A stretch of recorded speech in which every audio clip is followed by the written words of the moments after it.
Welcome to round 5 of the Power Series. My name is Ernest Page, joined by Simon over here, the lovely Simon.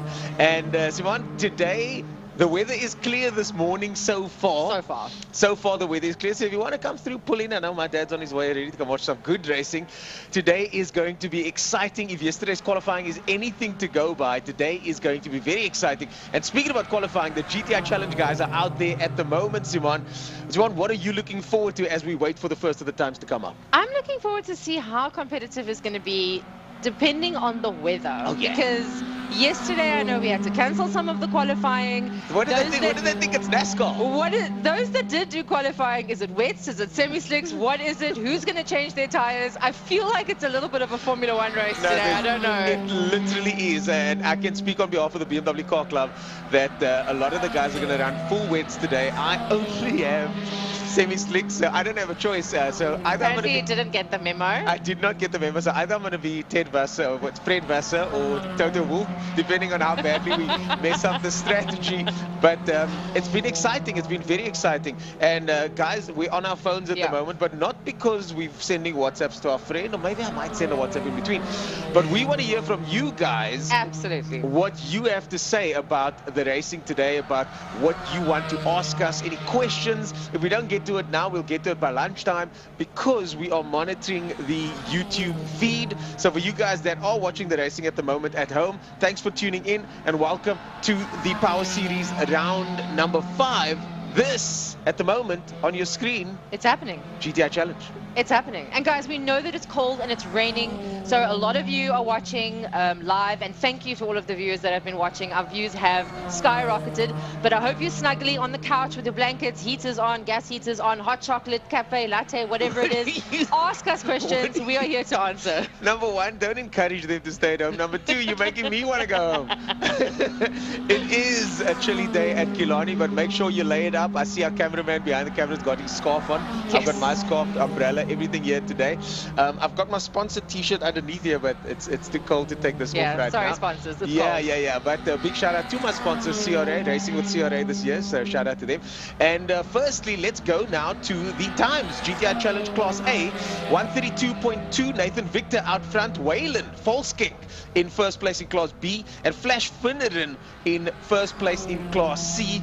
It's been incredible to watch some of these guys progress, specifically guys like Flash, like Adriano, like Zach Layden, like Wayland, and Nathan Victor. There's a new generation of drivers coming through GTI Challenge, and that's exactly what Challenge is all about. Absolutely. They are going to be competitive today, because it depends on who's got what tires in the rain, and I think they're pushing really, really hard now to qualify well while it's not raining. Yes, exactly. Look, the Challenge guys are on a standardized tires, so they have to use the same tire for the entire day. When it comes to the other classes, some of the other classes, then like BMW Car Club, for example, we have an open tire rule because we're trying to get more guys in. Once we get more established, we are sponsored by Dunlop, and Dunlop have been really supporting us super well. I run Dunlops. Most of the guys, in fact, run Dunlops. Shout out to Dunlop. Shout out to Dunlop. We've actually got a Dunlop changing machine, tire machine over here by garage number 14. And Dexter can chat to us about that. But Dunlop's been really good to us, but we are trying to encourage guys to come with run what you brung tires so that we can get the numbers up. I love that. Brung what you brung. Yeah. But let's get back to those numbers. Nathan Victor still in first place. The times very much off the pace at the moment, so the track is very cold and slippy. Wayland Volkskenk in first place, still in Class B. And Mark Fontini now, the man that was competing for the championship last year, the stock car Fontini clan legend. Mark Fontini now takes first place, only just from Flash Finneran, as Tristan Joubert makes up the top 3 in Class C. Absolutely. So, like we said, ask any questions. We are here to answer them. If we don't get them to get to them, it's the cold. If we don't get to them in the morning, we will answer them in the breakfast. What is that? It's the cold. Look, it's the cold. At the moment, your speech is what my toes feel like, where they cannot move, but it's okay. It's fine. We got each other. We got the racing to keep us warm today.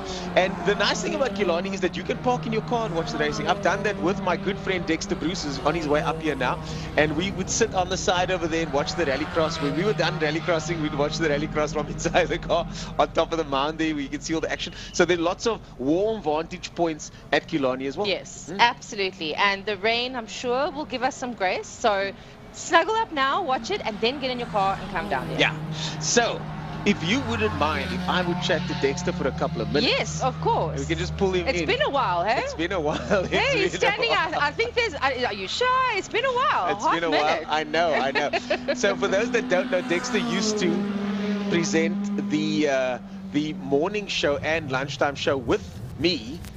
How's it? Morning. Good morning. Good morning. Looking like a race car driver today, eh? I got my weights on. Guys, you got your weight. Just check. Just keep the mic on. Just keep it a little bit away. There we go. There we go. I got my weights on. Okay. Oh, man, I need to get a set of weights like that, eh? Flippin' it. It's But I think it's going to be a great race day, honestly. It's going to be a great race day. I'm looking very much forward to today's racing as Nathan Victor still leads us off. Waylon Volksking, still Mark Fontini. The guys they slow. They're like 5-6 seconds off the pace. I think the issue that they're having, of course, is like the last race of yesterday, there was oil on the track. All the way around the track, so right from 1 all the way to 5. So I think they tiptoeing around. There was no racing after that incident. So you're saying that's the same oil from yesterday, and yesterday the qualifying was cancelled. You mix that with water, you're going to get a very slippery surface. So I think that's where the boys are struggling at the moment. They're doing us a favor, though. They're doing us a good job. They're cleaning the track. Here comes the rain, but you're not here to talk about GTI Challenge. That's my job. You're here to talk about. I've been given a great opportunity. ELA Racing, Elof Racing Academy. I think Rob Elof, many of the elderly folk are they know him. They know him from a long time. He's always been involved with Formula V's. This is the part where I interject and make this about me and tell my ERA story, because my first time at this track cleaning a car was in that garage, and to this day I wanted to have him here though, because I need to get him back for making me clean his car. Is that they've opened the doors. I mean, obviously you get to a point where you learn, you earn the return. You know that old saying. I love that. And he is at the point of giving back now. He's learned all he needed to. It's the age, man. It is the age. So he's at a give back point in his life now, and he's given opportunity to a lot of youngsters, yourself, myself, and he's opened up the doors, given us the keys to the race car, and having a good time. But not only that, his whole academy is based on how to fix a race car, how to build a race car. Which is why he made me watch the. Which is why I was polishing a car. You were basically the guinea pig for these kids doing it today. I came here to race. They gave me a rag. So I think it's great. I mean, there's these guys working in the pits. They worked on my car for 24 hours straight. They slept at the track. I think it was on Tuesday night. Worked all the way through, made side pods, moved the radiator. And it's all because of the passion and the love of motorsport. Giving me the keys to the car. I'm the test driver for the day. And I think super well the last time. It wasn't too bad. It wasn't too bad. It wasn't too bad. Never driven a single seater before. Never before. It was a tough car to drive. I must be very honest. It was very, very challenging. I leaned on you for some advice and so forth, but it was all over the place, you know. And then today, it's going to be a different car apparently. Your rim chassis. I got my thing. OMP raincoat. OMP raincoat. It looks a bit like a FL, but I mean we're not going to go there. But so Rob Elof has really got this institute going, and where there's team with Ashfaq Dawood and Richard Carr, the guys. It's a great bunch of guys with Formula V. And the thing is, it's only because you rub shoulders with these guys, and I really want to encourage every youngster that's out there that really want to get involved in motorsport. If you sitting behind a screen or you're on a cricket field, you're not going to be able to drive a race car. If you're here rubbing shoulders with these guys, asking them questions, I mean, that's how you got in. That's how I got in. That's the game. That is the answer. I mean, we only two. Yeah. I mean, there's lots of other opportunities. I mean, there's more than... You have to be here, and that's the easiest way to get into motorsport. Yeah. People often ask that question. That's the most common question in the space. Yeah. How do I go racing? How do I get into racing? Come to the track. Come hang out at the track. Ask the right questions. Get involved. Offer help. Yeah. What can you give as value to the potential sponsor in any way? And it's not monetary, it's service. It's service. I got into this game with no money, you got in here with no money, but with a service and a heart and a passion, I mean, you're going to go very far. I mean, look where we are, we're racing BMWs today. So I think that, again, just a massive encouragement and a big shout out to ERA Racing. If you want to know more about it, the best thing for you to do is to get to the pit lane, go find out who's ERA Racing. They're just outside of Garage 38, so everybody knows where Garage 38 is, just in pit lane, literally behind our garage. There's always a vibe at ERA as well. So they kind of the Garage 38 of V. Back in the day, when I started here, I had a 200 SX. And that was my drift car, but I wanted to go racing. And they had an ERA sticker, and I stuck that on the back of my car. Just to make it look fast. Just to make it look cool. I ran that sticker for years because racing was such a cool thing. And if you're not part of it, you really want to be part of it. And those guys, like I said, Ash specifically. Yeah. And must I call him Uncle Rob? Or? No, of course call him Uncle Rob. And Uncle Rob. Of course, Uncle Rob. You only got this grey hair. He's got the full Monty, bro. Come on. Uncle Rob opened the door for guys like me. Yeah. And I've still got the picture of myself and Jose Domingo in the newspaper working on one of the cars. And we got a rude awakening. As someone that really doesn't like working on cars that much, I've got a team that works on cars. But I fully understood that someone has to work on the cars. Someone's got to do it. I mean, so either you make enough money to pay someone or you do it yourself. Absolutely, absolutely. And I mean, this is a great opportunity. And the stepping stones that they've put into place for the guys coming from karting, or guys coming from the sim world, or guys coming from cricket. This is the best way to get involved in motorsport. There's not a lot of those steps. I know Audius A does that. Traction. Absolutely. We've got Angry Racing Academy that's doing that now, and of course Uncle Rob. So you've got that situation where there's now that migration happening from the other classes to main circuits. Before, what do? You've never driven a stick shift before, and now all of a sudden you got to jump in a GTI Challenge car, so mix it with these hooligans. So you know what, dude? I said just before you go on, let me just get that qualifying. We got Nathan still in front, Waylon in pole, and Mark Fontini looks like he's still in pole position with those provisions. I'm calling Waylon the Rainmaster. He came from nowhere. Waylon's the new generation. Waylon is the E-Love, because I think he's actually next in this car. Waylon might be next driving this Formula V car. He's good. And when he started off, he was so tentative, and now everywhere he's just fast. It's a humility approach, you know what I mean? And like I was saying, we for the longest time, you and I said that the cheapest form of motorsport is definitely BMW. I'm going to beg to differ now, because I understand Formula V. It's actually Formula V. You can run on 2 seasons. Is this your speech? I'm not. This is all coming from my heart. It sounds like a PR stunt to me. I don't fit into it. Frank is asking about it. I don't fit that to make a special thing for my waist over here, but we won't get into that. But I mean, you can run on a set of tires for 2 seasons. The car weighs, nearest makes a difference, about 700 kilograms, maybe even a little bit less. I think actually less. And very lightweight. Very lightweight. It's a 1400 engine, so it's cheap as chips. They run it as stock as they can. The brakes are pretty stock. Still running the Beetle front. Still running the King Pinion, I think it's called, front suspension, which you can get pretty much anywhere. So it's a really cheap as chips formula to get in. And tried and tested internationally. It is. All the answers are already in the book. Absolutely. Whereas with certain classes, you know, you drive a car that you've never driven before. I was just done. Series. You got a R&D. I was just down at the bottom and I asked Richard Carr, is everything okay? What tire pressure? He's like, dude, we run it uniformly. This works, this doesn't work. They know the recipe. You and I are still developing this whole thing called BMW Car Club. My car only came right 2 days ago. I'm still there. I'm still running wide wheels in the front and arrows at the back, trying to figure it out. We're writing a book. They've got it down. So if you want to get involved, it's a plug-and-play system. You know, so ERA, E-Love Racing Academy, fantastic form. One of the things that he did, and the name of the gentleman slips on mine now. I'm sorry, I apologize because I forgot it, but he actually rented a car from them back in the day. So they're actually going to do that now. So they've got the Forza vehicles, which is a cool name, by the way. Formula Forza. I mean, doesn't that sound like delicious? Cool. That does sound cool. Faisal say delicious. Formula Forza, they got the Formula Vs. Back in the day, there was the Formula Ford, as you know. And of course, there's a couple of Formula VWs, which in my opinion looks the best. Because it's like a little Formula 1 car. It's a little Formula 1 car. You know? The proportions are nice. Yeah. And obviously, we still got Dico and the rest of the guys. Dico messaged me last night, actually. Doing amazing work, you know. He's our Formula VW champ over here, and for Formula Libra champ in the VW, and just exceptionally fast in that car. I mean, the times that those guys are doing, I'm just checking the chat over here to see if anybody said anything. Good luck, API Property Group GTI Challenge, says Devon. Thanks, Devon. Yeah, no surname, but thank you, Devon. I think it's Ramsey, isn't it? Is it? Oh, yeah, I think it's Ramsey. Yeah, good guy. I actually watched a couple of the videos out there. And of course, we've got great names. Kelly Fletcher and the rest of the guys. They're phenomenal. Kelly Fletcher is actually a singer. I didn't know that. What? YouTube. Kelly Fletcher, you'll see she's a singer. Yeah, she can sing. The girl can. Even you guys are looking at me. And horse jumping, equestrian. Wow. And of course, this is the thing about this place. I mean, you know, we got skipper's license. We go on boats. We do whatever we can do. This is what I do. I do that and this. That's my. Well, you play drums. I do play drums. Yeah. I actually bought your drum. You did. This was my drum instructor for a while, by the way. How's that? I know. How's that? So, this is the thing about Kilani. The network here is so strong. It's so strong, and we are building our businesses in this place. Absolutely. Just by making connections and relationships with people, because it is a community. You know, you come here, often people say this place takes your money. But there's so much more to get from this place than just giving money into it. I mean, there's a lot of other opportunities over here. And but obviously, to get, you got to give. To get, you got to give, but you also got to rub shoulders. And the timing of this place is impeccable. And I believe there's no better time than right now. We are living in the heyday right now. It's taken a massive shift. There's a lot going on, and it's very positive. Things are looking really on the up. So we're very excited for the next couple of years, both on the pit, on the racetrack, in the clubhouse, wherever you go, there's an absolute atmosphere. Well, we had the AGM the other night, and our new chairman was voted in, the Honourable. Yeah. Mr. Lance Jonas. Congratulations to Mr. Jonas, and of course, the Vice. Mr. Wilson. Again, Honourable. And Honourable, I mean grey hairs. Yeah.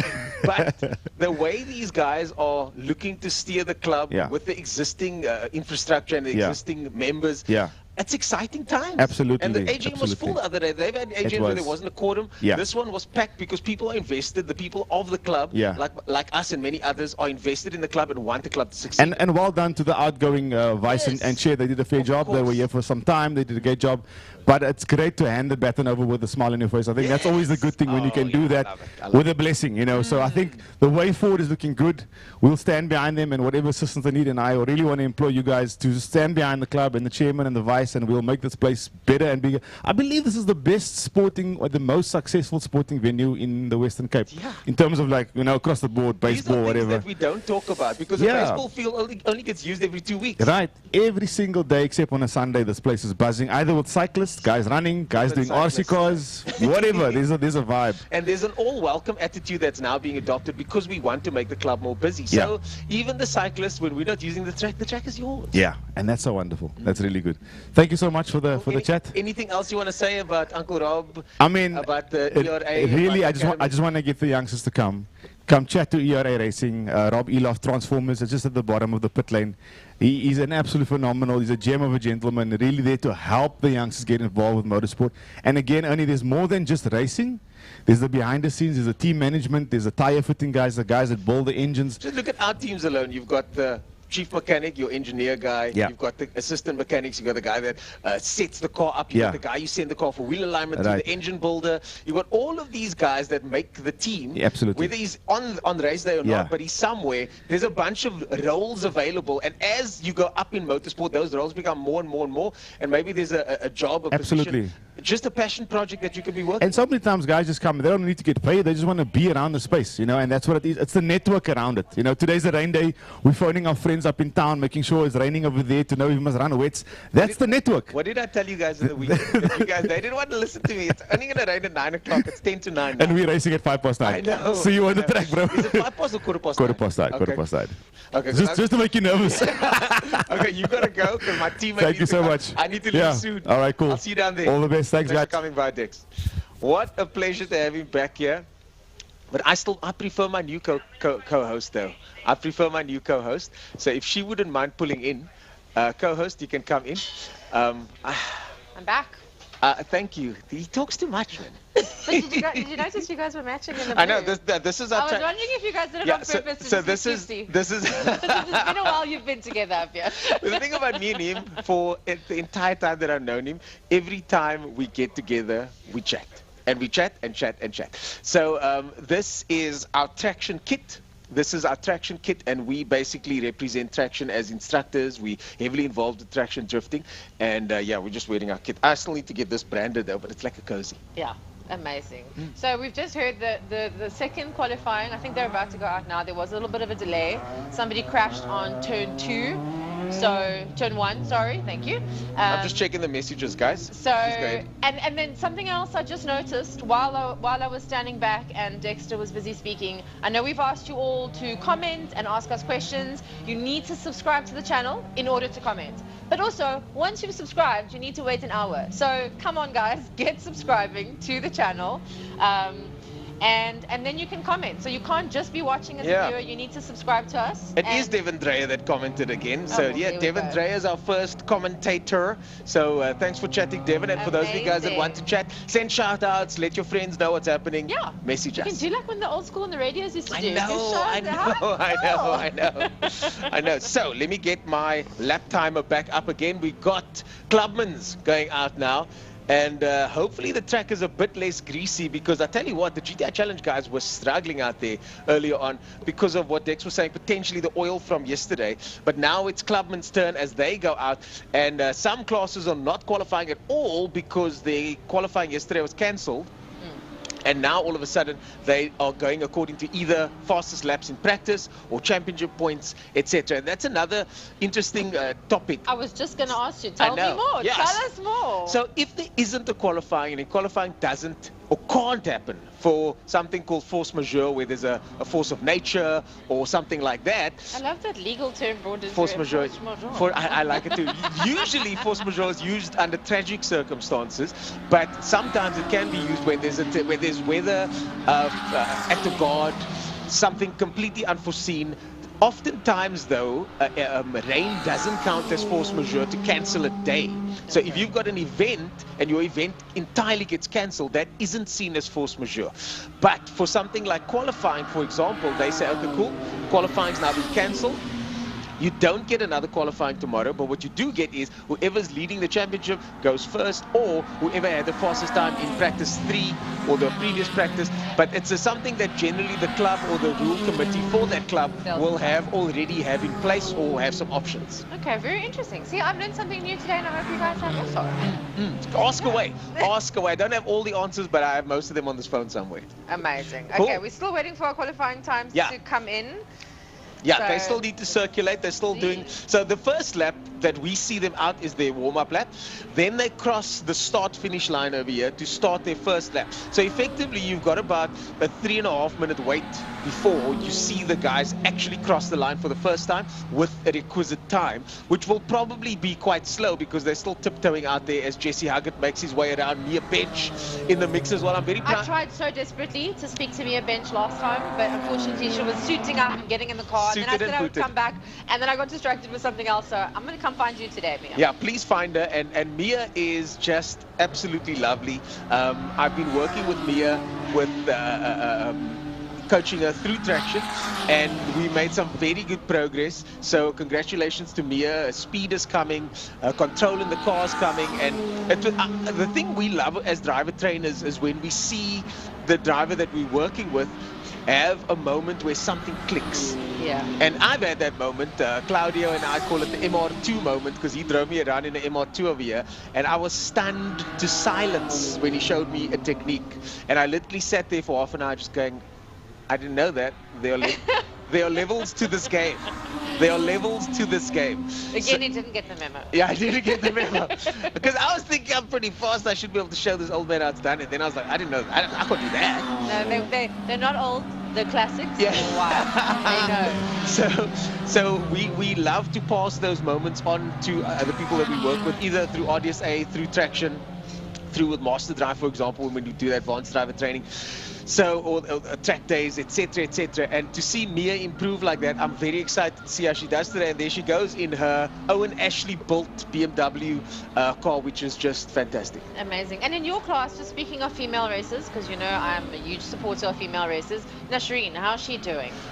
She's doing fantastically well. Nashreen got 3rd place in Port Elizabeth. Can I just interrupt you? She is the most amazing human. Like, she is a hugger, and I love she's huggers. A big time hugger. And she's just like this, and I'm like, oh yes, I'm coming, Mama. No, she's a big time hugger, and just a pleasure to have around. Yeah.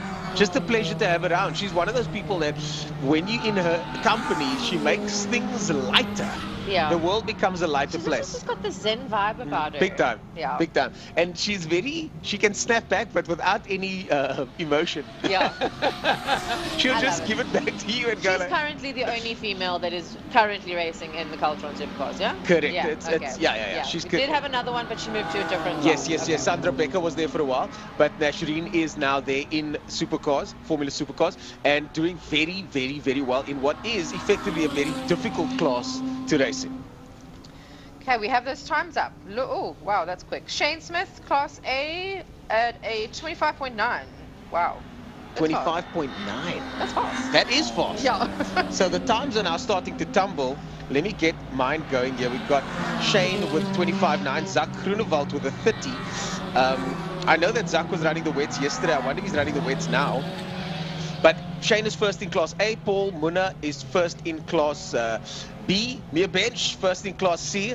And the thing is, I got no qualms about being biased, eh? When it comes to certain people racing, I'm a Mia Bench supporter. So Arnu Michaels gets, Arnu, one of our BMW guys, first in Class D. John first in Class F, and Zach first in Class X at the moment. Unfortunately, Zach hasn't raced that car here, so he's classified as Class X. We spoke about this the last time. Of course, Class X drivers get classified via the first time they're in either new car combination, they made major changes to the car, they go speak to the committee. But Shane is doing very, very well with 25.9. The track might, excuse me, it's still damp. It's quite damp, yeah. It's still damp out there. It's not dry. So, and here comes the rain now. Here comes the rain. I am legitimately nervous, people, because if it rains, I've got a problem. I think you need to go and find your community. I think I need to go find my community now. So I'm going to say my goodbyes and head on out. Yes, you have a race. I've got a race to get to. Go get suited I need to get suited and booted. And go find some wet tires. And find some wet tires. But you'll be fine. You'll be fine. The rain's going to just hold back. And it's going to wait for you. This is a NASCAR, okay? We race in the rain. Okay? Like, but a legitimate question. Do all of the cars have windscreen wipers? Yeah, we have to. Formula Supercar doesn't have windscreen wipers. Because I was going to say, I'm sure I've seen cars that don't have windscreen wipers. They don't. So we made MacGyvers last year that kind of work, but it's intense. It's intense. Yeah, Racing. I raced that car once last year. The speed you're going with a few raindrops, it just like amplifies it. Yeah. So what happens is you put something on the screen and then it beads off. So the rain kind of, but like near the end of the race, you see like the beading's not happening anymore. But luckily we managed to get a good result last year with Formula Supercars. So I did one race in the rain last year and we won that race, and then that was it. And then I never raced in the rain again, and I don't want to. Those cars are so sketchy. So the guys that are racing Formula Supercars today, good luck, gentlemen. Yeah. And when I put my wiper on, I'll be thinking of you guys. We'll hold back the rain for you. Cheers, good luck, Ernest. Good luck. Okay, let's check what is happening here. We are now at a 25.9. And Yaku Lambert in Class A, second up with a 30.2. Let me just get this in terms of the best times and not by class. Okay, yeah, Yaku is still second there. Zach with a 30.7. Stephen Heinderich with a 31.5. It's getting a little bit competitive out there depending on the class that you're in. Dylan Ubed, Jesse, wait, let's just go. Jess Huggett, I was going to say Jesse Huggett, 32.3. Dylan Ubed, 35.5. So, and Mia up there, 7th overall. We're not looking at classes now, I'm just looking at overall racing. Let's hope that the rain can hold back. Hello! Geez, it's been a while, hasn't it? All of a sudden. You were talking about Jess Huggett. Yes. Jess Huggett's car number 70. Jess Huggett turned 70 today. No. It's the living legend. It is his crown. Oh, sorry, I didn't fix this. His crown racing today. And when I say a living legend, I mean a living legend. Yeah, guys, comment if you've never heard of Jess or Jesse Huggett before. Comment and let I don't know what rock you've been under if you've never ever heard of Jess Huggett. Absolutely. I don't mean that horrible love. Okay, so guys, like I said, comment, ask us questions. We will be here to answer it. But in order to comment, you need to subscribe to our channel. So if you're watching now and you haven't subscribed yet, click that button right now. Sounds like one of those TikTok influencers. Click the button and subscribe now. But guys, you got to do it in order to comment. So we want to answer your questions. We want to get engagement from you. So do that now. Tell me, what are we gonna think? What do we think is gonna happen with a potential 85% rain forecast? I think it's 85%. That's what I checked this morning. You know what, the rain, and I think you'll agree with me. I mean, I've been in this commentary section for 31 years, basically. Yeah. And the rain is the great equalizer. The guys that's got too much kilowatts, if it's wet out there, they can't use it. Ooh. You're gonna slip and slide all over the place. Especially if you're in a V8 or you're in a 6-cylinder, like a lot of the cars are in classic cars. So the guys out there with a less kilowatt, if the track is wet, and now it's not that wet, it's more damp now, but later on this afternoon, as you were saying, they are predicting heavy rain. The guys that got the less kilowatt, they can use all that kilowatt on a wet circuit if you've got the correct tires on. So you could see, depending on track conditions, different leaders than what you normally would see under dry conditions. And that's a good thing about a wet race meeting. Now, speaking of the tires, do you have to stick to the tires that you qualified with? In other words, if you didn't qualify with wets on yesterday and it's now pouring down with rain, you can't change your tires, right? No, I don't think so. I think if you qualified in the dry, you can have your slicks on or semi-slicks. All depends on the class rule of the tire. And if it does rain, you can obviously change time. And this is not Formula 1 or IndyCar or whatever the case. Even they can change tires as well. So, okay. yes, you can change your tires, yeah. To my knowledge, you can. Put it that way, rather. Okay, interesting. So we'll see. He'll be running around in the pits changing tires in the last second. Well, it was raining really hard yesterday, well, quite significantly. Yeah, so. Like you guys said earlier on, because of that. Was the only one that didn't get the memo to change to I'm always making fun of you, and it's now you're not here to defend yourself and laugh with me. Yeah, so as you said, there were qualifying sessions cancelled yesterday because of the rain, so they will start either practice times or points. That will sort that out. So, yeah, either way, we're going to have a good day. The guys on the two wheels, I think they are the ones that's going to be stressing the most when it comes to the weather conditions. If the track is like it is now, it will be okay for them.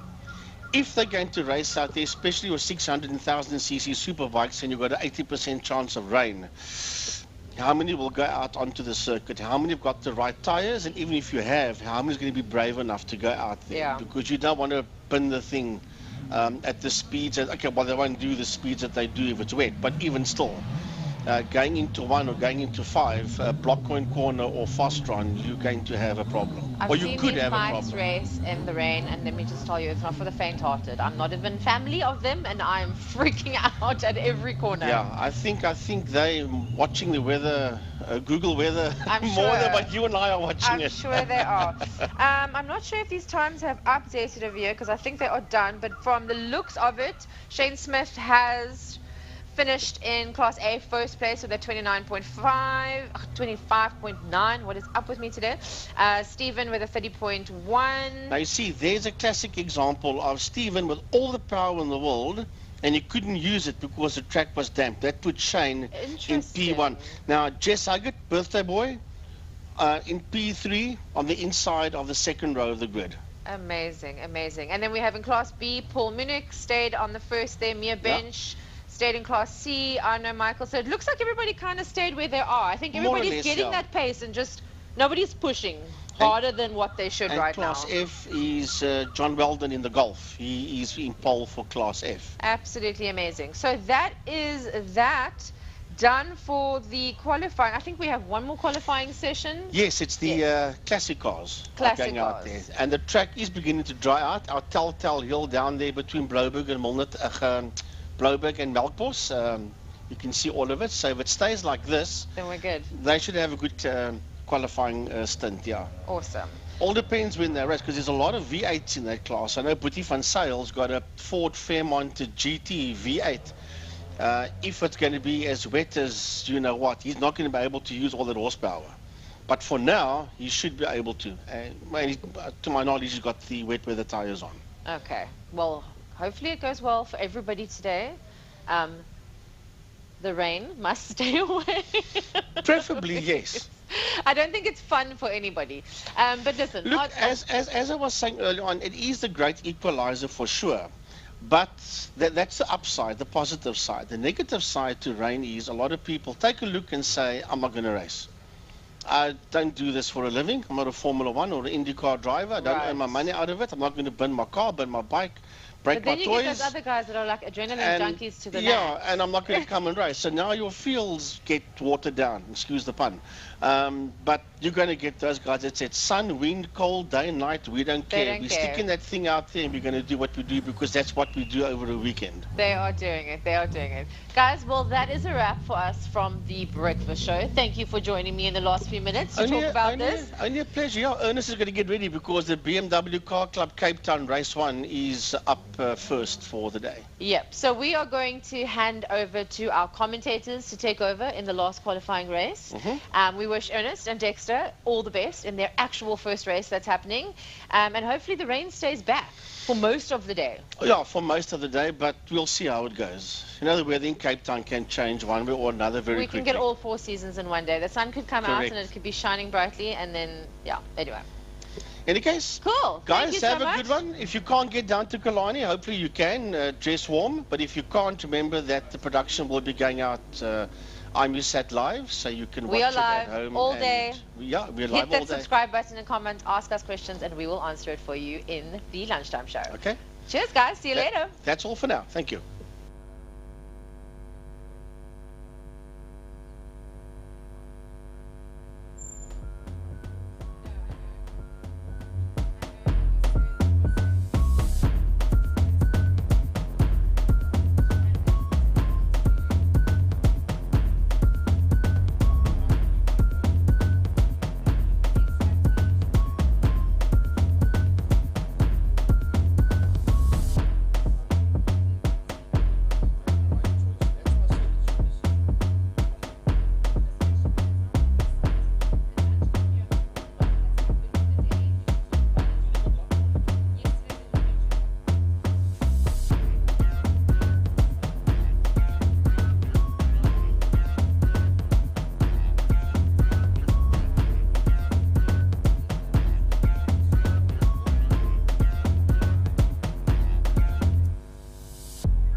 Testing 1, 2, 3, 4, 5.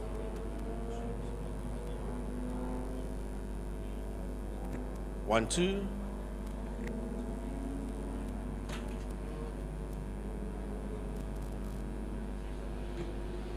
Well, good day everybody. From myself, Frankie Innes, and welcome to the June event of the Lime Property Management Power Series in conjunction with Lime Property Management, Smile 90.4 FM, the official media partner.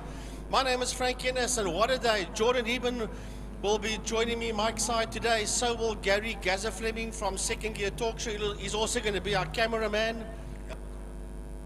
And I'll hand the mic over to Gary now. And then also Emil Tiny's Brunt from the commentators section, and also from Tiny's pit box as well. You'll be our radio man as we get ready for the opening race of the day, the BMW Car Club Cape Town Series, over 8 laps. Well, folks, good morning to you one and all. And for those who have braved the weather, thank you for joining us. For those of you that have joined us at home, I think it's maybe not a bad choice. Is predictions from the suspension gurus as we worked our way through the garages this morning that there is a serious possibility of ongoing rain showers during the course of today. And well, that's going to make it pretty interesting in terms of tire choices, in terms of car setups, and also it starts changing the results of races, because you now have a situation where brute power is not the major factor in a day like today. Jordan Newman, you've been down in the pits this morning. Good morning to you. Welcome to Killarney International. And on behalf of Lime Property Management, welcome. Good morning. Good morning. No.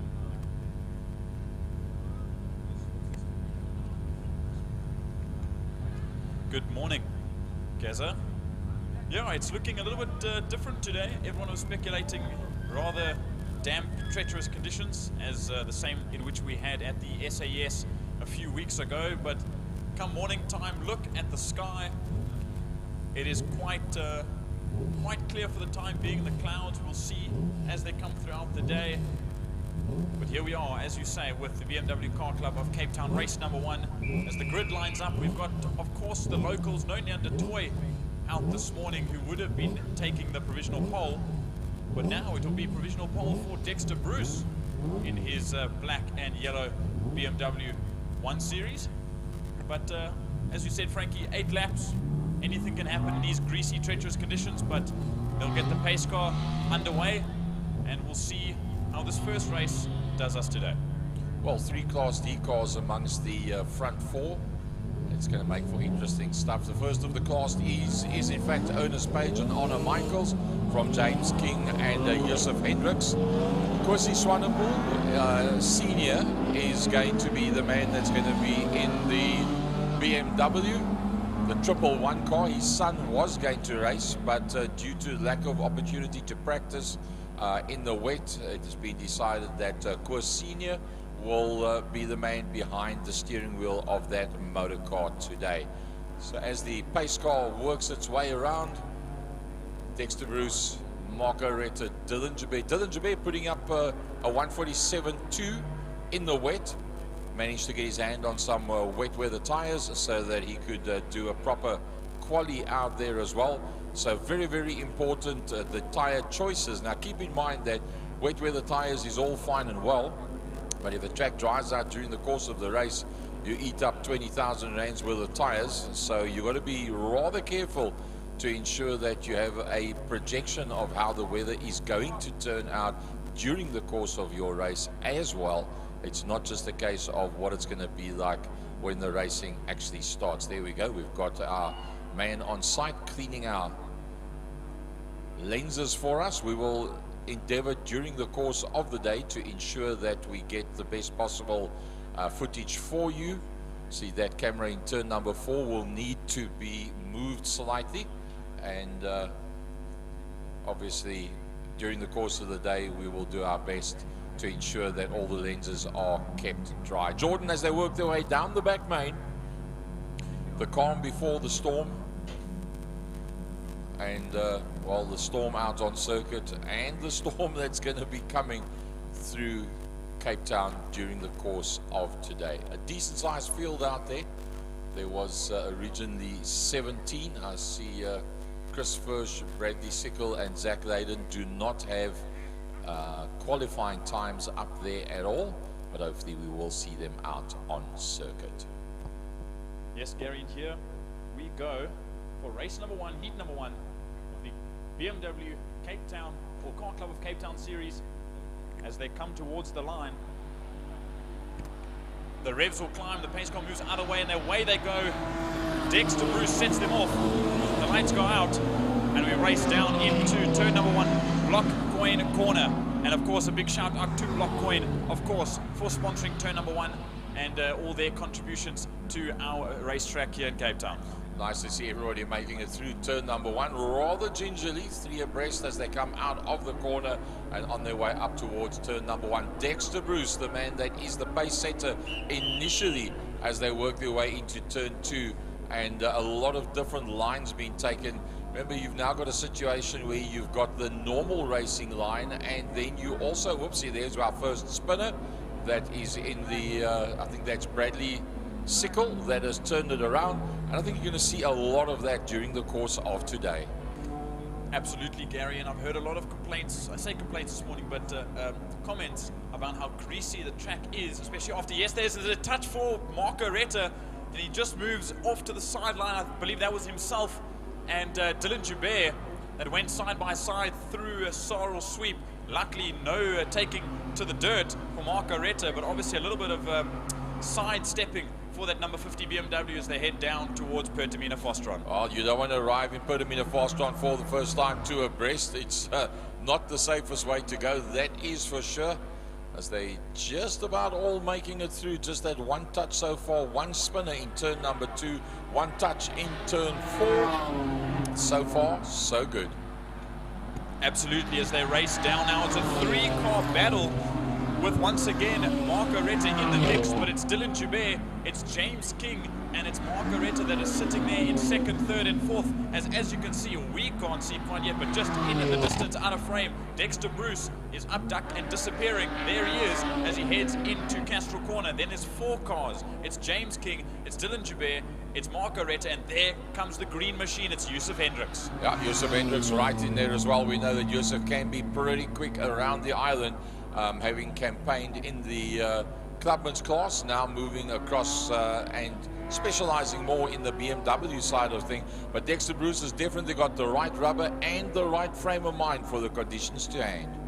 Absolutely, and watch this. You can see the chaos that's happened in the grass over the week as they're very sideways. What a save that was onto the concrete. I believe, I couldn't quite see who that was, but I believe that was Arno Michaels that went through Dam's dip like that. And there goes Zach Layden a little bit wide. He touches the dirt as well as we get him in and out of shot. And then that's closer to the back end of the field as they run through down towards Pertamina Fostron once again. Now, having completed 1 lap, it's around about now that the bravery starts to set in, and you'll see more and more of the cars out there. And as was discussed earlier on, the way the circuit is at the moment now is very much in between different types of tires. It's a very, very difficult choice. It's too damp and wet and slippery and greasy out there for slicks, but it's not really a wet weather circuit at the moment right now.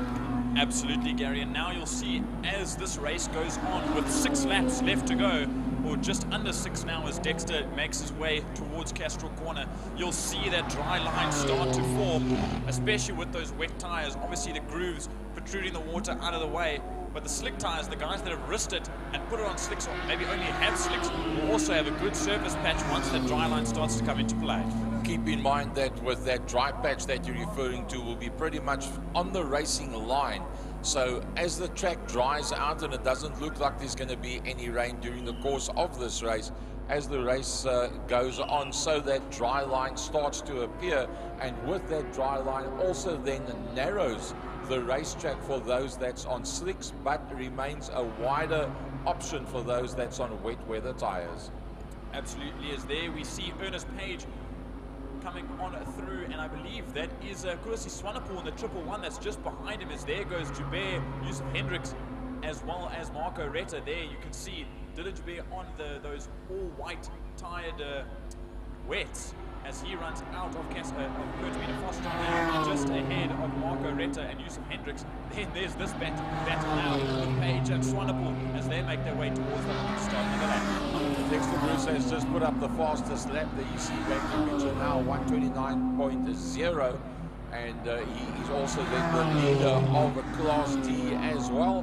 The leader of Class E is in fact James King, then Yusuf Hendricks, that's in 5th overall and 2nd in Class E, and then Ernest Page, 3rd in Class E in the 19 car, and then the first of the Class Fs coming through behind that being Kursi Swanepoel, and then 3 cars further back, Shane Bosco and Faisal Jacobs and Chris Firsch are the next gents coming through there.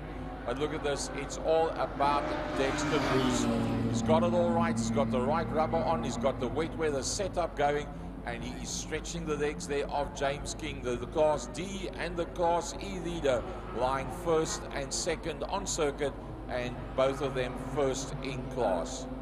Yeah, and I see, Gary, that Arno Michaels has pulled into the pits. He's just rolling through the pit lane now. I wonder if that car's cut out.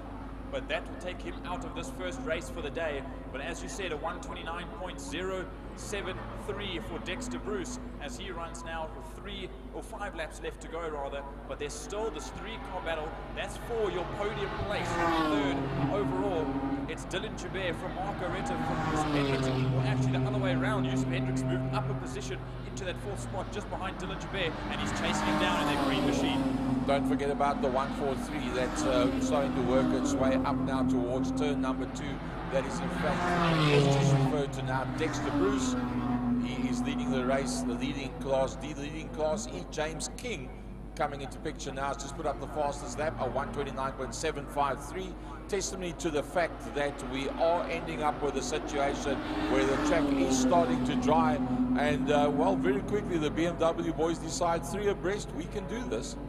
Oh, and they're very sideways for Yusuf Hendricks, using some of that club and BMW experience, so to speak, as they make their way through. Like you said, 3 abreast into Castro Corner, and it's only the start of the day. He's throwing out elbows, but doing it respectfully and with incredible sportsmanship as they run down the Joubert straight, down the Tygerberg straight rather. There you see Page, there we see Naidu, that we actually haven't spoken too much about.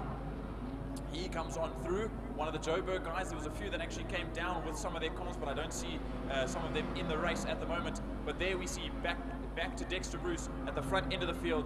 Currently the gap is 3.8 seconds to your 2nd place man, and there he is. James King has left the other guys behind, and now he's chasing down Dexter Bruce out front. Well, in fact, James King has put up the fastest lap so far, which means he is closing down on Dexter Bruce. Here comes Dylan Joubert, Marco Retta and Yusuf Hendricks. Yusuf Hendricks is going to move up probably 1 position as they work their way down towards Block Coin, turn number 1, and once again, side by side. And look at this, it's still a fight for that final spot on the podium. I believe that they know it's the final spot on the podium. And look at, there goes Marco Retta. He's going to try and get past Dylan Joubert under braking. They'll go side by side into Castro Corner. Yusuf Hendricks will try and pull away from the 2 of them as Dylan slots in front of Marco Retta and will take that 4th place back. Yeah, well, how's it, Jordy? Eventually Gary says he wants a cup of coffee, so I'm going to take over from him. Yeah, Dylan Joubert is going to have to go some here because the track is drying out. And with the track drying out, him on full wets, he's in trouble because Lucas coming in there behind him. That is Swanepoel. That is coming in there as well as the field make their way through. So that is 3, 4, and 5 as they head down the back Kilani structure. So I've just jumped in here all of a sudden. We're going to try and get this one sorted out. The man in P1 is still Dexter Bruce from James King, 1st and 2nd. But that fight for 3, 4, and 5, here we go, 3, 4, 5, and make it be 6 as well. And here comes Retta. Retta is up on the inside, the 2 of them are side by side. Marco takes that position away there from Dylan as they work their way across the line. There's 2 more laps to go. It is Joubert. Swanepoel is coming through as well. Percy Swanepoel is also the man that's on the move as he sits right there behind the 444 of Dylan Joubert. To the front of that group, and now it's a four. It went from three-way battle, now four-way battle for third place. This is an overall podium, even though it splits themselves up amongst the classes. But right now, to all of them, classes don't matter. They want to beat each other to the line ahead of one another as we watch the rest of them go through. There is one of our back markers, as here comes Dexter Bruce, the front running number 143 BMW, just ahead of James King, and then we see that four-way fight. Yeah, this fight comes towards us. They're using all sorts of funny lines out there. That is a Margaretta that you see come through there. Behind Margaretta is still Hendricks. Then it is Joubert, and right there with him is Percy Swanepoel. Ernest Page, he's the next man out there. And then it's Naidu and Zach Leyden should be in that fight as well as they race down the back straight towards turn 5, Pertamina Fastron. And now I see, just coming down the main straight, Dexter Bruce makes his way past, I believe that's Gerald Anthony. Oh no, I lied, that's Kriyav Naidu that he gets by towards turn number 1, and this will be the final lap, as there's James King not that far behind, and once again coming across the line to start their final lap is this group of 4. And Margaretta was the quickest man out there. He's no longer. It's Anand Naidu with a 127.154 as you watch this fight working its way through turn number 1 out of Blockcoin corner. And this is a massive, massive fight on the Joubert straight towards Castrol. Speaking of Joubert, there goes Dylan up the inside almost, but gets his nose shut off by Yusuf Hendricks. He's currently trying to just hold that position out, but look behind him. There comes Anand Naidu just behind. He currently holds the fastest lap right near to the end of the race. This is the final lap, just as you know, a 1:27.157 there for Naidu in that BMW, sitting 4th in that spot, or in that group rather, as they run down towards Sarl Sweep. There's a straight and 1 corner left to go. The leader making his way all on his own down the back straight towards turn 5 Fastron. That is the 143 Beamer of race leader Dexter Bruce. Out of Fastron he goes. He's 4.431 seconds ahead of James King as they head towards a checkered flag. He'll come home in P1. King will finish his race in second. That is King that will cross the line. Not quite yet. You'll see him come into view now. There he comes, and then the fight is on here for that 3rd spot. There goes Margaretta. Margaretta actually comes home in 30, pulled away from the rest of the field, but here is a 4-way battle. It's double side by side to the line, and it will be Percy Swanepoel from that 4th spot in that group, all the way up to the front of that spot, ahead of Dylan Joubert in 5th, and Anand Naidu in 7th. Sorry, it's chopping and changing. Yusuf Hendricks won that group out in 4th, ahead of Percy Swanepoel, Dylan Joubert, Anand Naidu, Ernest Page, Zach Leyden, and Faisal Jacobs is yet to cross the line. Yeah, what a race we had out there for that 3rd position, which was taken there by Hendricks, as Margaretta put up the quickest lap of 126.626 on the final lap. This should be Jacobs and Fursh. It is Jacobs and Fursh that's making their way to the line now. That's for P10 and 11. And then we're waiting for the line property BMW of, is it Boscombe that will cross the line? It is indeed the number 18 BMW. And he did a personal best of a 134.952 D-Chain on his final lap. And still 2 left to go after an early spin on the opening lap. Bradley Sickle brings it home on the lead lap. In fact, just ahead of Gerald Anthony, he will be making his way around the final corner to bring it home to the line. But what an incredible first race of the day, Frankie, and luckily the rain is staying away. You can only hope for the weather gods that, and Mother Nature that it stays away for the whole of the day. But I also know, especially the bikers, they'd prefer to have it completely wet so they don't have this greasy half and half mixture. But there is this replay of turn number 1, and there goes lap number 1 rather, and there goes Bradley Sickle around and just off the apex of the corner. Well, we welcome all our BMW drivers from Gauteng that has come down to Cape Town today. I don't think they wanted to come down in the wet, but they don't care as long as they can have a lot of fun out here. For the folks at home, this is the replay going into turn number 1. That is Dylan, Marco, and the 444. Sorry, the 36 of Josef Hendricks. That's making them about a turn 1 block coin. It's the second race meeting that block coin is sponsoring. So we want to say a big thanks. They are the new kids on the block, so to speak, excuse the pun, and that is block coin. So Class D being won out there by Dexter Bruce from Marco Retta and Dylan Jabé. Class E, James King from Josef Hendricks. And there's a lovely replay, a good couple of nice replays that's been put together to you today by IMUSAT.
Well, as we wait now for the Majeure Trustees Formula Libras open wheelers to make their way out onto the circuit, we've got a professional open wheel driver here at Killarney International Raceway that has joined us upstairs.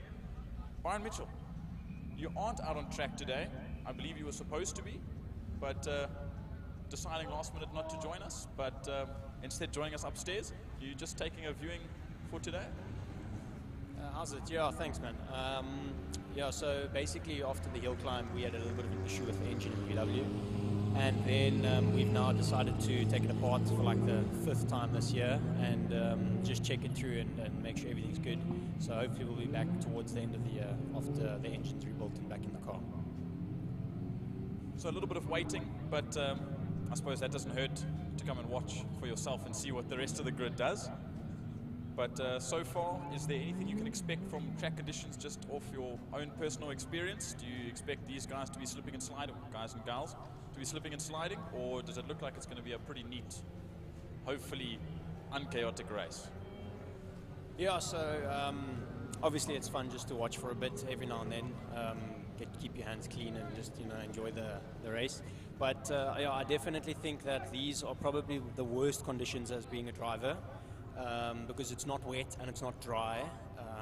It's that awkward where the surface is a little bit damp. So to get the tires to actually work is one of the biggest problems here. And if you actually look out towards, a good indication that I've always used is that mountain there by Malpos. If that's rain there, within the next 10 minutes it's going to rain. So I actually have a feeling that the rain's going to start coming down while these guys and girls are out here, which is definitely going to make for an interesting race. So Byron, you're going to be watching this race from upstairs. Your racing plans for the balance of 2025? Yeah, I think it's tough sometimes. Racing's very expensive.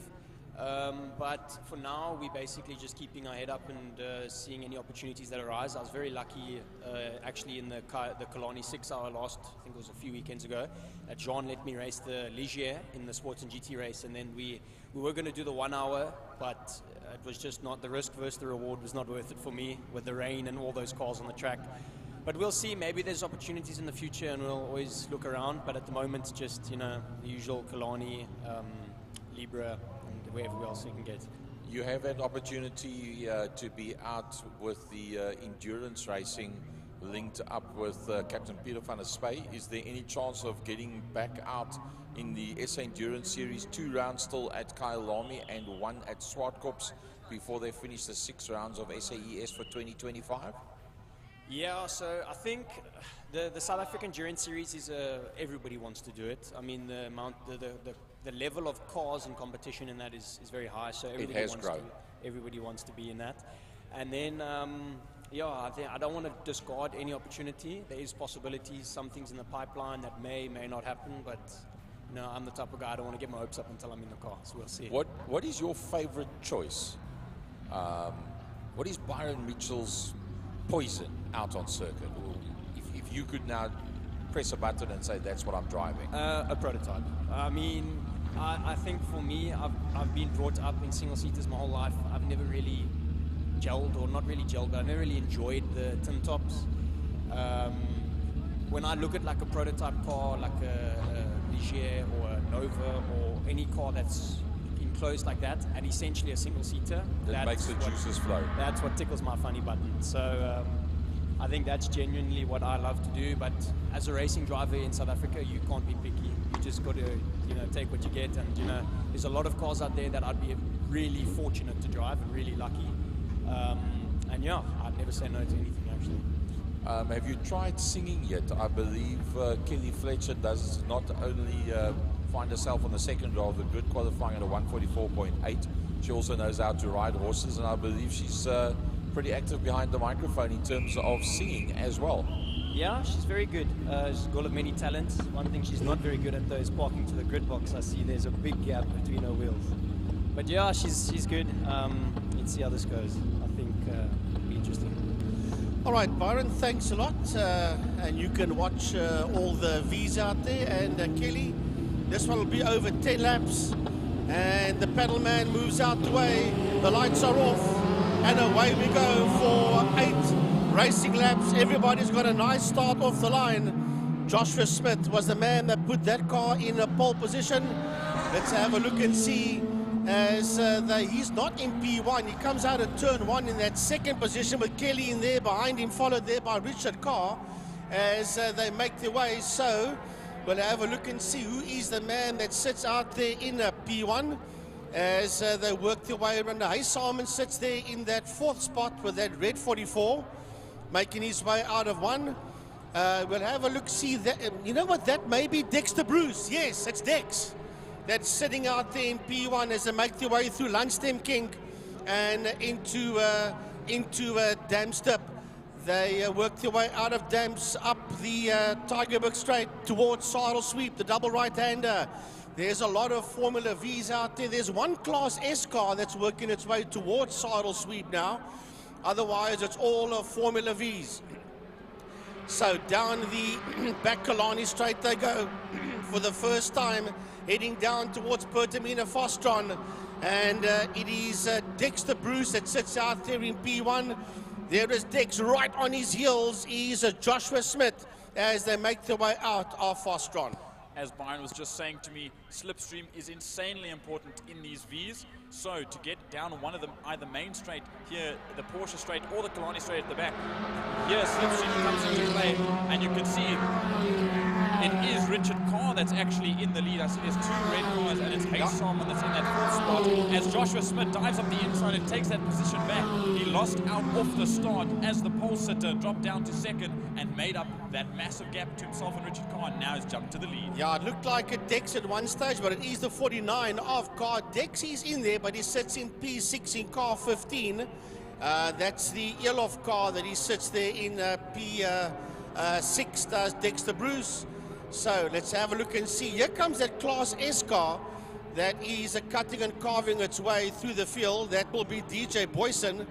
That is beginning to work his way. His name doesn't show on our board at all, but that is he busy making his way through. So let's have a look and see up front. That is your 2 leaders. That's Carr and Smith. That is Richard Carr, Joshua Smith, 1st and 2nd. Down the back straight to go. There's a bit of a gap before we see Kelly Fletcher. Now let's have a look and see at Slipstream City as they are side by side going down the back Kilani Straight towards 5 Fostron, and it is Josh that gets his nose ahead of Carr out of Fostron. But just wait, you can see just behind the timing board there, or the leaderboard rather, Kelly Fletcher is just on the prowl, just ahead of either Haysom and waiting just to try and pull themselves towards the top 2. As the top 2 comes across the line side by side, we'll watch them come on through. Then it's Ben Jack Phillips there in that 5th spot, ahead of Dexter Bruce, Luan Van and Donovan Ramsey. But there we see them go through Block Coin Corner now, and it is nose to tail, but you can see the gap closing up between 1st and 2nd, Smith and Carr, and then Fletcher and Haysom just behind. and the fighting up front is what's going to cause that group of 4 to come closely back together. Let's have a look and see Ben-Jack Phillips. That's him coming into view now. He's got Dexter Bruce behind him, Luan van Eerden and Donovan Ramsey. That is that group of cars that's working their way out of turn number 2 out of Castrol Corner. But to try and pick up the leaders will be making their way through 4. They'll be making their way through turn 4, through Saddle Sweep. Here they come, Smith and Carr, still nose to tail as they head down that back Kilani strip. Kelly Fletcher in there behind them, followed there by Edrich Heisamen in P4 as they work their way down to Fastron.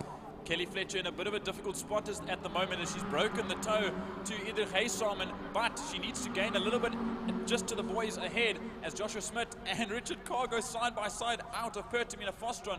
No wheels touching, luckily enough, because that can end in massive disaster if those wheels get interlocked.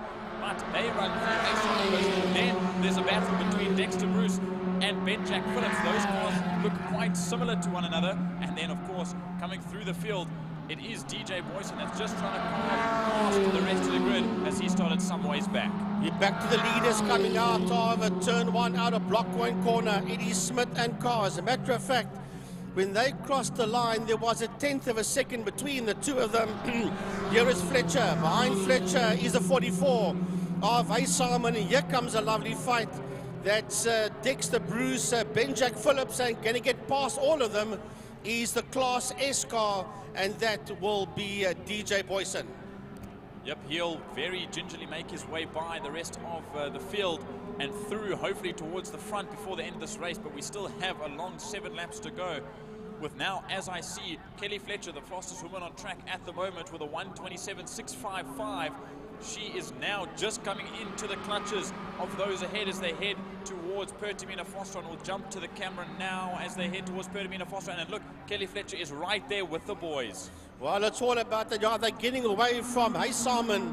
That's there in P4. That's 1, 2, and 3 in your shot. Fletcher P3, Smith P2, Carr P1. And there's Heisamen in P4 working his way out of Pertamina Fostron. Here we go.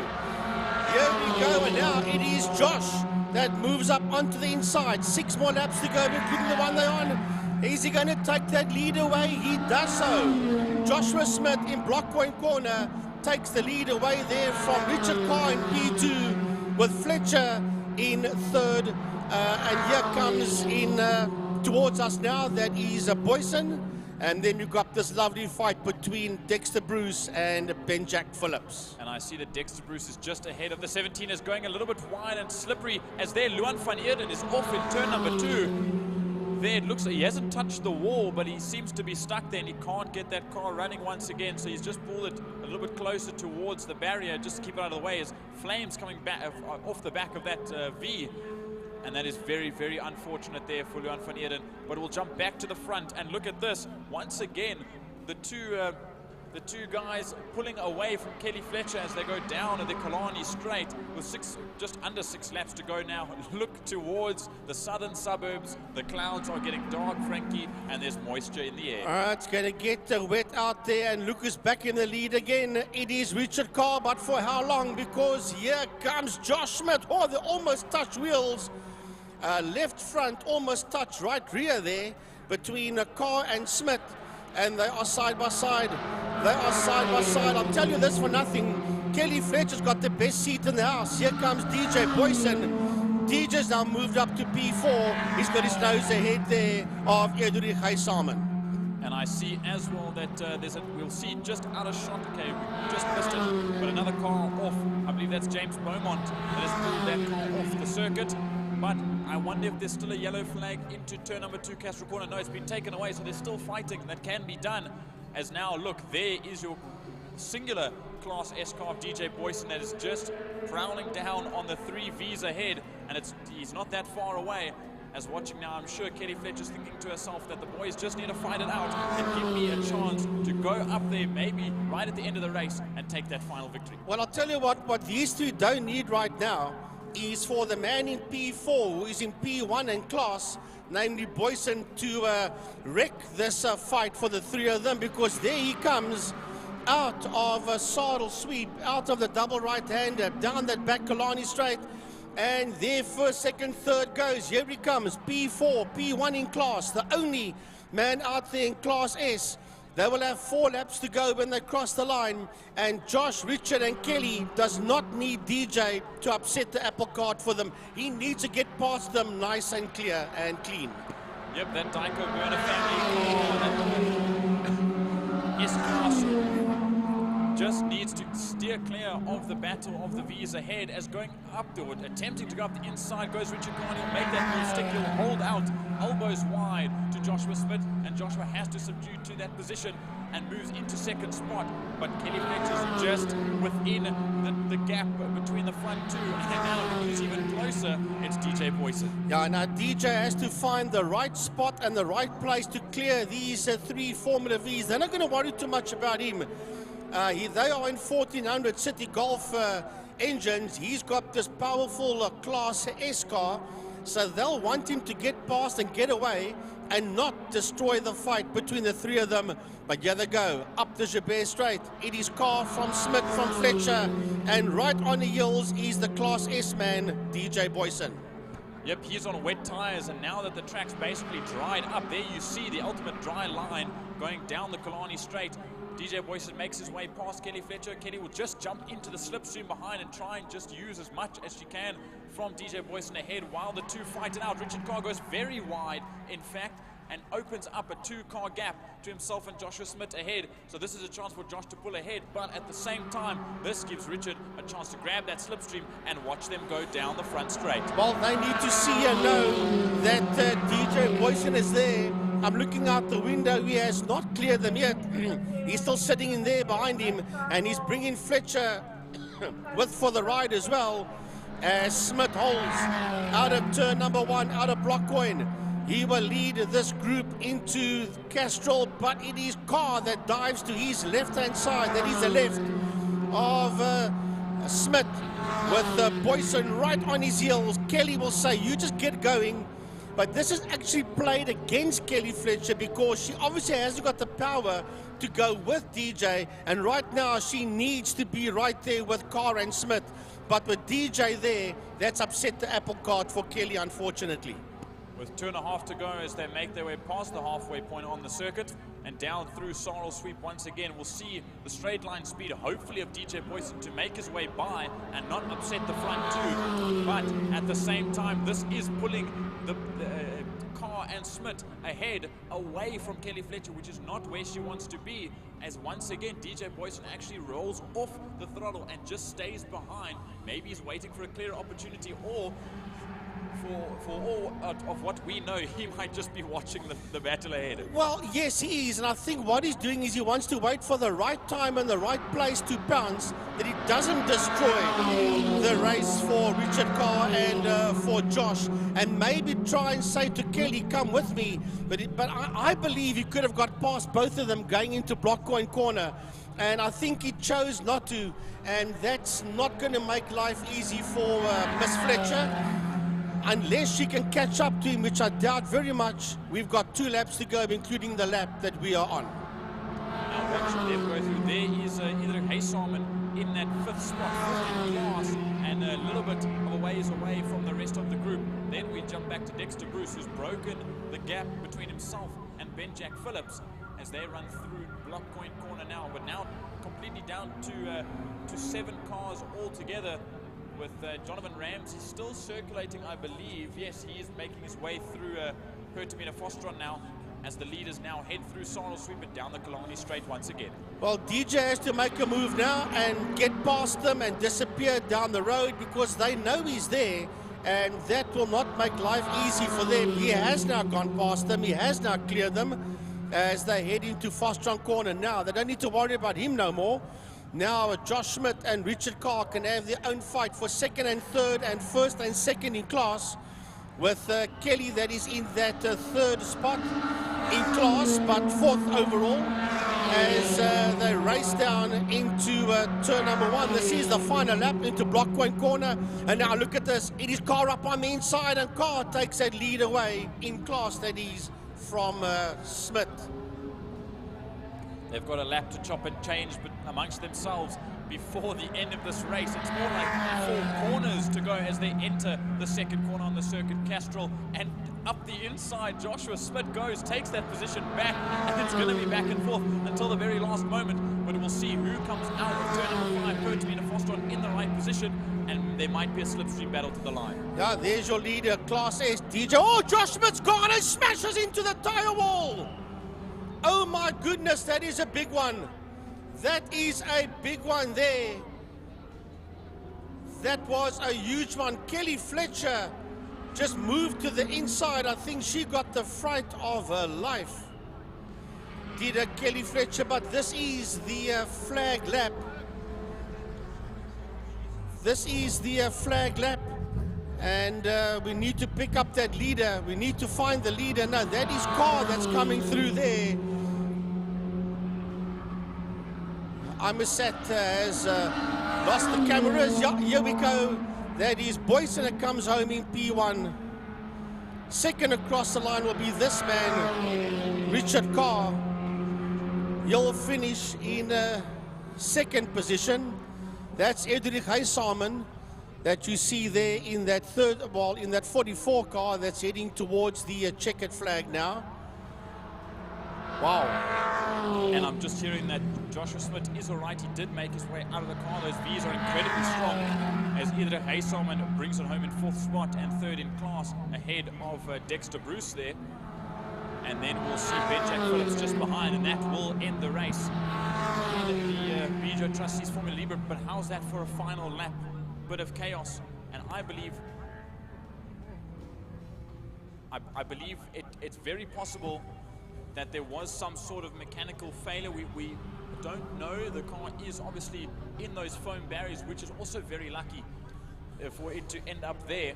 But all of a sudden a snap to the left and off he went. But I can assure that Jason Smith, his father, is standing around somewhere just hoping that everything is all right. And his Opa voter as well will also definitely be here. But as far as I know, Josh is out of the car. He's standing there. Obviously a hard impact, so maybe a little bit winded. But that young man is definitely very strong, and I'm sure that he will be okay. Well, the quickest man out there with a 121.332, obviously DJ Boyson, the only man in Class S. He was the quickest driver out there. But your action personified. What do you think went wrong there? I think possibly steering problem. I don't know. It couldn't have been either steering or brakes. I don't know. I'm just guessing. I mean, obviously we won't know. I know Byron was up here and he said it's a possible steering column problem, but he was also guessing. Of course, we won't know up here. It is very not common for a V, but common in racing, so to speak, that a steering rack, if something goes wrong on a steering rack, it can pull a car in one direction. Or for the likes of a tow link or something like that, it just grabs you and pulls you to one direction. So it's very possible, as you say, that it is a steering issue, so to speak, that could have sent him in that direction. But with such a mangled V, we actually don't know what the condition of the V is after it hit the tires. But I don't think it's as straight as it was when it came from factory. Yeah, I'll tell you what, this youngster needs a little bit of luck to go his way today. Well, I think that's going to probably end it for him today. I doubt if they're going to get that car sorted out for the rest of the day. Right, we're going to go off air for a while, give the marshals a chance to get that V out of the tires, and then we'll be back with you shortly.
man, this is hard.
So for the folks at home, as we wait for the next class to come out, the Battec 650s, the Supersport 300s will be out for their race number 1. There's none less than 10 that have decided to brave the conditions, which is actually getting pretty dry out there, but that can change at the drop of a hat.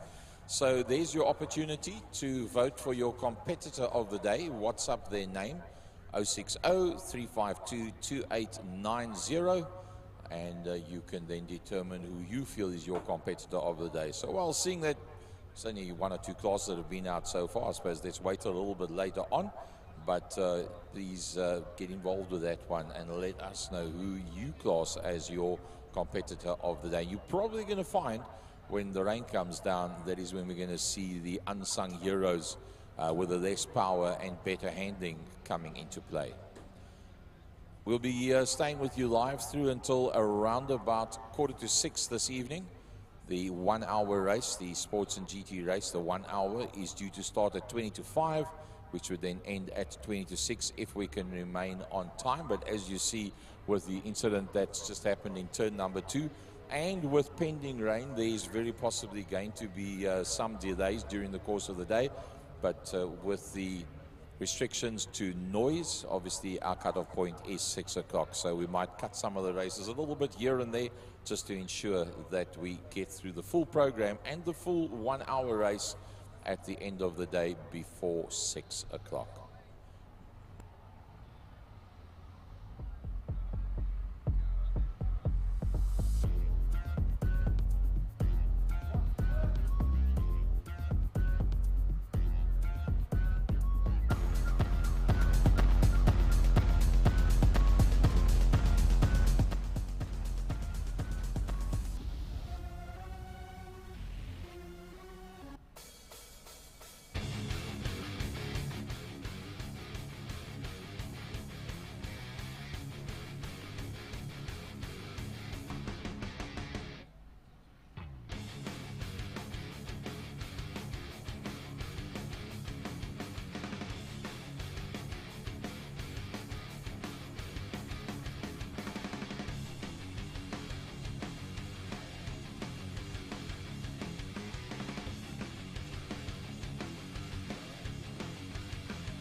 Here we go with the Blacktech STC 650 and Supersport 300 race 1 over 8 laps. Only 10 entries on our screen.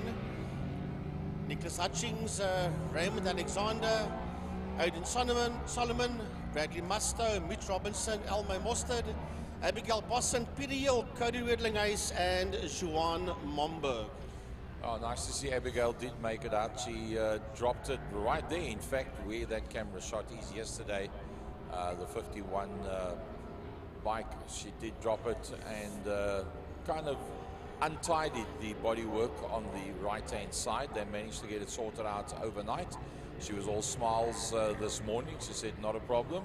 Yeah, it was a bit heavy, it was a bit hectic, but really enjoying the 650, Abigail Bossen. And, well, we'll see what she can do out there today on a somewhat damp surface. The question being, what tires do you use out there right now? I would tend to say a slick tire is going to be the way to go, but that's got to be a selective line that you're going to be running on a dry. Well, let's have a look and see as they work their way around. Yeah, the track is pretty dry. In certain areas, yeah, only, unfortunately. Yeah, I'm looking down the back straight and the camera shot, but there in 5, in Fostron, it's very wet off the track and it's very damp on the racing line. Looking out the commentary box window from where the bikes are now heading through 5A and onto the Porsche Club straight, it's very, very dry. So you can see the motorcycles are doing another out lap. So they did their out lap, now they're doing a sighting lap, just so they can pick up and see where the puddles are and where it is dry. And so yeah, let's look and see. So they're going to do 2 laps, out lap and a sighting lap. Geordie, it's very dry coming out of Blockpoint corner, heading onto the Joubert straight and into T2 Castrol corner. But you see, the thing is, hello everyone, just jumping in here. Back again. The thing is that any sort of puddle, you can see the puddle on the offline, on the wider side of the circuit. And when you are offline here, you can see the difference in the light grey compared to the dark grey. The dark grey, of course, being the wet and damp. And of course, as we know with oil and water, when water sits on the surface of the track and it sinks into the tarmac, the oil rises. So it's very possible that anyone touching or going offline rather into those darker spots, that something could happen. But now as the dry line starts to peek its way out amongst the rough, so to speak, then it's definitely where you'll see everybody go. No one will make some sort of over-characteristic, over-ambitious move on a darker part or a darker line on the track, because they know that bad things might happen. As now we see the number 11, Raymond Alexander, comes to the grid, 2nd spot overall to start this race ahead of Adrian Solomon, but the only 300 in the front row as the rest of the field makes their way. There's Adrian Solomon, there is Paul Bedell. No, I lie, sorry, that's Peter Hill. Peter Hill, yes. And Peter Hill, just as a little fact, is on a brand new Yamaha R7. That's nice. That is, he said to me the other day, he is incredibly stoked to be on that bike. As there's Elmo Mostert, there's Abigail Bossen. Yeah. And then finally, the other lady racer, Cody Redling-Ace, makes her way to the grid. And then, of course, Juan Momberg on the 78. We've got 3 lady racers out there. We've got Cody, we've got Abigail, and we've got the 94, which I did see there, of Elmo Mostert. So all 3 lady racers are out there in the STC 650 and Supersport 300 class, 8 laps. And Jordan, as they start to clear the grid, you can take them off the line. And I lie, no Jean Momberg. Unfortunately, he was supposed to be on Dave Entercott's number 78, but he hasn't made it to the grid. The lights are on, the lights are off, and away they go. And a brilliant start for Nicholas Hutchings on that Hutchings Service Centre, number 72, 650, as they rush down into Block Point. So they'll be very cautious into this first corner. Adrian Solomon up ahead of Raymond Alexander, but not for long as they bunch up in the top 3. It's Hutchings, Alexander, and Solomon. They'd run through Block Point right side by side. They'll go side by side, 3 wide almost, as here comes around the outside. Let's see who that is. In all white, that could be Abigail Bossen. we'll just have to see as they run through. It might just be as they go now through Castro Corner down towards the Lundstem Kink. Well, I'll tell you what, it is Alexander, I think, that's heading this one through Lundstem and working their way into turn 3, which is damn step, working their way up the Tygerberg Straight. I'll tell you what, these 4 have already broken away from everybody else as they work their way through the double right-hander, turn 4, Sarl Sweep, and work their way onto that back straight. It is indeed the Kilani Straight, and here we go. They are side by side. We're going to have a new leader because Alexander has been gobbled up completely as they run down towards turn 5, Fastron. But how's this? A 4-way battle for the top 4 and a 4-way battle for the top 8. How's that? 2 groups of 4, 2 squads, if you will, as they run through. This is 1, 2, 3, and 4. There is 5, 6, 7, and 8 as they run out of Kurtmina Foster. As they come across the line. But it is Abigail Boston and Adrian Solomon, the 2 younger of the group in front, just there in front of Nicholas Hutchins in that 3rd spot, and then Raymond Alexander, the only 300 amongst that group that is just slightly off the pace. Well, here we go. Boston led across the line. Solomon is in 2nd spot, but Hutchings is right on the case there of Adrian Solomon of HSC Racing. Oh, Solomon goes wide, and he will lose that 2nd spot to Nicholas Hutchings. He opens the door big time with that little bit of an error that he made, and down the inside went Nicholas Hutchings. Now Adrian Solomon is going to try and fight it back in that Paul King's number 4.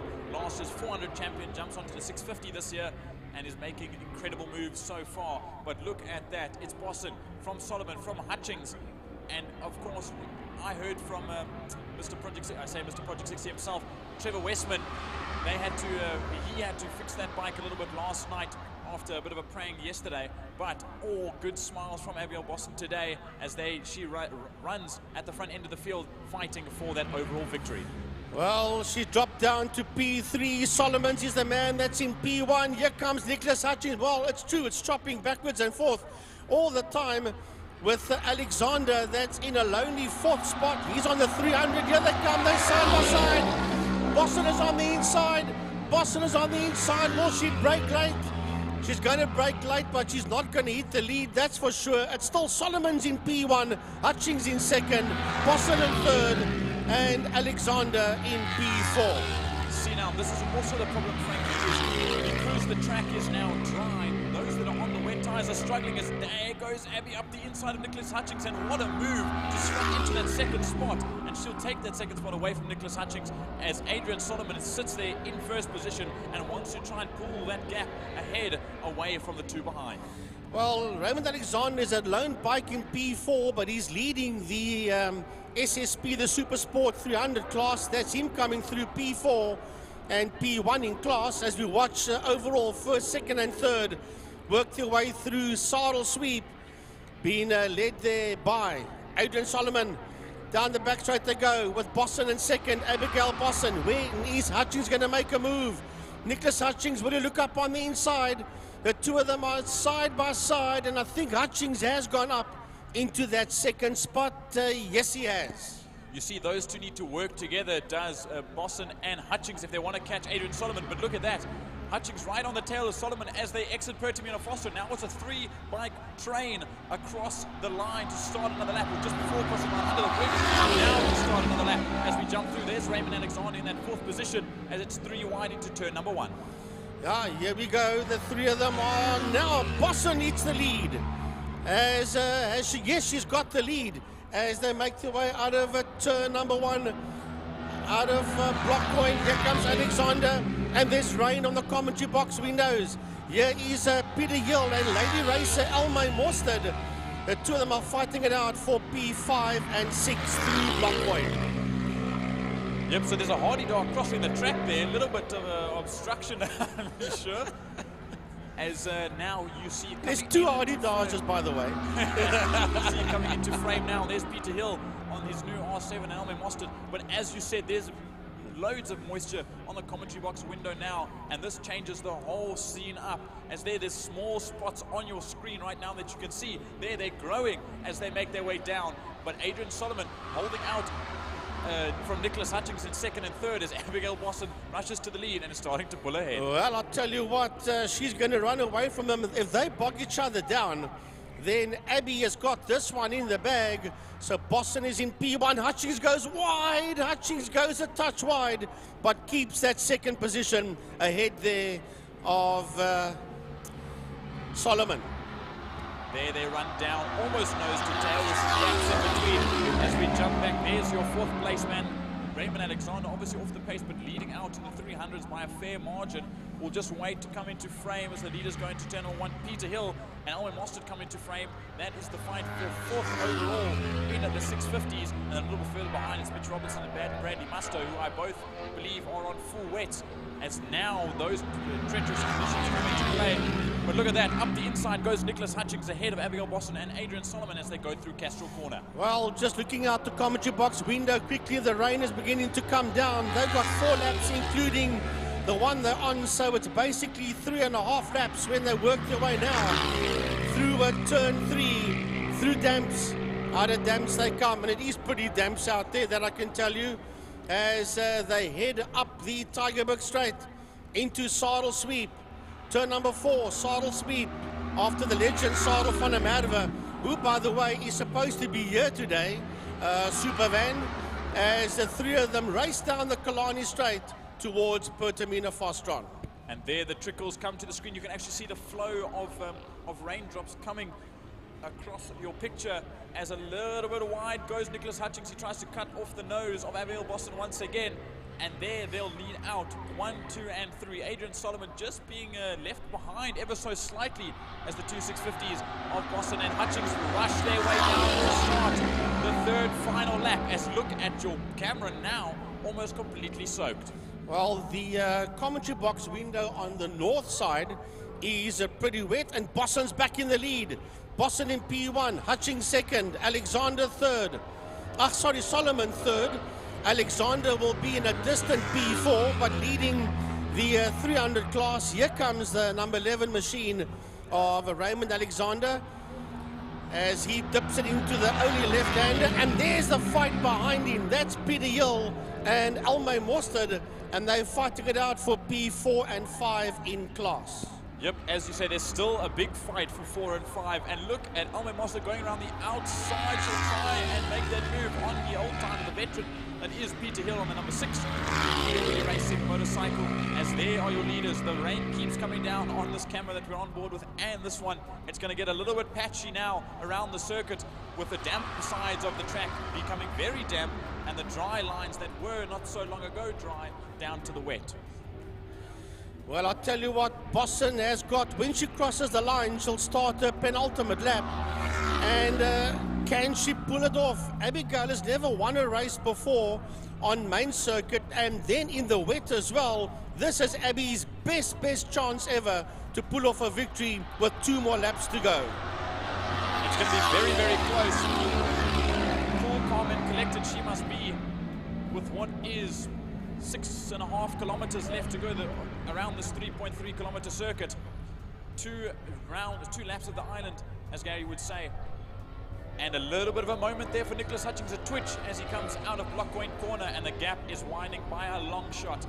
As now coming into Castrol, the camera is completely almost flooded, but the track still looks quite nice, and I'm sure it still feels a little bit of there's a little bit of grease on the circuit for the riders out there at the moment. And what you can't see in your shot heading into turn number 1 is Alexander. He sits first in class, and here comes Peter Hill. Elmay Mostert, P5 and 6 overall, P4 and 5 in class. And that's the second lady racer out there. That's Elmay, right in there behind the 6 machine of Peter Hill. And now they go down towards the final corner, almost to start the final lap. There is Cody Redlingace. That is just about to be swallowed up a little bit by the front runners. So they'll come into Pertamina Fastron, and now look at Nicholas Hutchings closing that gap around the final corner. This will be the run to start the final lap of this Battek Super Twin Cup 650 and Super Sport 300s, as now they run in and down the front straight, down the Porsche straight, and into Block Point turn number 1. Well, one more lap to go. Can Bosson hold for now? She does, yes. She holds. They're going to put a lap there on Cody Redlinghuyse. Cody gets lapped. Bosson just sat up in the corner. It may be track conditions. She's okay. She is fighting it out there with Hutchings. Hutchings has got the inside line. Bosson's got the outside line. She dives right in front of his bows. Bosson's not going to give up. Oh, and she slows down. She slowed right down. It seems to be cutting itself out and going through Lundstem King towards Damstep with a half a lap to go. Bosson has lost the lead. What an absolute travesty at the moment as they run through. There's a reasonable gap, and once again the bike cuts. It seems that maybe it's a fuel issue or something. She's looking over the side of the bike. Maybe it's not shifting correctly. We don't know what the case is, but she's losing a lot of ground, and she's lost a bunch of ground now to Nicholas Hutchings. But where is Adrian Solomon as they make their way through Sorrel Sweep? She puts her hand up. She's just going to try and get around the circuit, around one more corner as Adrian Solomon makes his way by. Yeah, I looked out the back commentary box window. She was hitting the fuel tank and shaking her head about. She's not a happy lass out there. Well, she must just stay on the tarmac. She can come home in P3. But it's Bosson that's in trouble out there. But no problems for Nicholas Hutchings as he wins this one. Hutchings comes home in P1. Adrian Solomon finishes in second. All Abigail must do, she must not pull into the pit area. She was so far ahead. She could have finished in third overall. And now it will be a did not finish for Abigail Bosson. But at the same time, she now knows what she's capable of in terms of pace. And maybe Trevor Westman and Alan Westman are saying, okay, just pull the bike in if anything is to happen and make sure that it's safe so we can get it ready for race number 2 as she will make her way down the pit lane. But here, coming to the line to get third overall, first in class, is Raymond Alexander. But look who's not that far behind. It's Peter Hill and Alme Mostert to the line, fighting for 4th and 5th overall, but for 2nd and 3rd and 4th in class. Well, if I was Abby, I would have just rolled it across the start-finish line and then pulled it off at the exit of the pit lane. But yeah, she obviously decided that she wants to pull that bike into the pit area. This should be Bradley Mustoe. That is coming to the checkered flag now with Mitch Robinson. It is indeed Mustoe, and Mitch is right on the case there of Bradley Mustoe. What a good run for Bradley in the wet. You see those very highlighter yellow rims that are on that bike, on that KTM RC390, and of course that was his full wets that he'd thrown on that he didn't quite get to put into play because the track was dry. Then all of a sudden the rain appeared and he managed to get those tires to work ever so slightly to pull ahead and away from Mitch Robinson on the Mag Workshop number 71. But I mean, what a chaotic race that is. Here we'll see this is the first lap with a four-way fight for the lead. Well, that is when Raymond Alexander was still pretty much in the fight. The only 300 with those 3 650s. And he was right in there. When the track began to dry out, obviously the 300 doesn't have the same power as what the 650 has got. And for the folks at home, this replay you see here, this is when life was still all good for Bosson before the bike gave a problem. But man, it was exciting stuff nonetheless in the 650s and 300s. And up next, API Property, Volkswagen GTI Challenge.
so for the folks watching at home, that we've asked you guys to vote for your driver or rider of the day. There will be an interim poll that will be announced, the top 3 nominations during the luncheon interval. Then you'll have had a chance to watch everybody race once. So let's give you a bit of indication on the luncheon interval as to how it's looking at that stage of the fight. And then at the end of the day, when we go into the 1 hour sports and GT, we will then post up who is your choice of driver of the day for this round of line property management regional racing at Killarney International Raceway, as the API Property Group GTI Challenge comes out for race number 1. None less than 23 cars out on circuit. And you can vote on that number on your screen, 060-352-2890. Keeping that in is mind for the competitor of the day. Yeah, keeping in driver mind or rider, that, whichever you decide. Not all of the classes have been out yet, so but there's nothing stopping you for voting now and then after the GTI Challenge race saying, wow, Mr. XYZ actually did brilliantly. Maybe I should mention that person as well. We do have people moving around to dry the lenses as quick as what we can. But yeah, it's going to be an ongoing as the rain comes and goes during the course of the day. So frankly, this will be round number 1, API Property Group GTI Challenge. And a pretty decent sized field. Remember, these guys are on control tires. It's semi-slick, so you don't have a choice as to change of tire. So there's no tire advantage and or disadvantage right now, apart from the guy that's just put on a brand new set.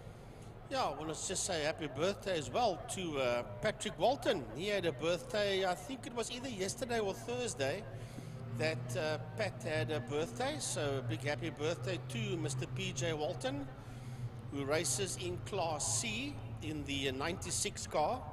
So we'll have to have a look and see if he is out there. Yes, he is in P20. Overall, that is. He's Patrick Walton. He raced many, many years ago. I think the last time he raced was about 2007, 2008, maybe 2009. I hadn't seen him for many, many years, and he's made a return again. So great to see a legend like that. Back in the day, he raced back in the day with people like George Thompson, people like Paul Fox and Paul Winter, just to name 3 names there, amongst others. And it's good to see that Patrick is back behind the wheel of a Class C Golf again. Well, I must say, there's not a lot of Class A cars out there. Nathan Victor, John Henry Vaughan, Scott Keldenay, Shane Williams, and Ollie Itenas. So Class A dwindling a little. The tendencies going towards Class B, but the main impact going towards Class C, what we like to refer to as the Brat Pack, as they move up towards the line. And that Class B battle, I think, is going to be brilliant. I think, I hazard a guess here, I think the Class C battle today might just be the odds-on favorite battle to watch. Yeah, and Bus will not be out there. He pulled out. He is in Class B. He had car issues, and he pulled out, I think, before the end of yesterday. That number 8 car in Class B withdrew. So there's a B64 car. That's Zach Layden. The B7 car you see on your screen moving there, that's the chairman. That is Mr. Zaki Hendricks. The 14 car on your shot there, that is Mohammed Kalfi, and just ahead of him is Faisal Jacobs. The 90 car, that's one of the Hubert brother. I think that's Tristan Hubert in the 9-0 that you can just see at the back there as the cars move forward. That 31 car, that should be Mark Fontini if the 31 car is out there. I just don't see him on the screen, but he will be in pole for Class C. He's Mark Fontini, multiple SA oval track champion as well for 2.1s and hot rods. He's Marky. So the one light goes on and the one light goes off. It's not a 3-light start, it's a 1-light start. And away they all go. One big bundle of Class A, B and C API Property GTI Challenge cars all roll through turn 1, block coin. Haven't had a one light start for quite a long time. Everybody makes it through one. Can they make it through turn number 2? As they work their way down, it looks like it's Nathan Victor that's leading them out right now. Yeah, he has got John Henry Vaughan right in there behind him in that second position. Skull Geldenhuis is there in a P3. Then it is Shane, followed there by Ollie Hintenhuis, as the 5 of them work their way through turn 3, through Damstep. Oh, look at the front end of that Class B battle. They're sitting side by side. Volskenk, Leiden, Sandenberg is right in there as well. Zaki Hendricks finds himself mid-pack Class B right now. Down the back straight goes your main contenders in Class A, working their way down towards turn 5, towards Fostron. There's the Class B cars in shot, but here come the A cars. It is Nathan Victor. John Henry Vaughan is in that second spot. He's been challenged there by Skull Geldenhuis. Geldenhuis wants to come through. They are side by side. We'll have a look and see when this one settles itself down as they make their way into turn number 1. It is indeed Geldenhuis, Williams, and then Hintenhuis as the Class B cars are now crossing the line, heading into block point. John Henry Vaughan dropping down, but that Class B battle, Sandenberg doing a brilliant job so far. Finds himself ahead of Volskenk, Leiden. Hendricks still in 4th with Jacobs and Colfie surprisingly way down in the Class B grouping. Right, we go back to, that's the Class B cars we see in screen there. That's Sandenberg from Volskenk, Leiden, Hendricks, Jacobs and Colfie. Mark Fontini is leading a Class B from Jabé and Schroeder, Class C, sorry. But the leaders, we've got to pick the other go. The leaders heading into turn 4 into Sarl Sweep. That's Nathan Victor in P1. John Henry Vaughan has dropped down to second last in that group as they work their way down the back straight. Ahead of Henry Vaughan is Williams. Ahead of Williams is Geldenhuis. And your overall leader, of course, is Nathan Victor. Well, that Class C battle is raging on, and we're going to pick that up as best as we can. But I do believe that Nathan Victor has got the lead, and a very commanding lead right now as he stretches them out. As we said, John Henry Vaughan is battling it out there. Sandenberg is now coming under pressure on Volskenk, Leiden, Hendricks and Jacobs, all of them very, very close to one another. Well, I'll tell you what, we've lost John Henry Vaughan. He is not out there anymore. He is pulled off the track. Yeah, the rain is coming down. The guys have got there windscreen wipers on. Here comes Tristan Hubert. That's a 90 car coming through there with Ross Schroeder right along there with him. That's Jacobs coming through your shot there. Faisal Jacobs with Mohammed Kalfi. We're going to have a look at the 2 API property cars in Class C that are sitting nose to tail. That is a Schroeder, and that is in that 14th spot overall.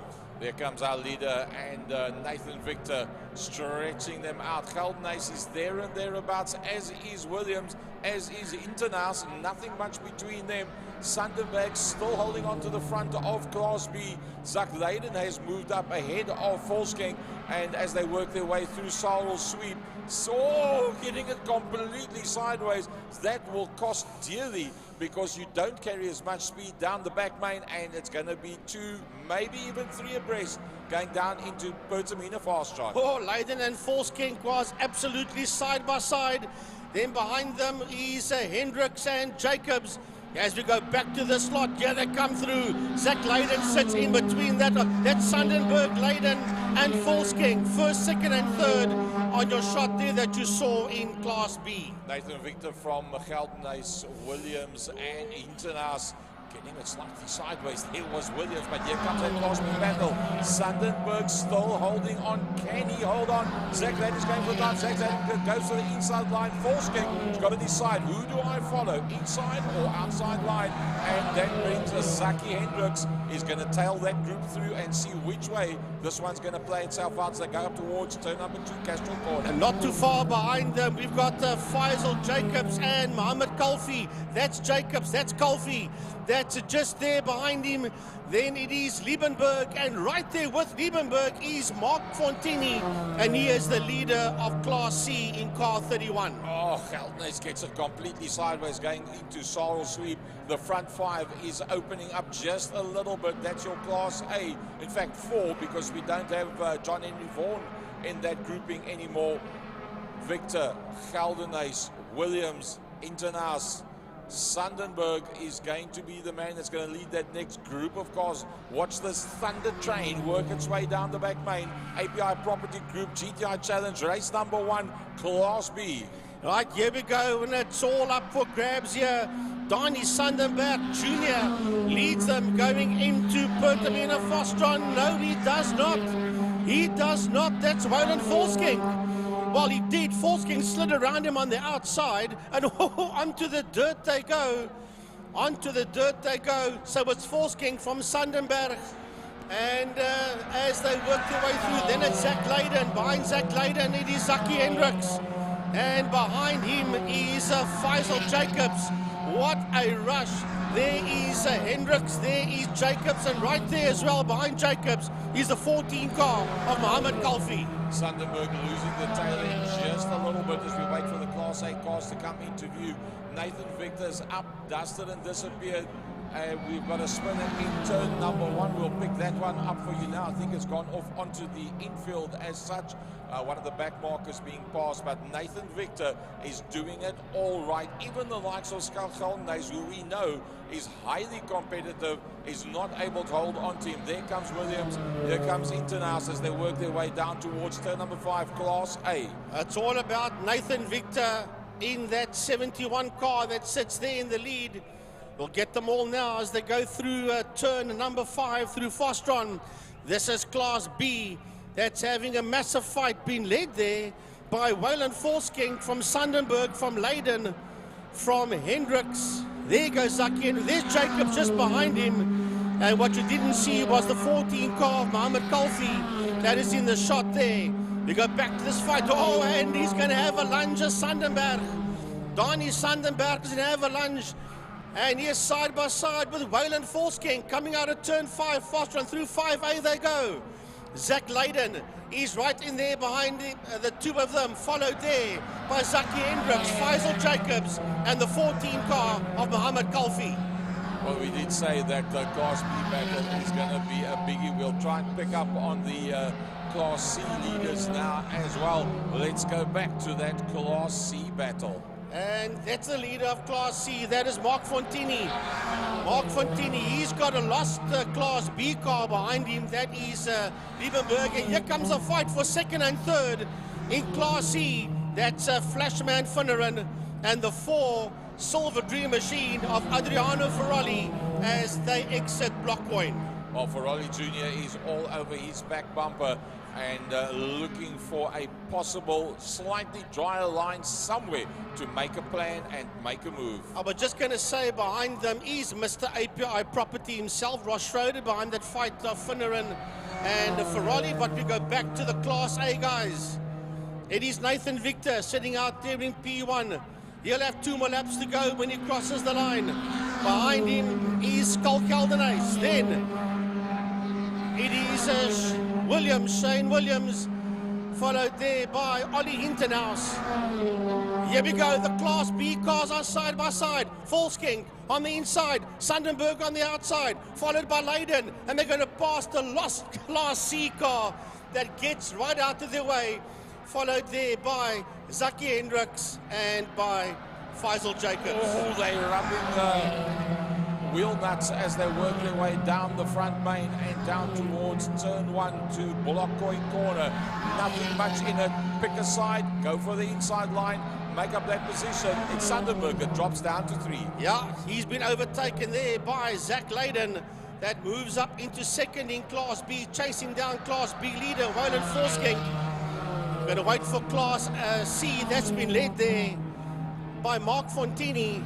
Way on his own is Mark Fontini, and that's Adriano Ferrari. There is Mr. API Property himself, and that is nobody else than Ross Schroeder.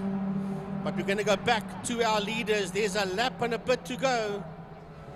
We'll find our leaders now. They should be making their way. Here they come, out of a turn of 5, out of Fostron corner.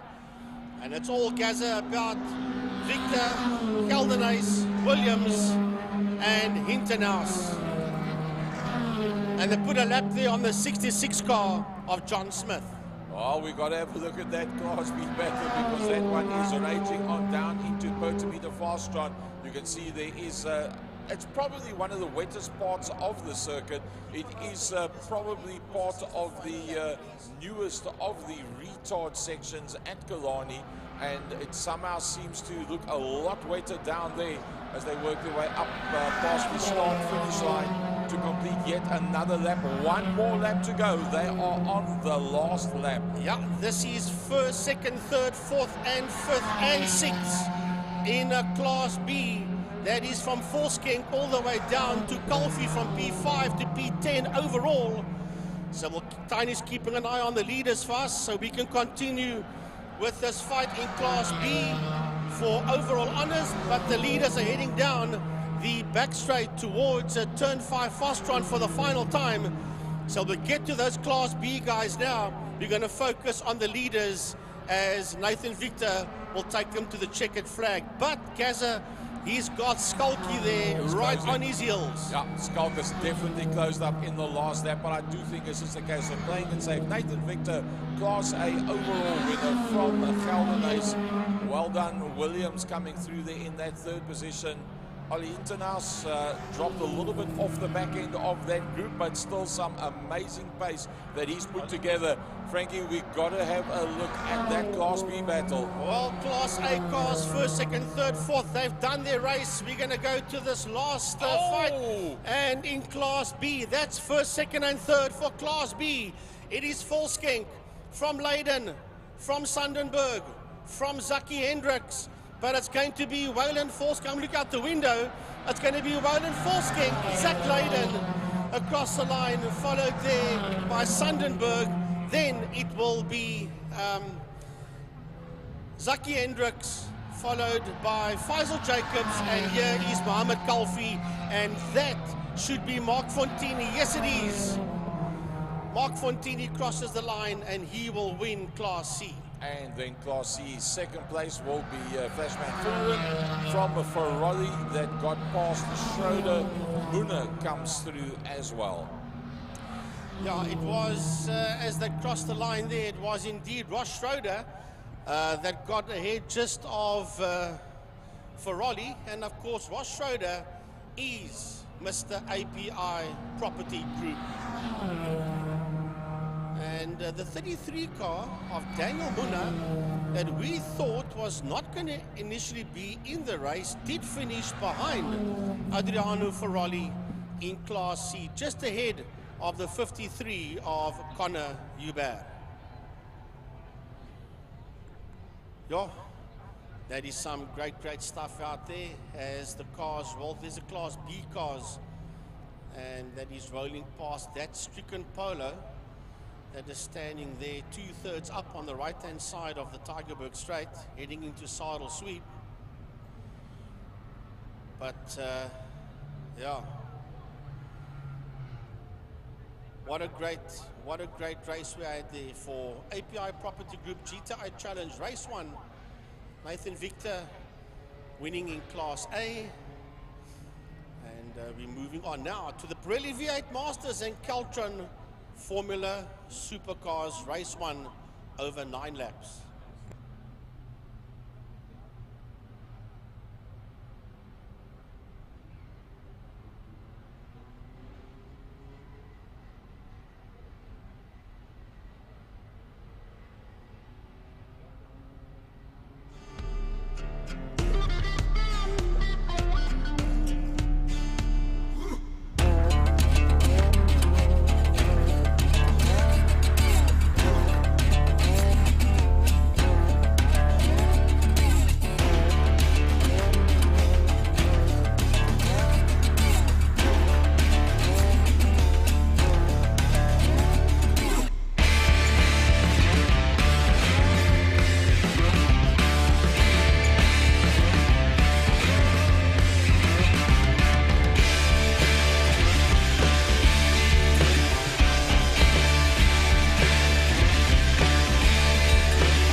Right, here we go with Pirelli V8 Masters and Caltron Supercars.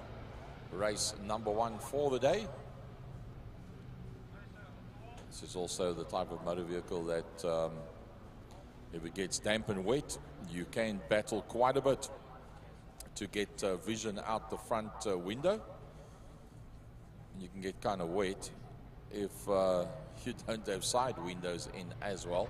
So Gary Thompson and Dennis Guy Duck will be on the front row of the grid. Ken Finneran from Blockcoin on the second row with Martin Bench.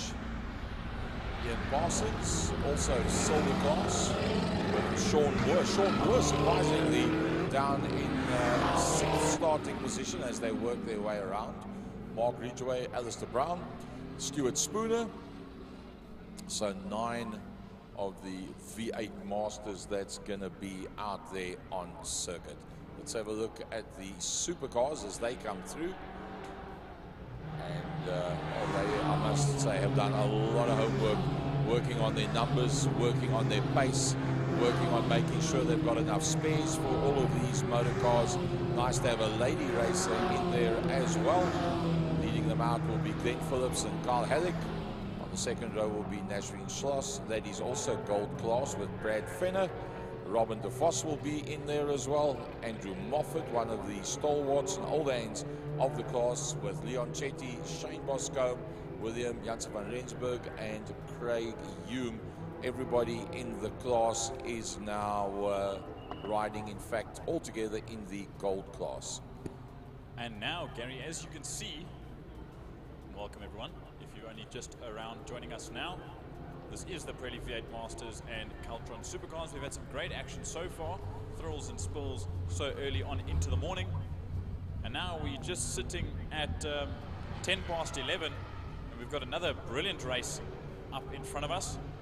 But as I'm just about to say, the clouds have sort of cleared right above Killarney. The sun is out.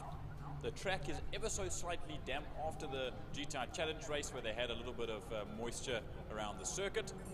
But so many GTIs, they managed to clear out the track ever so slightly as the V8 Masters get into their position. But the supercars have to rush and catch up because they're not quite ready themselves. So here you go, Gary Fleming, take these V8 Masters away. Well, there you can see the gap that he's just referred to there now. Back to the second group of cars that's out there, but it's all about Pirelli V8 Masters as they work their way down towards Blockcoin corner. First time that they're going to enter at high speed. Oh, locking up heavily there and getting it completely sideways as well. So that is going to be a bit of a turn up for the books the first time they go through turn number 1. There comes the supercars, and we've still got 2 cars standing here, so that'll be a yellow flag situation. They'll be hoping that everybody gets through quite fine.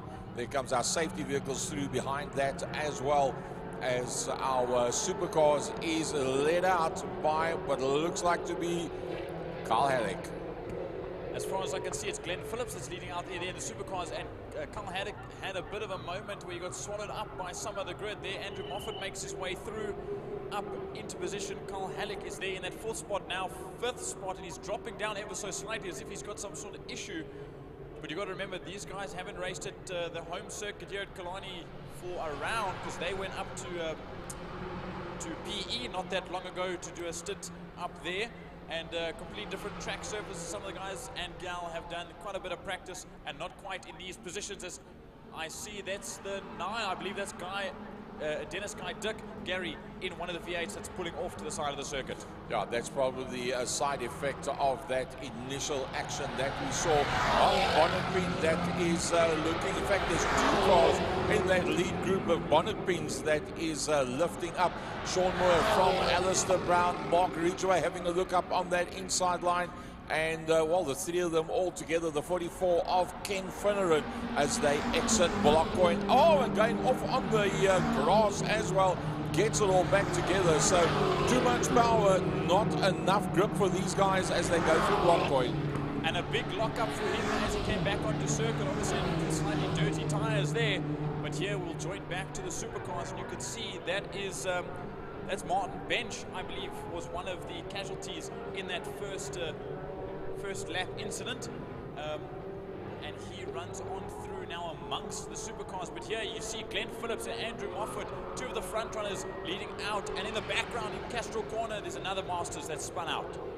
Going down towards turn number 5 is our leader, Sean Moore. He's up, dusted, and disappeared with all the controversy that's been happening behind him.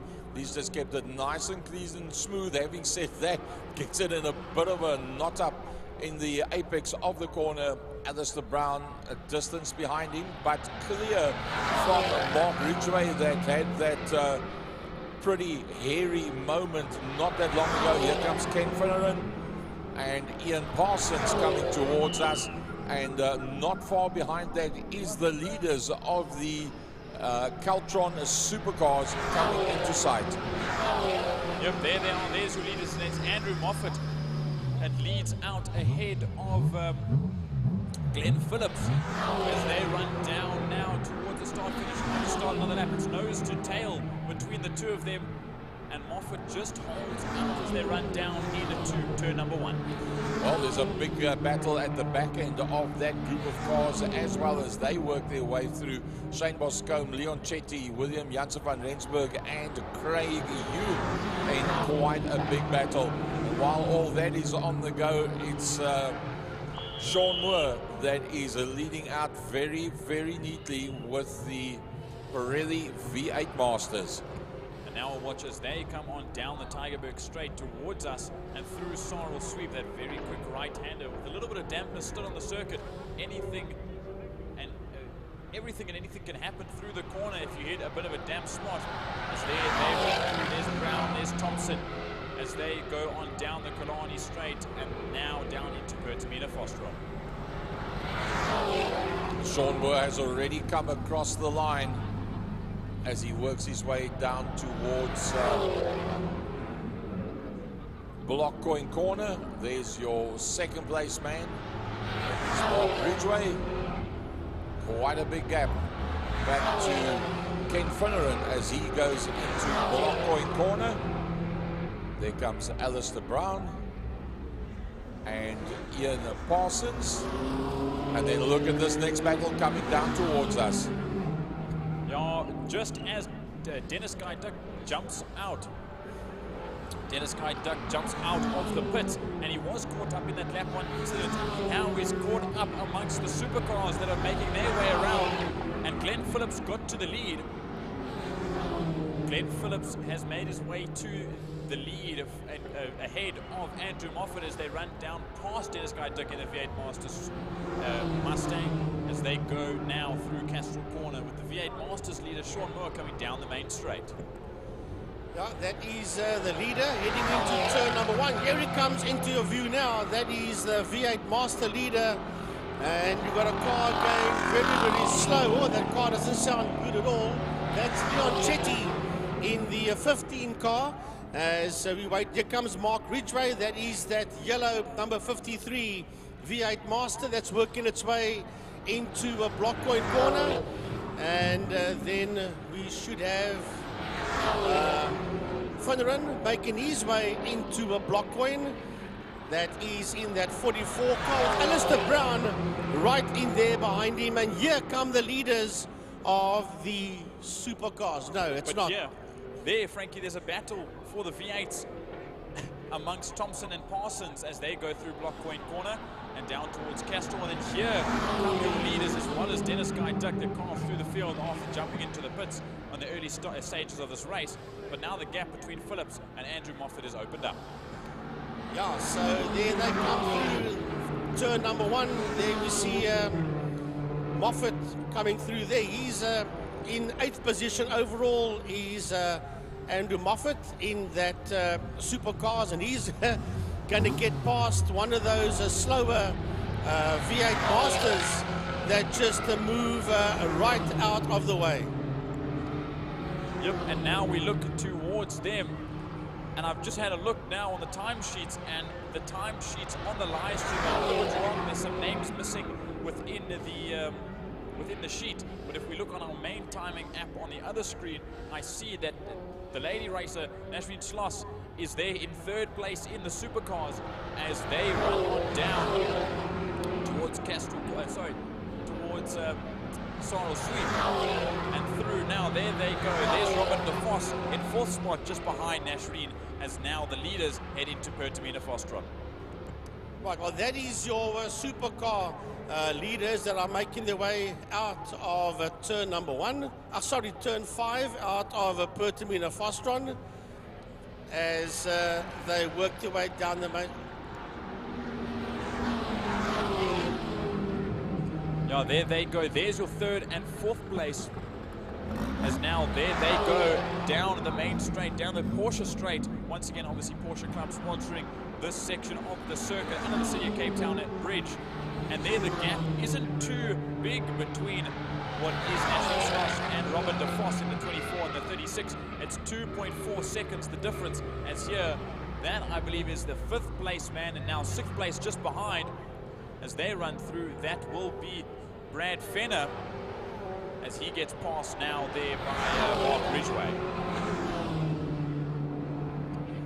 Then I see there's Bradley Fenner and Carl Halleck, and just behind Carl Halleck is Craig Hume, as they come through across the line to start another lap with 3 laps left to go. Right, so I'm going to pick up on the overall leader, because the strap that you're seeing on your screen at home, folks, once again is incorrect. As we watch them go through. That is Brown and that is Finneran that is making their way out of Block Point Corner. That is out there on the track as they're picking up a whole lot of these slower supercars heading through Castro Corner right now. You're going to feel sorry for these supercar drivers as they've just been eaten up and spat out left, right and center by these quicker V8 Masters as they work their way through the supercars in Damstep. And look at that, as the sun starts to come out, now it's basically like the highway, but during the day with the sun breaching the clouds. But look at this big gaggle of cars coming on through. There's the V8, like you said, there's Brown, there's Finneran, and Gary Thompson has made it into the fray just behind there. Then you see Bradley Fenner as well as Harry Hume. And then Carl Halleck just behind, but it seems that some of these supercars are having a few issues so far today. But there, look at that red, white and blue mix as they make their way out of Pertamina Fostron. There is Brown, Finneran, and what I can see as Gary Thompson in the 17 in the blue car as they run down towards turn number 1. Here they come into Block Point Corner and they've got a back car, so that is Brown, Thompson, and Ken Finneran.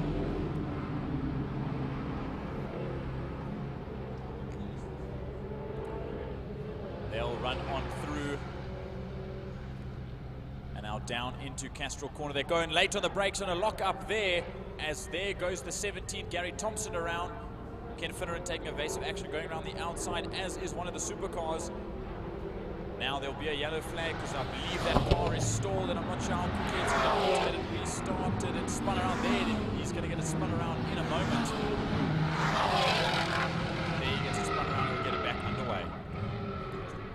Right, so I picked that up now because I was just chucked in the deep end over here that Alistair Brown was there with them, and he was down in 17th position because he had spun out. So the guys that were there with him, Finneran and Thompson, they were in P3 and 4 as we watch these supercars work their way through the double right-hander, through saddle sweep, down the back straight they go, and the 3 of them are literally nose to tail. And there you see Halleck with Craig Hume, sorry, that's Halleck, William Jans van Rensburg and Brad Fenner in that group of 1, 2 and 3 ahead. And then I believe that is Sean Moore that's making his way through the pack. Let's just have a look at no, I believe that is Gary Thompson, who had that spin and has recollected himself, as this will be the final lap for your leader. We'll just have to pick up where the leader is going into Pertamina Fostron now. That is Sean Moore. That is leading the V8 Masters, and we'll pick up Sean Moore as he works his way towards us, way down the road. Here he comes. That's a second car you see in your shot. Bit of battle damage by the looks of things there, but he comes home in P1. We're waiting for the 53 car of Ridgeway. He's busy working his way through turn 5, through Fostron Corner. and he will bring that 53 V8 Master home in a second position. But we just missed it as they came past. They were a lap down, but it was Glenn Phillips that beat out Andrew Moffat to the line. As there comes the second place man in V8 Masters, Mark Ridgway, and then a couple of the back markers in the supercars as well, making their way past us now. Right, that is Brown that's finishing his race, but he is 1 lap adrift. He had a problem, and he will finish all the way down in 15th spot overall, Will Alistair Brown, and he is 1 lap adrift. Working his way towards us now. That should be the 44 of Finneran, Parsons, and then Finneran crosses the line as we wait for the rest of them just to finish their race. But that was the Pirelli V8 Masters and Caltron Supercars race number 1. And in that frame, you just see there, Craig Hume came home there in 11th and 4th in class, which is a great result, or 5th in class rather, which is a great result for him. There is Carl Halleck and William Jans van Rensburg, as well as Alistair Brown. Alistair Brown, yes. And then here comes Brad Fenner. There were a couple of issues within the supercars. I believe Leon Chetty obviously had that big knocking noise as he came past us, and he had to pull off. But bit of a difficult start to the day for the Pirelli V8 Masters and Caltron Supercars. But once again, Glenn Phillips winning out in a spectacular battle between himself and Andrew Moffat. And then, of course, the lady racer, Nashreen Schloss, home in 3rd place overall in race number 1.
Right, here we go.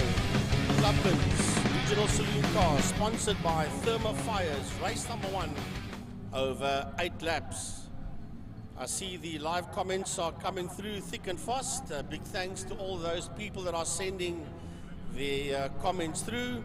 24 cars entered. Let's have a look and see if all 24 of them are going to be out here on the grid as we watch them one by one roll out of a pit lane onto the circuit, into turn 1, into block 1 corner. And a big thank you to Therma Fires for the sponsorship of the Clubman's class. Well, one of the possible omissions from today was Steven Heidenreich that busted gearbox yesterday, and luckily for him, his sponsors stepped in and his very capable crew, and they managed to do a bry and a gearbox change last night and get it all back together. And he has in fact got that P1 pole position on the front row of the grid on that inside line, which would suit him to a T. You can see he's desperately trying to get temperature into those tires. Jaco Lambert, who's been getting quicker and quicker in the front wheel drive polo, and then the birthday man, Jesse Huggett, finds himself in a 3rd position overall. It's his first outing for 2025, as he's had a lot of engine problems. It would appear as if they have now sorted out the finer detail. It was in fact a slightly bent crank, which appears to have been the problem, which was shaking the clutch to pieces, and going through a very expensive round of trying to get it all repaired and sorted out. The motor up and down to Port Elizabeth all the time, and now on his 70th birthday, and this is his 60th consecutive season of racing. Started racing Formula M at the age of 10, and he has never ever had a single year in 60 years that he has not done some form of racing, going through so many different classes, so many different formats of motorsport through the years. And well, I'll tell you what, we're super duper proud of our multi-title Jess Huggett, that at the tender age of 70 is still very, very capable of taking it around the island pretty quickly. He'll be starting in that 2nd row of the grid, and he'll have the Class X car of Zach Groenewald, the BMW, will be alongside him. Behind that will be Carl Visser. So that's a very select group that's going to be right up front. Right, so we see the cars beginning to line up. That 44, that is Francois van Tonder, qualified 3rd in Class C and P10 overall, as the field busy work their way through. Graham van Rooyen in the 149 car. It's been a long, long time since van Rooyen has been out there racing. There's a Dewald Lambert new generation VW Beetle in Class X. He raced that car up until the last event in fine cars, and he has now decided to jump from fine cars into Clubman's Regional Saloon cars. You just pick up that Beetle just there on the bottom right-hand side of the screen at home for the folks that are watching, as we have a look and see Charles Opperman as well there in that 89 Golf, just behind the 44 Polo of Trappist van Tonder. And then Faisal Jacobs directly in there behind that, the man that's been trying to bring motorsport to the masses in Cape Town, very much involved with spinning, drifting, and getting people out on the track on track days as well. So Steven Heidenreich and Jaco Lambert and Jess Huggett, the 3 Class A entries on the front and the 2nd row of the grid. Is that an MX-5? I was just going to say, Gaza, that is Francois Briers, car 111, qualified in P20 in that MX-5 with John Weldon just there on his left-hand side. Also a Class X car, and Dewald Lambert in the Beetle is also running in Class X. So your front Class X runner being Zach Groenewald, who stands on the 2nd row of the grid alongside Jess Huggett, but Steven Heidenreich and Jaco Lambert. And Frankie, you got to admit, Jaco Lambert's just getting quicker and quicker and quicker in this class.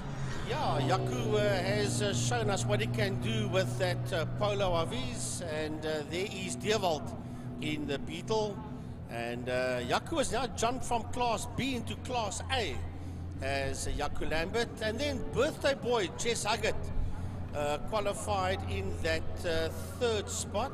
With the new livery.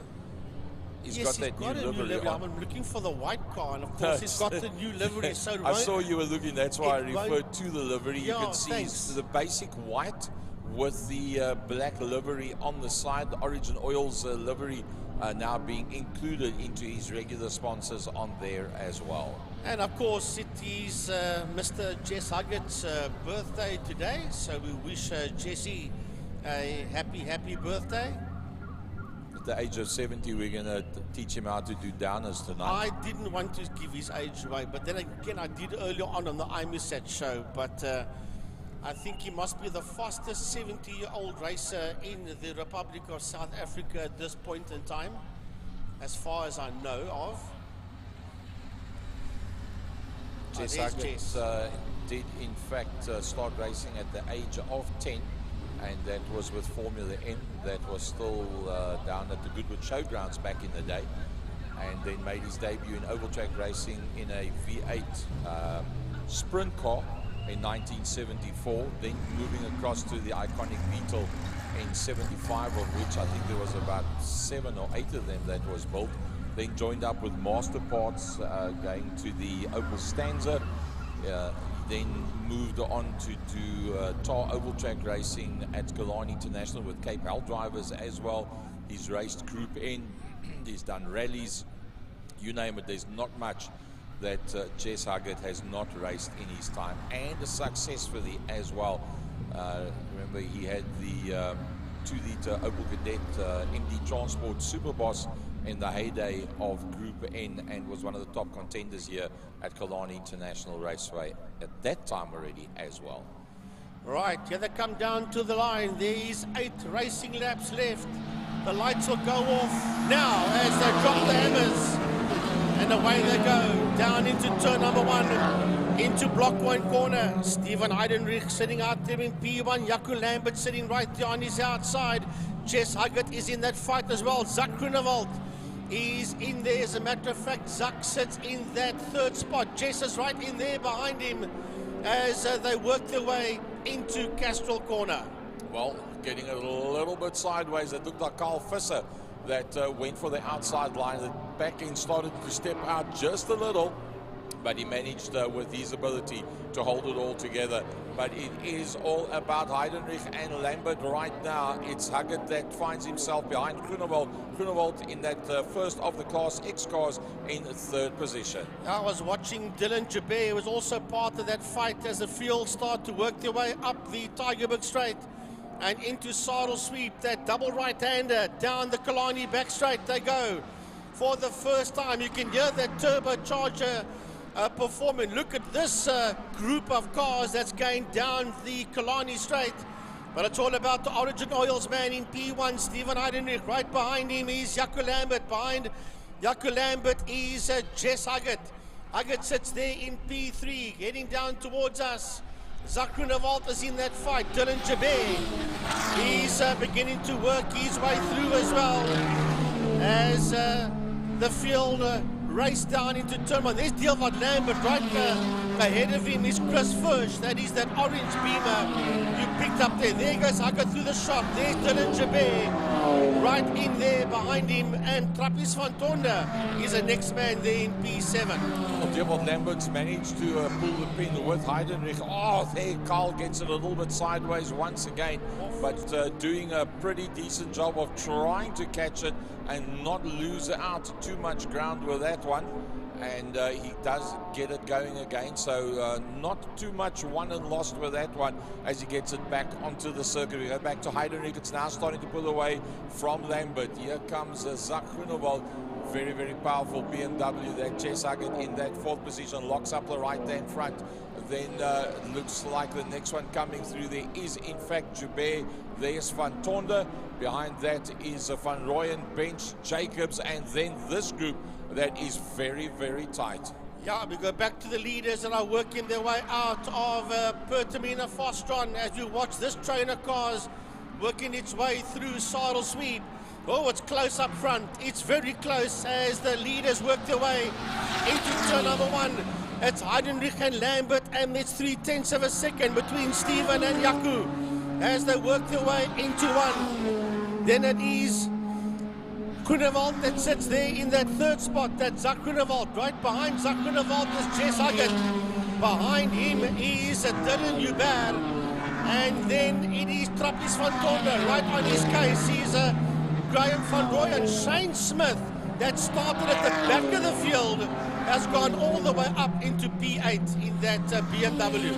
Well, pretty interesting to see how this one's going to play itself out in that third, fourth and fifth positions. Smith finds himself quite a long way down. Not sure what impeded him initially, but he's not where we would have expected to see him at this stage of the fight. Nice to see that Gavin Cerf is out there as well in the Mark 1 Golf. He said he's going to start getting back into racing again. He finds himself 5th overall in Class C. Leaders are working their way into turn 5, into Fostron corner. And Jaco Lambert all over the bootlet there of race leader Steven Heidenreich. That's the two of them in shot. That is working their way through turn 5A. Onto the home straight they come. And run it back down into turn 1, into Blockpoint corner. Zak Groenewald sits there in Class X. 3rd spot overall is Zak with a BMW. Then we're waiting for the Jetta 2. Oh, he's not there. Huggett is gone. Here comes Dylan Hubert. Here comes Trappist van Tonder and Graham van Rooyen, and Jesse Huggett in the background is pulling into pit lane. That's game over for Jess in race 1. Yep, having started in that 3rd position, unfortunately that's cost him race number 1, so the problems continue from a mechanical point of view for the birthday man today.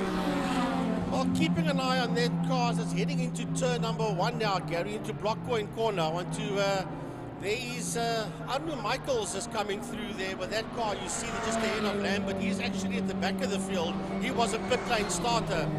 I was in that car of Arno Michaels. It was driven by Barry Williams on the family day.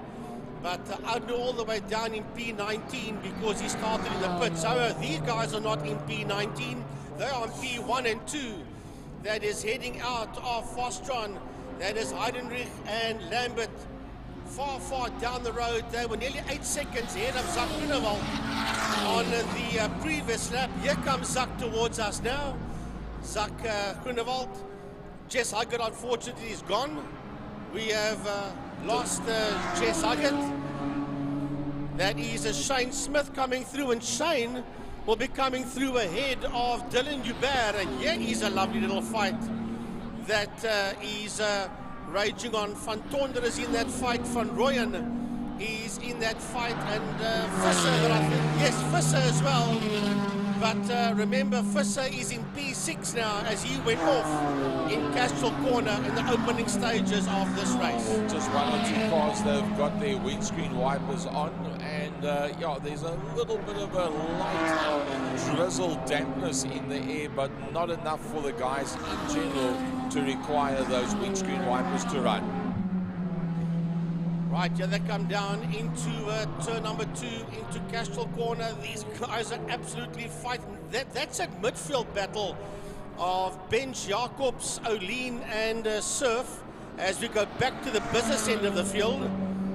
Steven Heidenreich, that's a back marker. I think it might be Adam Omar that they've got past. Yes, it is Adam Omar that P1 and P2 has gone past. Heidenreich and Lambert. Now I'm watching out for Shane Smith. He sits, there comes Shane Smith into your shot. He is behind Zak Groenewald. He was 8 seconds behind Zak when they started this lap as Zak crosses the line. Oh, there's a nice fight there. That is Dylan Jabert. And he is fighting it out there with, is that Trappie said he's fighting Carl it out? Visser. No, it's Carl Visser, sorry, yes. Carl Visser.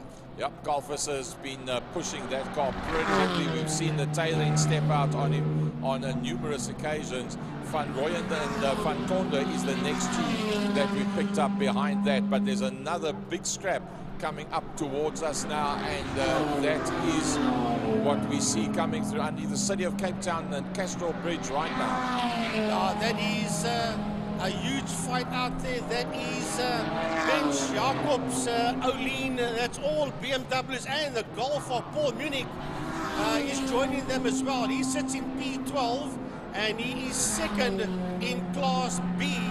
He's Paul Munich. Right there with them is Paul Munich, but it's been led out there by Mia Bench. Mia Bench will lead them out. Then it is Jacobs and O'Lean and Munich in that order as they work their way through the Lundstem kink and into Dams. Believe that we've got Gavin Surf that's off in turn 5. In fact, that was, yeah, there you see his car on the outside as we watch Smith work his way through in a very creditable 3rd position. Right, so we're still keeping an eye on this fight. There's Adam Omar that's going to be lapped there by Jacobs. Want to pick up, as a matter of fact, that's a group that's heading into turn number 5 now. That's the one that we want to go look at.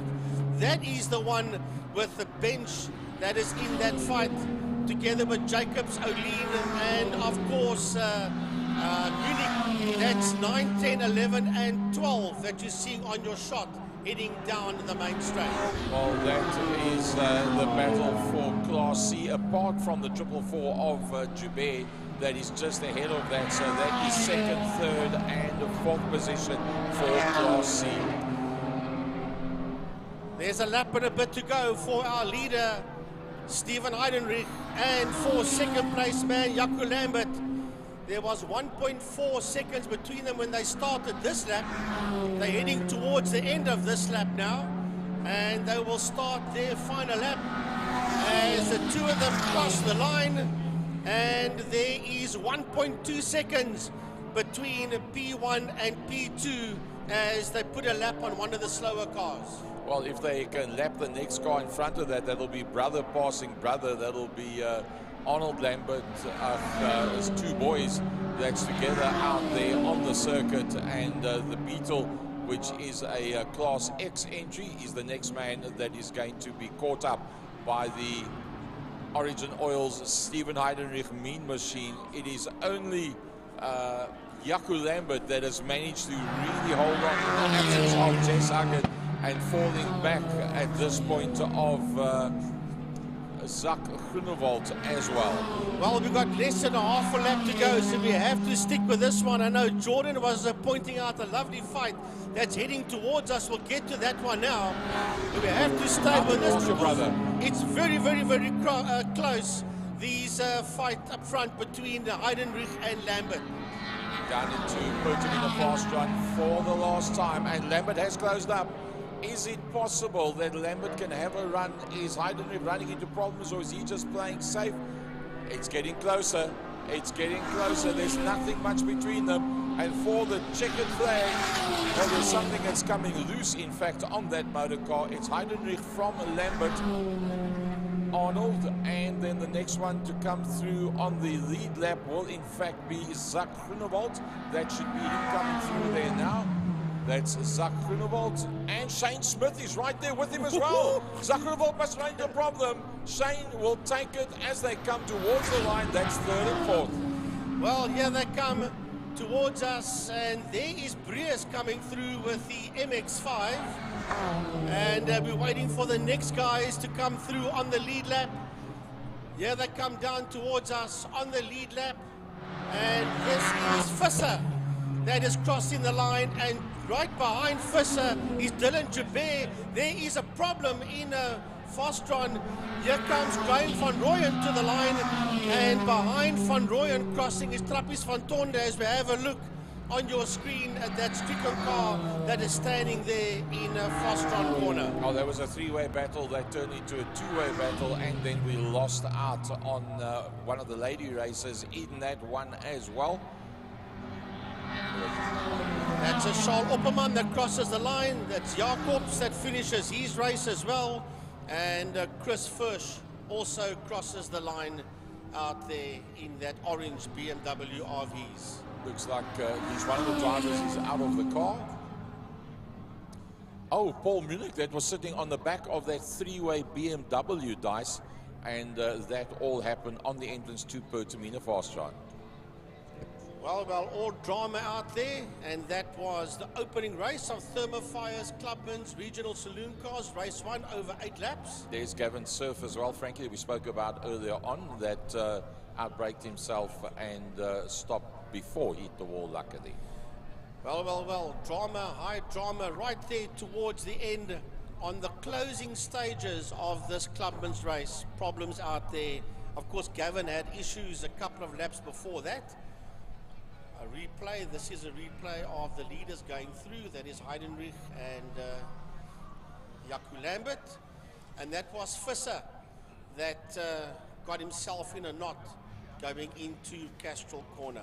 There is Zakruneval coming past on your shot, followed there by Jess Huggett and Dylan Joubert.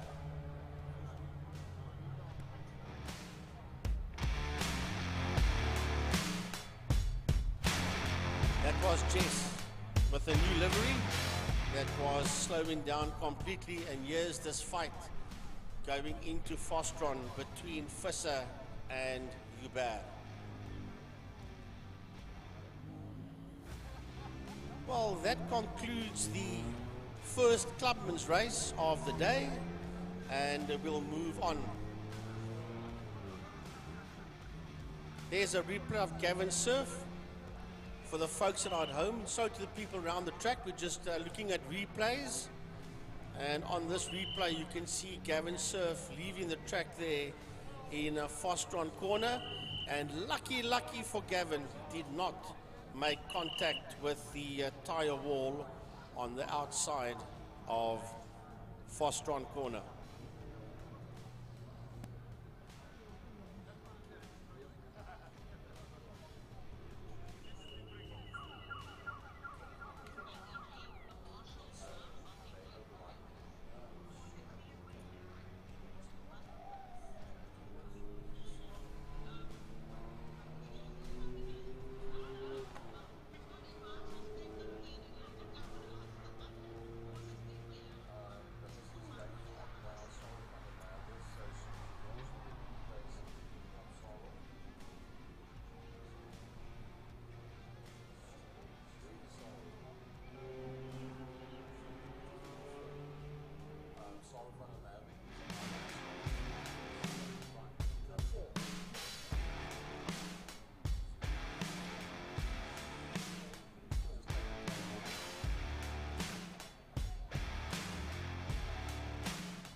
Well, guys, I don't know who's going to join me here, Gary or Geordie.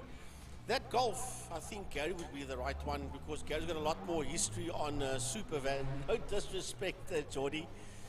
But Geordie, you've also got some information on that car. That was the car that Sarl drove in the rallies back in the day, and said that that was probably the worst car that he had ever driven. If I remember correctly, he started and didn't finish 8 rallies back to back with that self-same motor car, and that's why there was a sticker put on the back of the car, Golf, a game you'd rather play than a car that you want to drive. But obviously that was all tongue-in-cheek stuff. Yeah, absolutely. And I mean, it was the season in what I believe was, it must be more than 30 years ago. Late 80s, early 90s. Again, that's way before my time. But still, back in the day, these rally cars were, built by factory teams for full-on rally racing here in South Africa. And for a man like Sarl van der Merwe's, legacy, racing everything from Le Mans to Daytona, winning Daytona in a 962 Porsche in the Creepy Crawley team, and then rallying for Ford and racing for Ford and all the likes. Imagine having a car that you raced that you absolutely hated, just based off luck and based off the car itself, to become so synonymous with you and your brand and your legacy. Oh, no doubt about it. Sarl van der Merwe, 50 years in motorsport, is a function that we had a while back here at Killarney International. And think about it, that car that he said now broke down so many times, that 2-liter naturally aspirated Golf motor that was designed by VW Motorsport became pretty much the 2-liter Golf motor design that carried through for many, many years for all in oval track racing with the 82.5mm pistons and chrome top rings on it with the bigger valves and what have you. And that specific motor was copied over for another 2-3 decades and was a very well-used motor in oval track racing for an extended period of time. But Sarah van der Merwe, wow, what a legend. Probably the most well-known, apart from Jody Scheckter, racer of all times from South Africa on the international scene, and hence Kilani International making turn 4, naming it Sarel Sweep. To my mind, that will never ever change. That's there from start to finish. We see the oil that's being cleaned up, and as Frankie said earlier on, probably mechanical failure that was incumbent there for Gavin Surf as he went off just after that in turn 5. So that probably links together. As we see, they're still trying to remove the cars that was involved in the incident there. And yeah, it looks like the Golf is already on top of the car carrier. That's Paul Minnick. And then we've still got the BMW that needs to be recovered from there as well.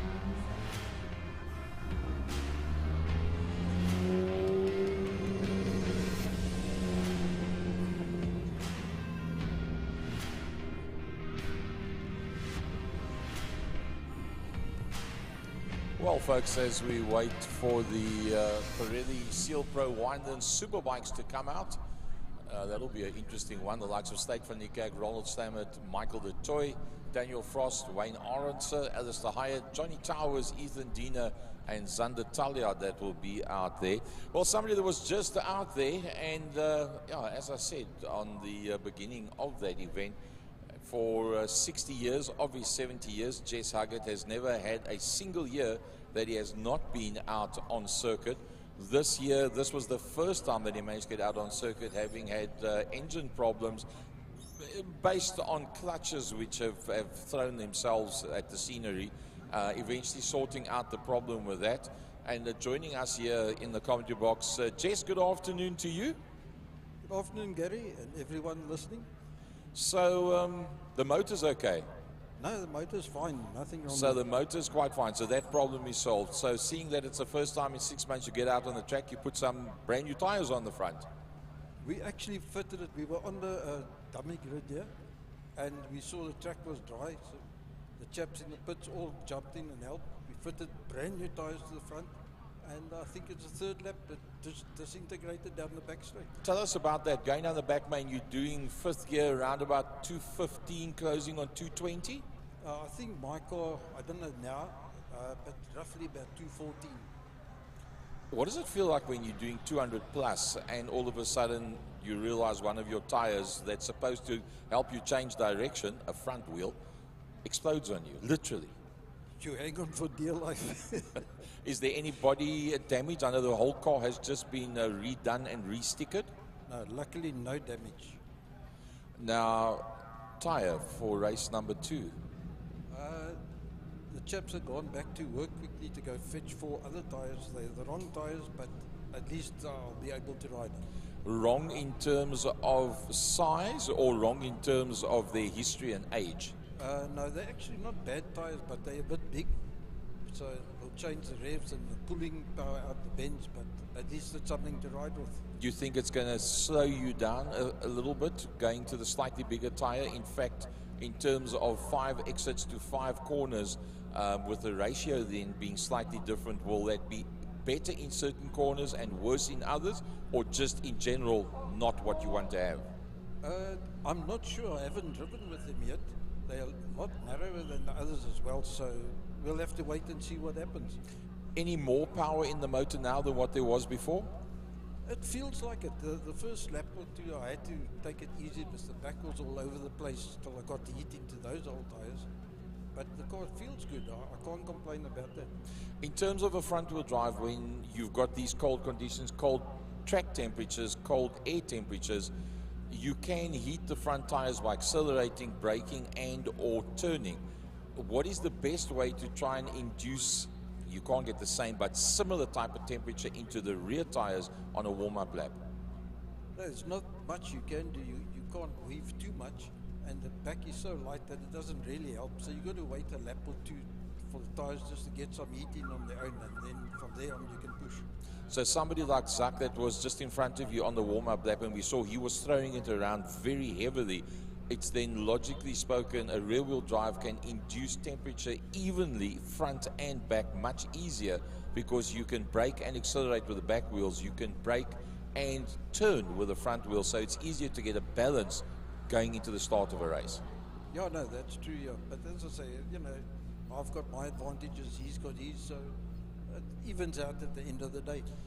Jess, in short, 60 years, not a single year that you have not raced.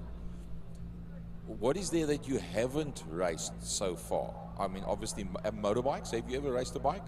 No, I'm not that crazy. Okay, so bikes you haven't done. What else is there? Is there anything else that you haven't actually tried? I mean, we know gravel and tar oval in V8 sprints, in 4 cylinders, in hot rods. You name it. There's nothing much there. Your highlights, the good years that you really enjoyed, would that include Group N racing, MD Transport, 2 Liter Superboss? Yeah, no, look, every class I've raced I've enjoyed. So, you know, I've had a full go at everything, so I really can't complain. Okay, well, Jordan's just come up with an idea here. Jess, what is there that you haven't driven that you still want to drive? No, I don't know. I've done whatever I've wanted to, so I'm quite happy. What do you still want to achieve in the next 10 years before you hang up? I just want to ride and enjoy myself. I don't care where it is, be it the front, the back, middle, I really don't care. And if it's only got 2 wheels? No, stay away. So that's the only thing that if somebody wants to feng shine, it's my word for the day, feng shine. If someone wants to feng shine and offer you a drive, they must offer you a motorbike, because it'll be the cheapest sponsorship ever. It ain't going to happen. As long as they got fairy wheels on the back, I can try it. Folks, the legend himself, Jess Huggett. Jess, from all of us in motorsport in South Africa, for what you've achieved, but more for what you've meant for motorsport as an icon of how it should happen. From all of us, thank you to you. We hope to see you out on the circuit for at least another decade. Your next birthday, we'll say, turning 80, having raced every single year for 70 years back to back. And congratulations on your wedding this year. So you're doing firsts and you're doing seconds. Thanks a lot, Gary. Thanks everyone out there that supported me. Thank you all. All right, folks, we're just going to give the marshals an opportunity to get a little bit cleaned up out on circuit. Then we'll go to Pirelli Seal Pro Winelands Superbikes. And then we got the Lauda Classic cars and Caltron Fine cars. And then we will go into the luncheon interval with passenger rides. Tiny came up with an idea. He says we need to put Jesse in a V8 Master. I don't know if he's done one of those things yet, or maybe even a Formula V, single-seater. That would be something different. He said no 2 wheels. He was also meaning no thin 4 wheels either. That also wouldn't work. So there's a challenge from the commentary team to V8 Masters. Yeah. How about us getting an opportunity to see the legend himself, Jess Huggett, out there in a V8 Masters entry?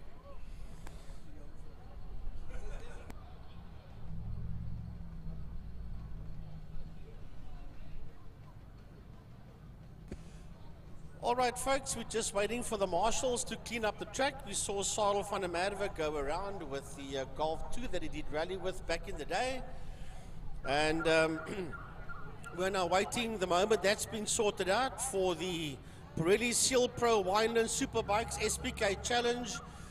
600 motorcycles to come out there to do the opening race. Only 9 motorcycles. It's hoping we can have more at the next event. I know that the weather has played a role. So the front row will be Slade van Niekerk, Ronald Slamet, and the learner, Michael de Toy. The second row will be Daniel Frost, Wayne Arendse, and Alistair Hyatt. And the third row will be Johnny Towers and Ethan Diener, together with Zander Taljaard. So those will be 3 rows, 9 bikes. We hope that they all come out. The track is nice and dry now for the Superbikes, the Challenge, and the 600s to go out and do their thing. And as we said, the class sponsored by Seal Pro and Wineland. So a big thanks to them. And then that will take, after that we'll have classics and fines, and then official lunch for the day. So the pit lane opens and the Pirelli Seal Pro Winelands Superbike Challenge 600s make their way out onto the circuit. Obviously, what you might see is that there is a qualifying position for all 9 bikes out on circuit. However, qualifying was cancelled yesterday due to a mechanical failure and oil on the circuit that during the rain was too difficult to clean up, and we weren't able to clean the circuit and let everyone go out for qualifying, so the day was unfortunately cancelled. So this will go back to last round's results for qualifying, and that makes your grid. So Slade van Niekerk, the 111 Project 60 entry on pole position ahead of RSA, Ronald Slamet's Racing Academy, or RSRA rather, on his Yamaha R1. Then Michael de Toy, of course the learner, way past learning at the moment, but I mean maybe still learning every single day. He sits there in 3rd. Daniel Frost, Wayne Arendse, Alistair Hyatt, who's back once again. I believe he was away at work, but now good to see him back on the grid. He'll take up those 3 rows in the grid. Johnny Towers, Ethan Diener, and Zander Taljaard all on the 3rd row of the grid. I was having a chat to Michael de Toy a while ago about the learner sign that's on his motorcycle. And basically, and you know what, I love this man's way of thinking as you see him go through on that 99 bike. And his way of thinking, Jordan, is you're never too old in life to learn anything. You learn everything as your life goes on. Some days you learn more than others. Every day you learn something different about what's going on around you, about you're never too young or never too old to learn something. And that's where the L comes from, the learner on that bike, because he says in life you learn something each and every single day. And I like that way of thinking of Michael. That's why that L, the learner, is on that 99 bike with him. Absolutely, and it's a good mentality for anyone to go by. Just constantly learning new things every single day, and even if you don't learn something new, you learn something different. Correct. I mean, I've been involved in motorsport for 3 decades, and you learn something every time you come to a race event. So yeah, that's a nice way of thinking there by Mike. But now, as we see, the skies have opened up. I say the heavens have opened up, but for clear sky this time around, right in time for the Superbikes. So yeah, hopefully it stays this way. It's clear all around. Table Mountain's got a little bit. The far Malmesbury side has some clouds.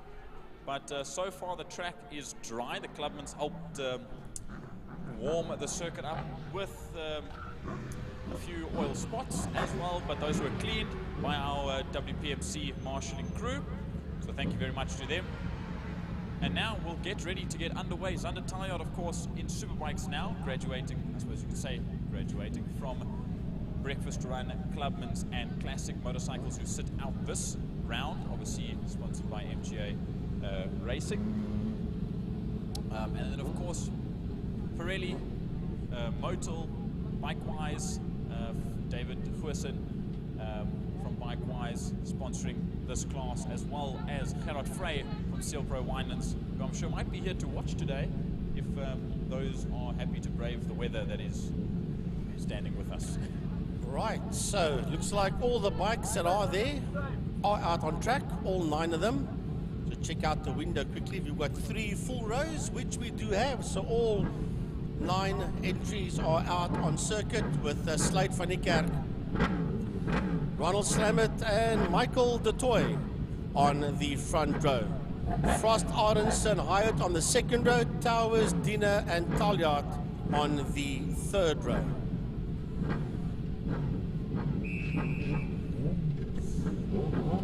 The whistle blows for the grid order to start.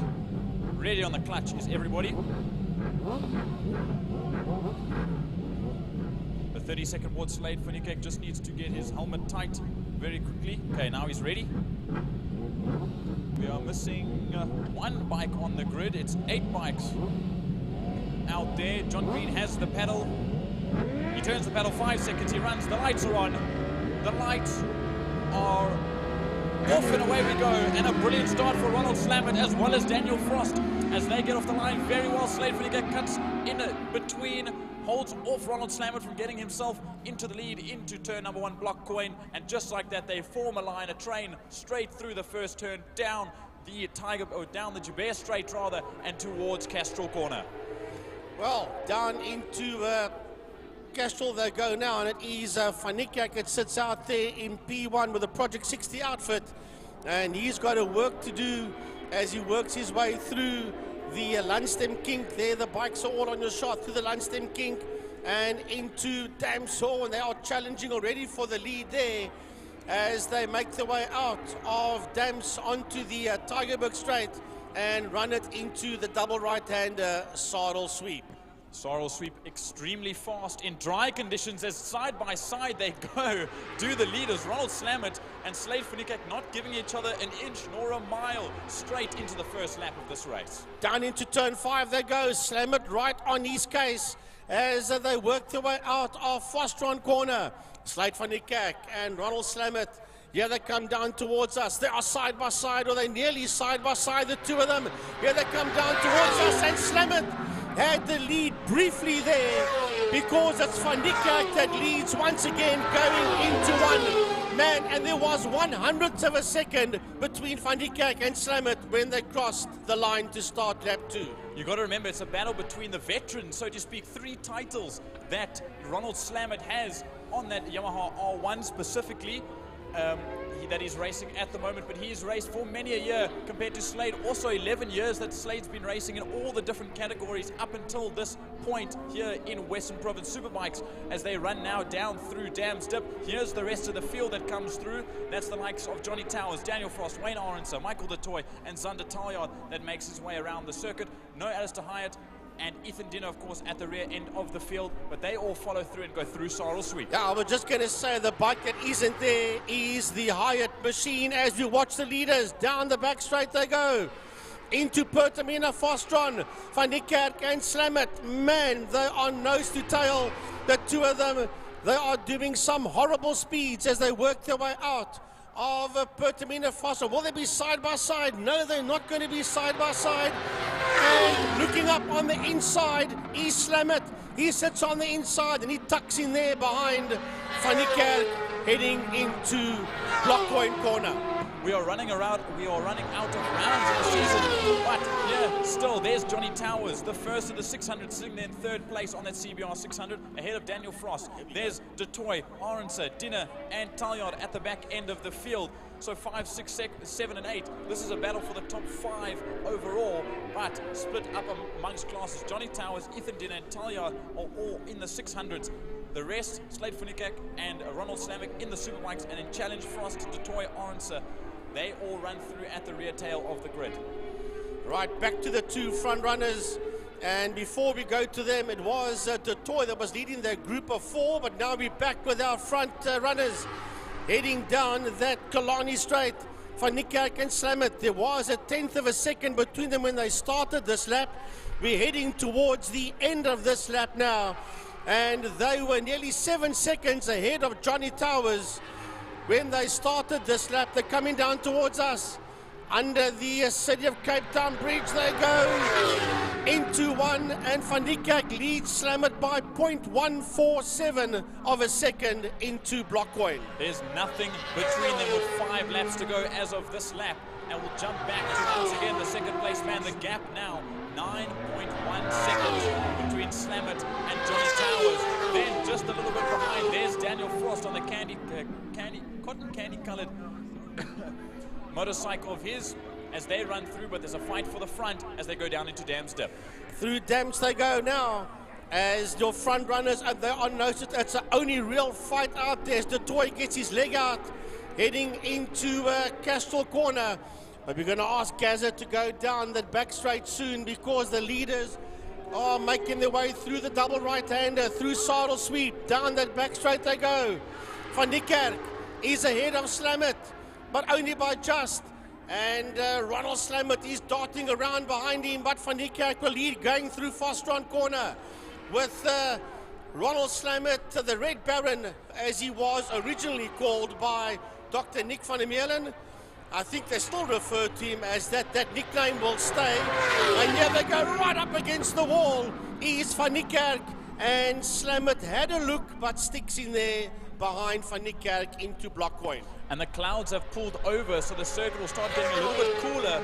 As there we see Johnny Towers once again, that missile motorcycle, now 612.2 seconds adrift from himself to the 2 leaders in front. Then Daniel Frost 4.5 seconds just behind Johnny Towers. Then it's Detoy, Ethan Dinner, Wayne Orenser and Sander Taljard as they all cross the line and now go into Blockcoin. But there is Daniel Frost that makes his way into frame now. He is 4th place, first in the challenge class, heading into Castrol Corner. And just behind him is the learner that's in P5, that's Michael Detoy. That's Mike you see coming through Castrol Corner now. Behind him is Ethan Diener, followed by Wayne Arendse and Taljard. But your front runners are heading into Fostron Corner. There they go.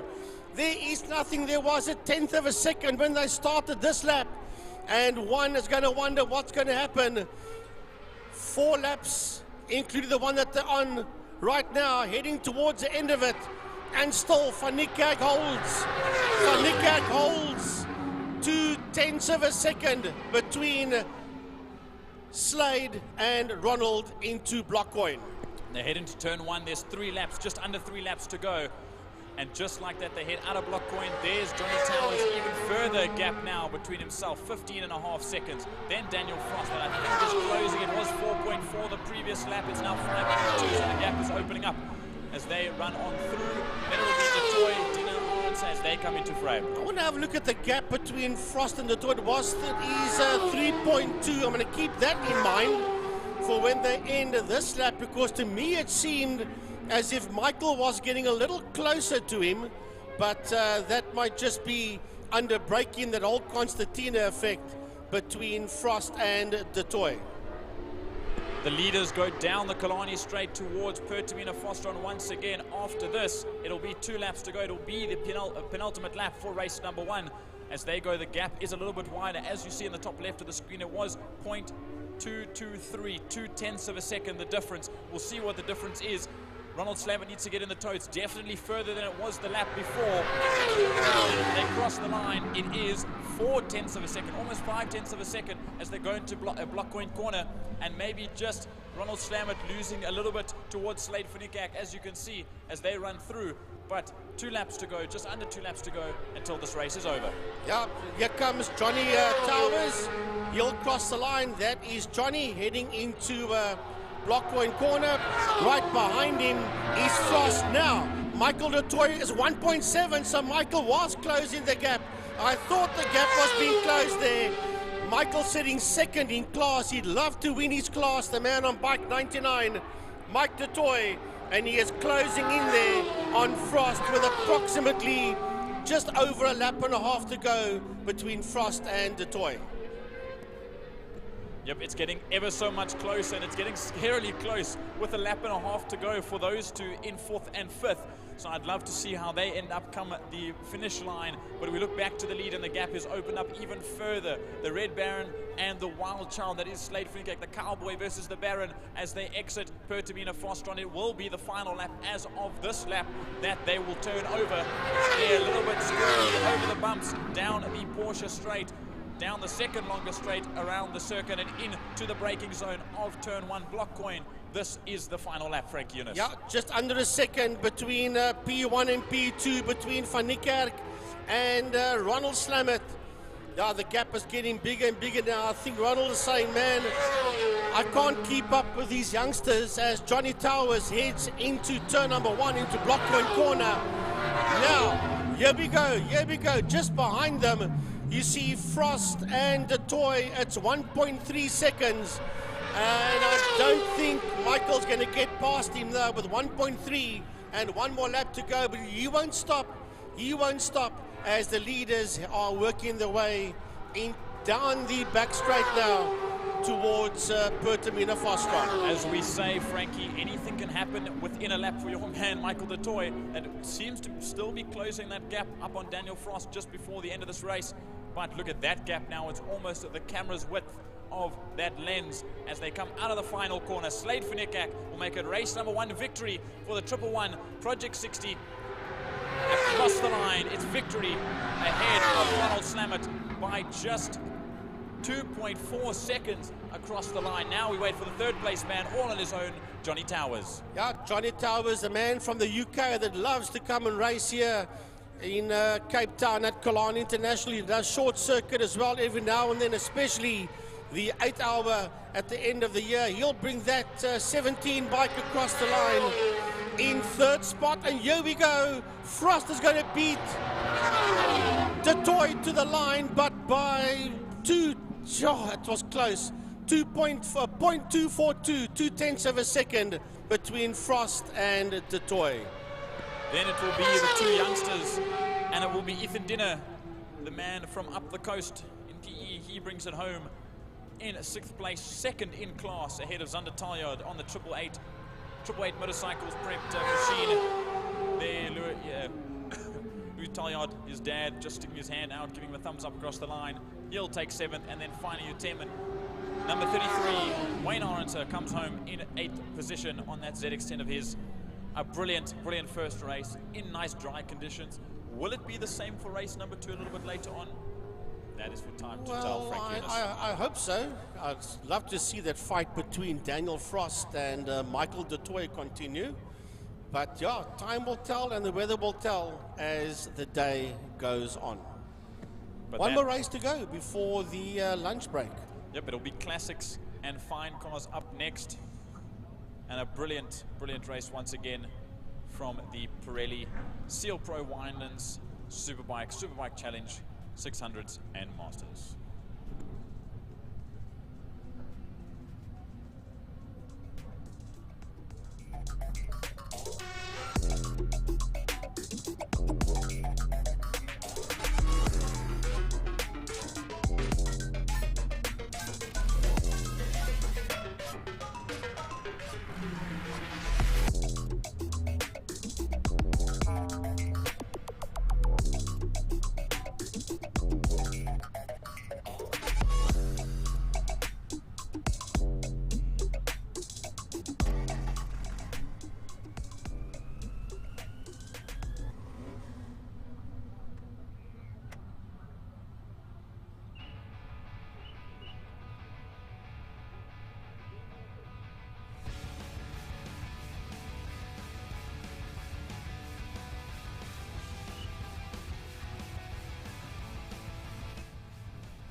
services, ensuring that your property is in good hands and that your investments grow.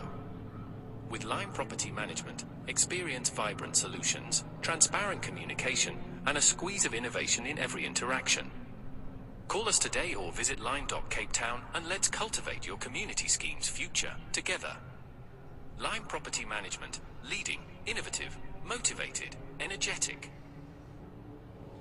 Oh, that's Lime Property Management. A big thanks to Clint Ridden from Lime Property Management. And also a man that is now, Gary, you were at the AGM on Thursday evening, and first of all, a big congratulations to Lance Jonas, chairman of the club, and Wayne Wilson, vice. But there's also been a favourable position offered to Clint at Killarney International WPMC. Well, the following is pretty much my take on it. It was Mr. Riddell that decided he's done his 2 years.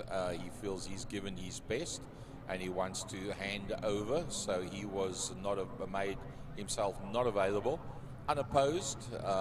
Then came Mr. Jonas along, and he was the unopposed chairman.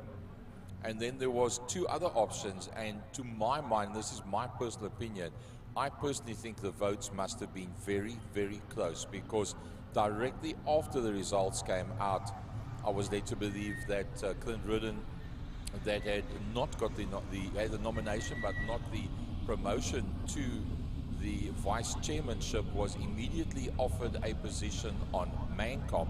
Mancom being the managerial side, Sportscom being made up of the leaders of all the different sections, and it was very favorably accepted by everybody that Clint Ridden step up onto Mancom as well. So he will be the owner of Lime Properties, the main headline sponsor for 2025, alongside City of Cape Town and our media partners Smile 90.4, and will now also take up a post on Mancom. And the general feeling, to my mind, as is my personal opinion, was that a new fresh look, as opposed to a lot of us that have been around for 20 and 30 and 40 years, Clint much shorter in terms of the managerial side and promotion of motorsport, and that fresh business mind coming into play was very, very, very strongly and welcomed and accepted by one and all. So 3 very prominent people in the 3 people that were brought into play directly in those lead roles at the AGM for 2025. So I think that's all pluses, barring nothing. Well, I see a name out there, and I see a car out there that I haven't seen in quite some time, that green and yellow Ford Angdorf Derek Wilsnach. Nice to see Derek back out on the track again. That car, like the car directly in front of it, is 2 works of art that have been put together. It's actually a sin to race it. Yeah, that is the Kelvin Beekman Morris 1000. That's just there ahead of the Derek Wilsnach Anglia.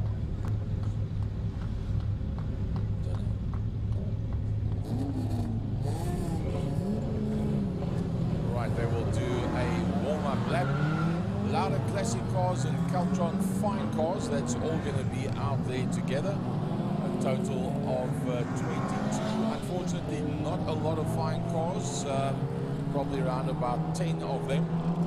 See, Zach Groenewald's going to be out there as well, with Judith Free, Marius Free, Sandra Becker. I think this is her second main circuit appearance that she is making now as well. There you see the fines at the back end of the pack. So numbers going up and down in all the different classes, and that frankly directly due to weather conditions, tire availability, and the effectiveness and safety of different vehicles under these changing conditions. I love the wrapping there on the Sandra Becker BMW with the N2 towing sign of Mr. Jean Meyer, just one of the sponsors on that BMW of Sandra Becker. That's the car that's rolling through your shot there. And then the Jaguar that is also in there of Jakes Wallace. And he's been racing that Jaguar for many, many years in fine cars. And also on 2 occasions has done the 9 hour of lemons in the fine cars, that Jaguar of his. So he's no slouch around Killarney as we watch. There's Boetie van Zyl in that Ford Fairmont GT. That's the 351 Ford motor. And he actually went to go and buy himself brand new wet weather tires just in case he needed it. Well, right now he doesn't need it. Maybe a bit later on in the day, all depends what the weather does. That's the fine cars that's rolling through there, being led by that BMW of Sandra Becker. There's our chair lady, Natasha Tischendorf, in that black, I'm never sure if it's a Jetta 1 or a Fox. We just refer to it as the Volkswagen Fox. But yeah, she is the chairperson of the fine car section. A good couple of entries in the fine car section that have been around for many, many years. A lot of very well-known names and faces, and some of these cars having been campaigned for an extended period of time.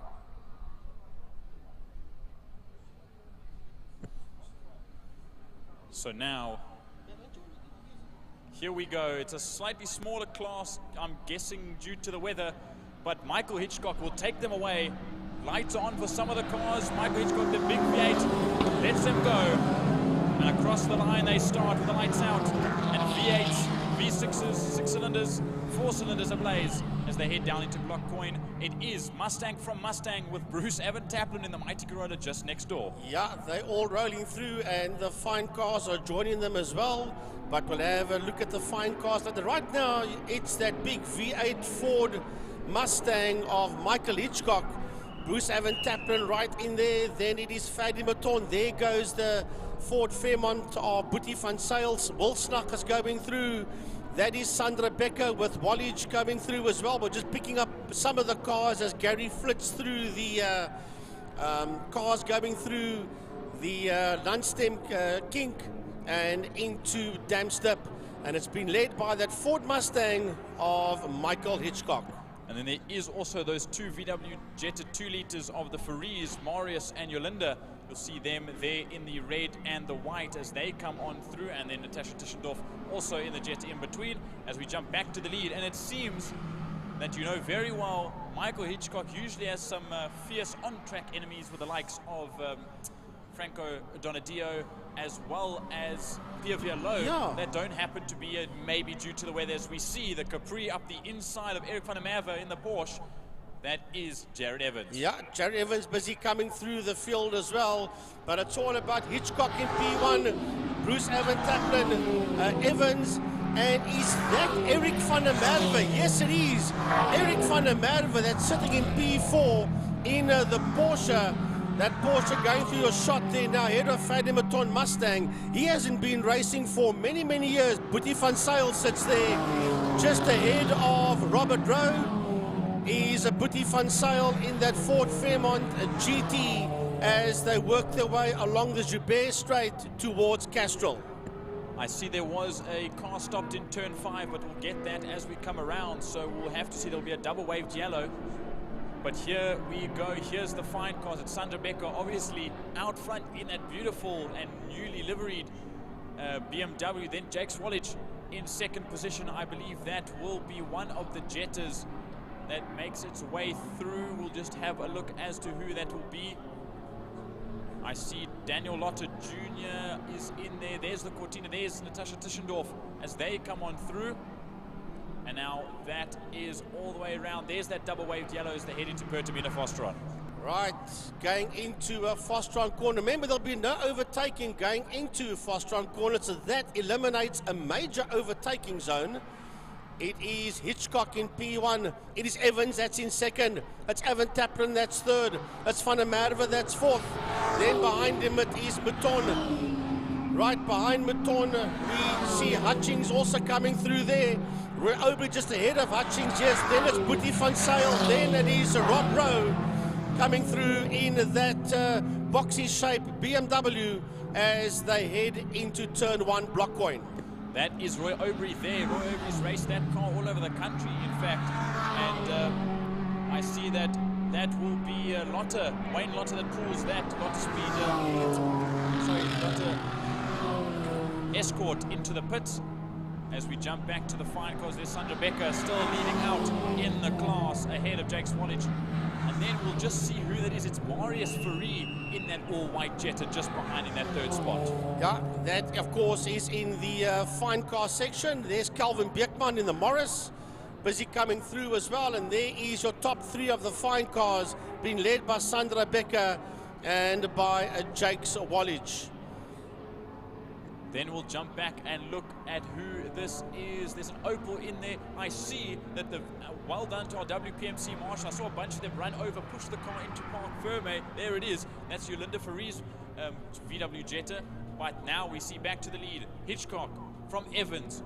From Eric van der Merwe, who's left Bruce Evan Taplin behind. Obviously also two different classes. Eric's supposed to be in class A, and he is. And then B is Evans, Evan Taplin. There's Mouton, Boetie van Sails in there as well. Aubrey makes his way by us. Now it's two V8s versus two a four-cylinder and a six-cylinder in the like Trevor Hutchings and Robert Rowe. Yeah, that is all the way down to P9. The other row is there in P10, not in shot now. As we watch this not through, and Robert Rowe looks up on the inside of Trevor Hutchings.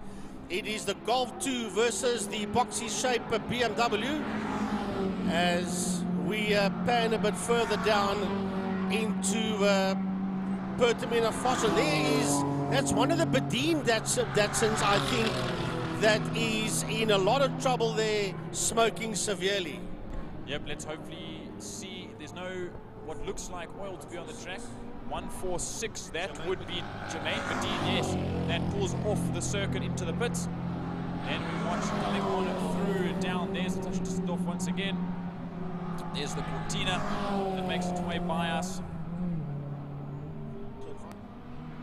As they go down now into turn number 5, into Fastron once again. That gap looks like it's closing ever so slightly with 6 laps to go. And maybe that Mighty Capri of Jared Evans is closing up. And you know who we don't see?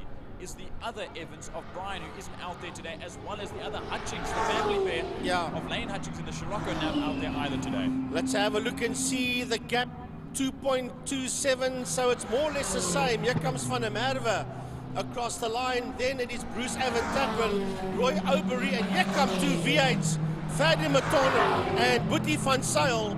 The Ford versus Ford, Mustang versus Fairmont, as they head into turn 1 into Blockcoin corner. And then the fight behind them, Rob Rowe and Trevor Hutchings, with Robert Rowe just ahead of Trevor coming out of Blockcoin. And this reminds me very much so of Group N days. Those two cars were actually back then in the late 80s for peak Group N racing. Yeah, the BMW Shadow Lines back in the day. As those Golfies. So they run through, as well as two big muscled V8s that are working their way down ahead.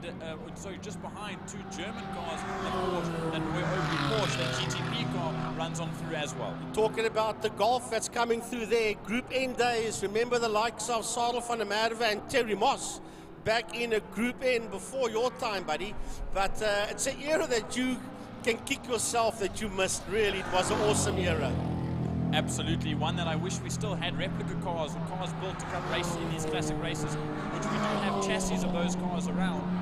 But we look to the lead once again, coming to the line to start another lap. 4 laps to go now as he crosses. Michael Hitchcock ahead of Jared Evans, ahead of Eric van der Merwe, who's not that far behind. Here he comes to the line. There he'll cross the line. That's first, second, third comes under the bridge. Then fourth, Bruce Evan Taplin, and fifth place, that's in top 5, Fadi Mouton, as they come across the line. Yeah, they come down towards us now. There goes Eric van der Merwe, and here comes Bruce Evan Taplin as they come through. There is Boetie van Sail, and gets his nose ahead there of Fadi Mouton, and they've got their own little race out there. Van Sail and Mouton, there was a 1/10 of a second between the two of them when they started this lap, as they make their way through Castrol corner. And I want to watch this fight between the two Fords, the Ford Fairmont GT versus the Ford Mustang. Yeah, and look how close it's getting amongst those three as we jump back to the front of the fine cars. Sandra Becker leading out still ahead of, let's see, it will be Marius Fourie that's a little ways back. Jake's Wallage seems to have disappeared somewhere. I don't see any yellow flags around the circuit for that Jaguar. There he is. He's dropped down a position, but that Jag is going mighty slowly. That's Jake's Wallage. As I said, that car, as you see, no, that is Sandra Becker. That's making her way through Castro Corner. And there is the other row BMW. Calvin Beekman, you just picked him up as Calvin comes down towards us.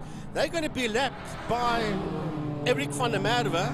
There, Eric van der Merwe comes on your screen just to the right-hand side of the Morris Minor of Calvin Beekman. And Roy Obery is being challenged here as they go into one. He's been challenged by Ferdi Maton. And look at that, Bruce Evan Taplin's dropping down positions as well as we see Boetie van Sail. Boetie van Sail quite literally sails right by, as does Ferdi Mouton, gets past Roy Obery. That seems to have an issue with a Porsche as they go into turn number 2, Castro Corner. JC Engelbrecht in that Cortina just around the outside. He'll move over to let those cars by. He's now a lap down. Ferdi Mouton can't seem to get past this Porsche of Roy Obery, and this is letting Boetie van Sail and Bruce Evan Taplin disappear. Yeah, well, Obery has got his way past him as well, so he does have some kind of issue out there. That's Michael Hitchcock, the man that sits in P1, working his way out of Fostron Corner. There'll be 2 laps to go when Michael starts his lap. That will be the second last lap, and he is way down the road. Evans was catching up to him at one stage of the game, and I think he just stomped on that gas, did Hitchcock, and leave that Capri behind. We'll have a look and see what is the gap between Hitchcock and Evans. It's nearly 7 seconds between P1 and 2. Yep, but look how close that is now between Boetie van Sail. There is 2 of the cars coming through us now. That's an escort. That is one of the Lotte escorts. Let's see who it was as they came by. I believe it's Daniel Lottis Jr. rather, that's just ahead. Bruce Evan Taplin seems to have picked up the pace ever so slightly. But then there's Roy Obery and Ferdi Mouton. So there's a 3-car battle in classics as they get held up there by Lotte Jr. And just behind them, it's the fine car of Natasha Tissendorf. And she's not doing too bad up there in the fine car section. But we'll have a look at this. Bruce Evan Taplin's got Obery, and he has got Mouton right there with him. And that Mark II Ford Escort's been overtaken there by Natasha Tissendorf. As we go back to this group, that is the front runner that's picking up some back markers there, heading into Pertamina Fostron Corner. That is Michael Hitchcock. The slower cars just moving out of the way with 1 more lap to go, and he is the quickest man out there with a 125.818. I know there's a car that's parked off on the outside of turn 4 that had some issues that they pulled out away from the circuit. I believe that was the 201. That is Jason Engelbrecht in the Cortina that's pulled out of this race. But there you see your leader once again on his final lap with 4 more corners left to go. He has been quite literally on his own this entire race after the first lap or so, when he was getting hustled there by Jared Evans and the rest of the field. But now they'll run through Castro Corner. There we see the second place man of Jared Evans, who was closing the gap, but it's now opened up quite wide as we see some of the fine cars join through as well. Yeah, as we keep an eye on them, there is Eric van der Merwe coming through, and just behind him is the Fairmont of Boetie van Sail. But back to the man that's got just under a half a lap to go, that Ford Mustang, working through the double right-hander saddle sweep.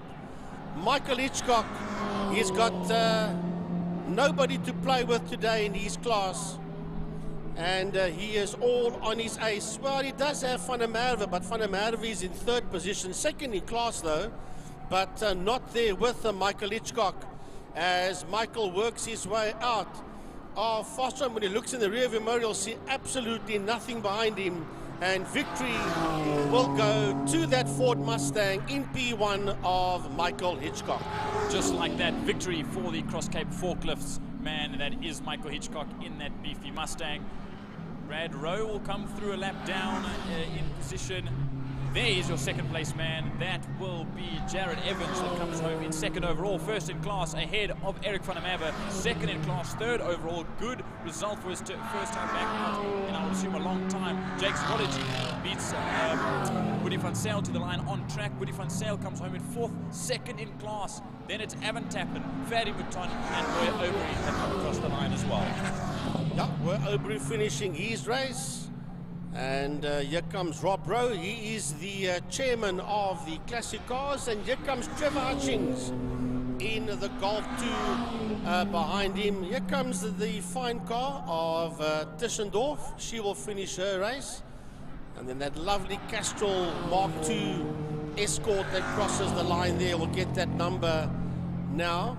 And then there's not much happening going into turn 5, into Fostron Corner right now. I see Sandra Becker's the only one still on the lead lap and the leader of the fine cars. There she is coming around the final corner, so she basically got an extra lap to go around and finish and come home victory in the fine cars. The first time for Sandra Becker here at Main Circuit. Yeah, P10 overall, victory in fine cars, and on the lead lap is Sandra that finishes with that BMW with N2 towing on the side, Mr. Jean Meyer.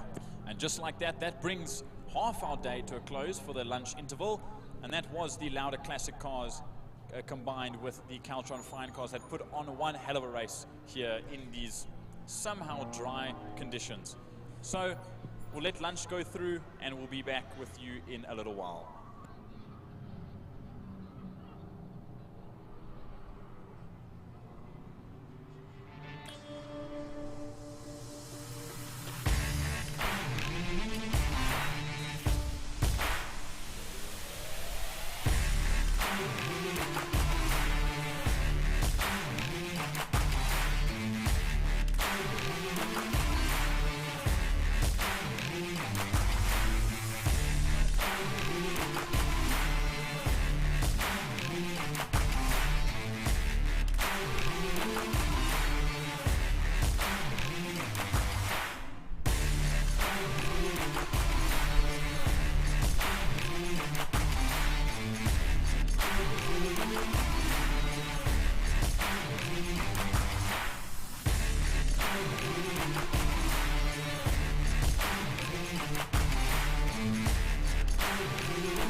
guys, it is the Power Series Round 5 at Killarney today, and we are doing something a little bit different. We are having a little competition, so vote for your favorite competitor of the day by WhatsApping the number on your screen right now, and you stand a chance to win.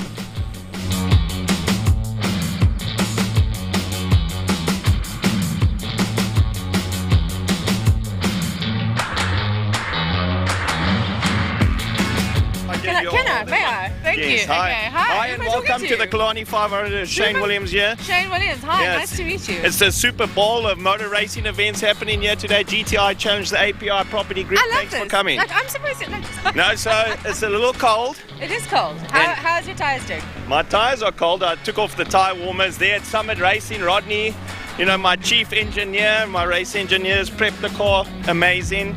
We got all the setup, suspension. We've done some changes for the weekend, so super excited. And yeah, I'm hoping it starts bucketing down with rain. Oh, you also set up for the wet? Yeah. Okay, because with the BMW Mentally. class, I was like, I hope it doesn't rain, I hope it doesn't rain. And then the guys were telling me, no, we want it to rain. Yes. No, I mean, there's a lot of people here that got too much horsepower, so they're straight liners, you know. They're not real Max Verstappen drivers. So but I mean, we don't want to, like, everyone's here for fun.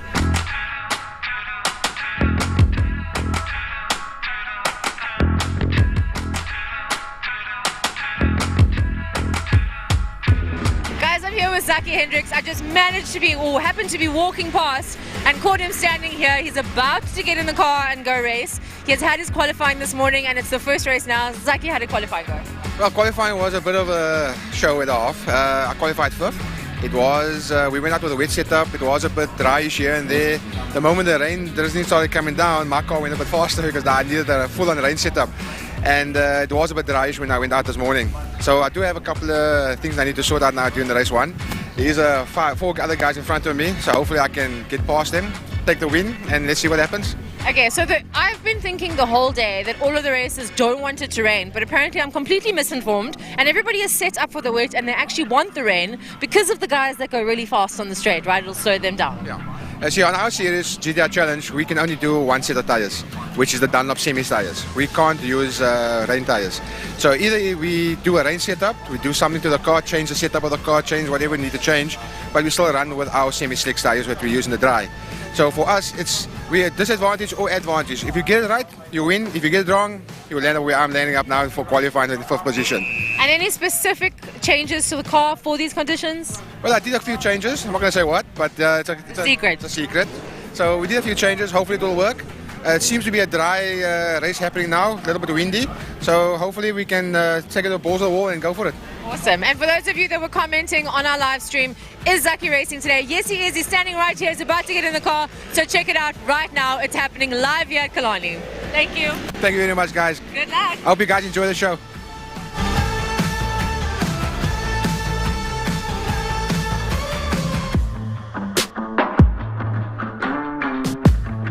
Okay guys, the GTI Challenge guys are about to go out for their first race of the day. As you can see, they're all lined up here. There's a lot of little last minute tweaks and talking. What are we doing? What is the setup for the cars? The weather conditions obviously play a huge part in it. So we just want to give you kind of a view of all of the cars that are lined up here. Maybe I'll get some of the guys to answer some very ad hoc random questions. Hey guys, hi. How's the nerves? Good. Good? Yeah, they're good. Anything with the car set up differently for these conditions? Not really. It's kind of drying out on the track, so my mechanic basically just set it up for me. Awesome. Okay, well, good luck. Thank you very much. Cool. Okay, I heard somebody shout something about headlights. Okay, I don't know. Do they think it's going to get a little bit darker than this, or they're just making jokes? These guys are incredible when they're about to race. As you can see, the buzz, the vibes, it's so cool. Everybody's suiting up.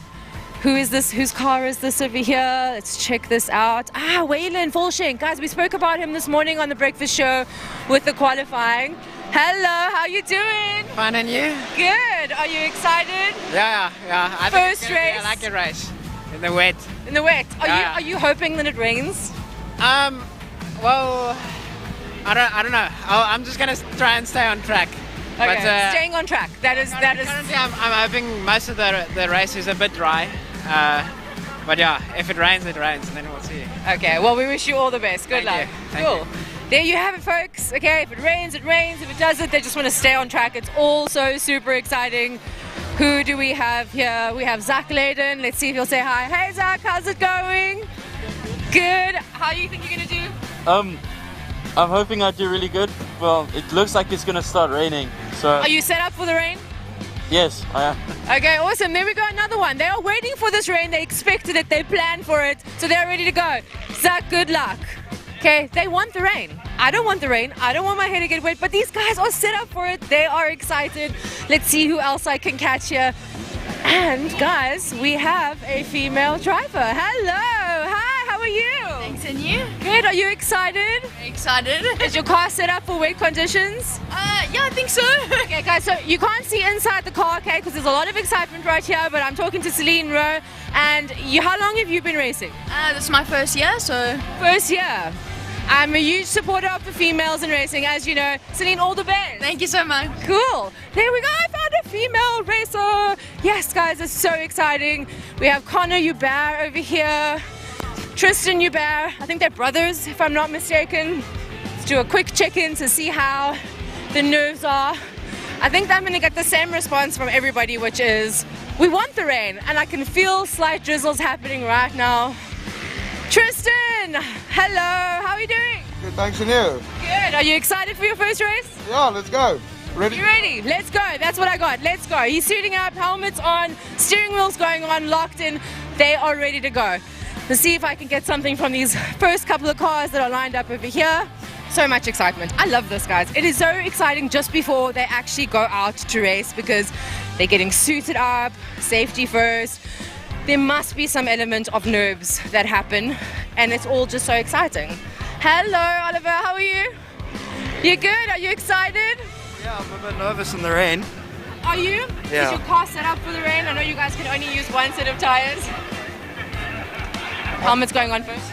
Yes, it is, but we'll see how it goes. Okay, awesome. I'm not going to bother him anymore. He needs to get suited up properly and he needs to concentrate on that safety first, guys. Very excited, and here we have our crazy Shane Williams again. Can you hear me from all the way down yes, there? Oh, yeah. Look at the excitement. Absolutely incredible. These guys are getting ready. They're going to go out any second now. So, guys, watch the race. It's going to be fun and exciting. Cheers.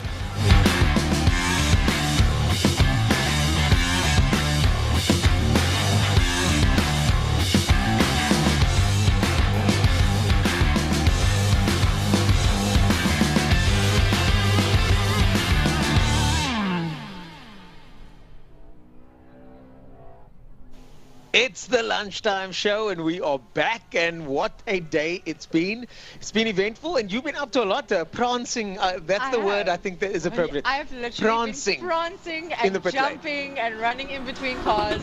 I have been attacking people with a mic through the window whilst they are literally trying to put their foot on the pedal to get out of the pit to race. I've been quite annoying today, but it's made for a fun day. Nah, I don't think so. I think people want to get the word out there and people want to get their sponsors' names out there, especially. Speaking of sponsors, we've got traction out there at the moment with Master Drive working together. They've got the 350Z and the M3 and the Master Drive Audi as well out there doing passenger rides, which happens during the lunchtime show as well, which is kind of cool.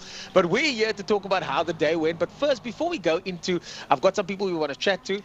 We promised that we'd look at the comments, and we did. Thanks, guys. There have been so much comments happening today. It's been so exciting. Yeah. So I'm I glad you're engaging with us. Thank you. And I want to do some shout out. Shout out to Shaul Fisser, who says, let's go, Kyle.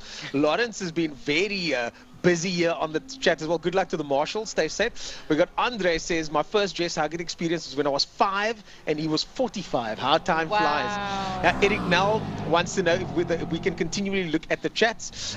Eric Nell, very busy. Catalyst is talking about the international race happening this weekend, where we got David Peddle racing at the Spot 25, Jordan Pepper, the Van der Linde brothers, Jared Boberski, and many others. So that is one of the conversation threads going on here. Uncle Bobby as well.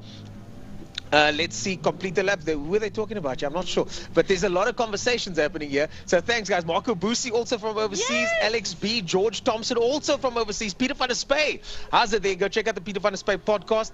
And all the other guys. Kyle Koch he says he needs one of those Michelin caps, by the way. He's from Car Magazine. He's a good guy to know. I need a shirt to wear. Yeah, there you go, Kyle. You're now. So, guys, keep those comments coming. Thanks for engaging with us and chatting to us. We appreciate your support, and we appreciate you guys watching the show as well. It's been so exciting today. Let me just tell you, the weather has not gotten anything down. It has not gotten anyone down. No, the weather got me down. It got you down. I think you've been the exception since this morning. You missed the memo on so many things. I did. Honestly, every driver that I spoke to, every pit crew of the drivers, they were like, bring on the rain. We want the rain. And I was like, come on, I'm so misinformed. Because I spent the morning with you. No, you didn't get the memo. No, Guys, they wanted the rain. We wanted a dry setup, but there was this intermediate sort of a thing. So, but it makes the racing interesting, and that's what we want. For those guys out there that there's difference in the cars because of the setup, the guys might have made a certain setup choice, and that makes it exciting. And if this time, you know, sometimes they say the hammer, sometimes you the nail. Yesterday with the hammer, today we definitely got nailed. But that's what makes motorsport exciting. Absolutely, and I felt it in the drivers today. I mean, like I said, I was literally prancing around all over, and there's this energy amongst the drivers today that I've never seen before. I don't know if it's the fact that this is round 5. I don't know if it's the fact that the weather, what is it? But they were so excited. They were running up to me. I was running up to them, and there was just an energy today. And it's only halfway through the changeable conditions make a big difference. Yeah. So if you haven't gotten here yet, get down here. And if you can't make the racing, watch us, and then come to the bar afterwards, because I'm guaranteed that energy. Oh yeah. Afterwards, Oh yes. I've already been invited to one of the after parties, but we'll talk about that later. Or we don't talk about it. Yeah. So we've got. Earlier on, Dexter and I were chatting about how does one get into motorsport, what are the options, and we've got a short circuit ace here. Absolutely. And not many people know exactly what short circuit is. So let's bring in, I'm going to have to stand over here. Yes, we are going to do a little bit of a shuffle. Yeah, I'm going to have to stand. Bring in the we've got guys. 2 guests, so let's bring them in. If we could just have that mic there, please. Oh. Come on in. Let's get you. I'll stand in the middle. And if you could just introduce yourselves. If you wouldn't mind standing with me, we all have to stand. We all have to stand for this one.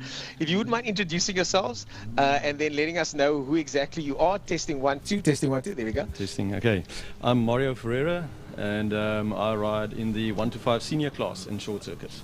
I'm Julian Ferreira, and I ride in the 1 to 5cc junior class. Are you guys related? Yes, Julian is the younger me. Okay, from your loins, as they say.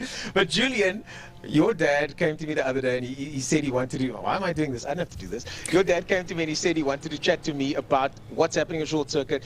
What are you racing at the moment? I'm currently racing the 1 to 5cc Honda, and currently leading the class at the moment and taking advantage of others' mistakes and, you know, just keeping the name up there. Yeah, that's how championships are won. So, speaking of championships, what is the deal with his championship? Is it a new championship? Because I know it used to be 150s mostly.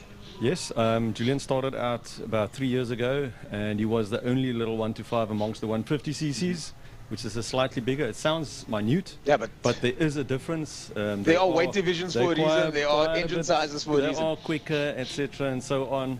And yeah, he stuck it out, and we've built the class from the 1 to 5 to where we're standing now, just shy of 20 bikes, which is fantastic. And that got me back into racing. Of course.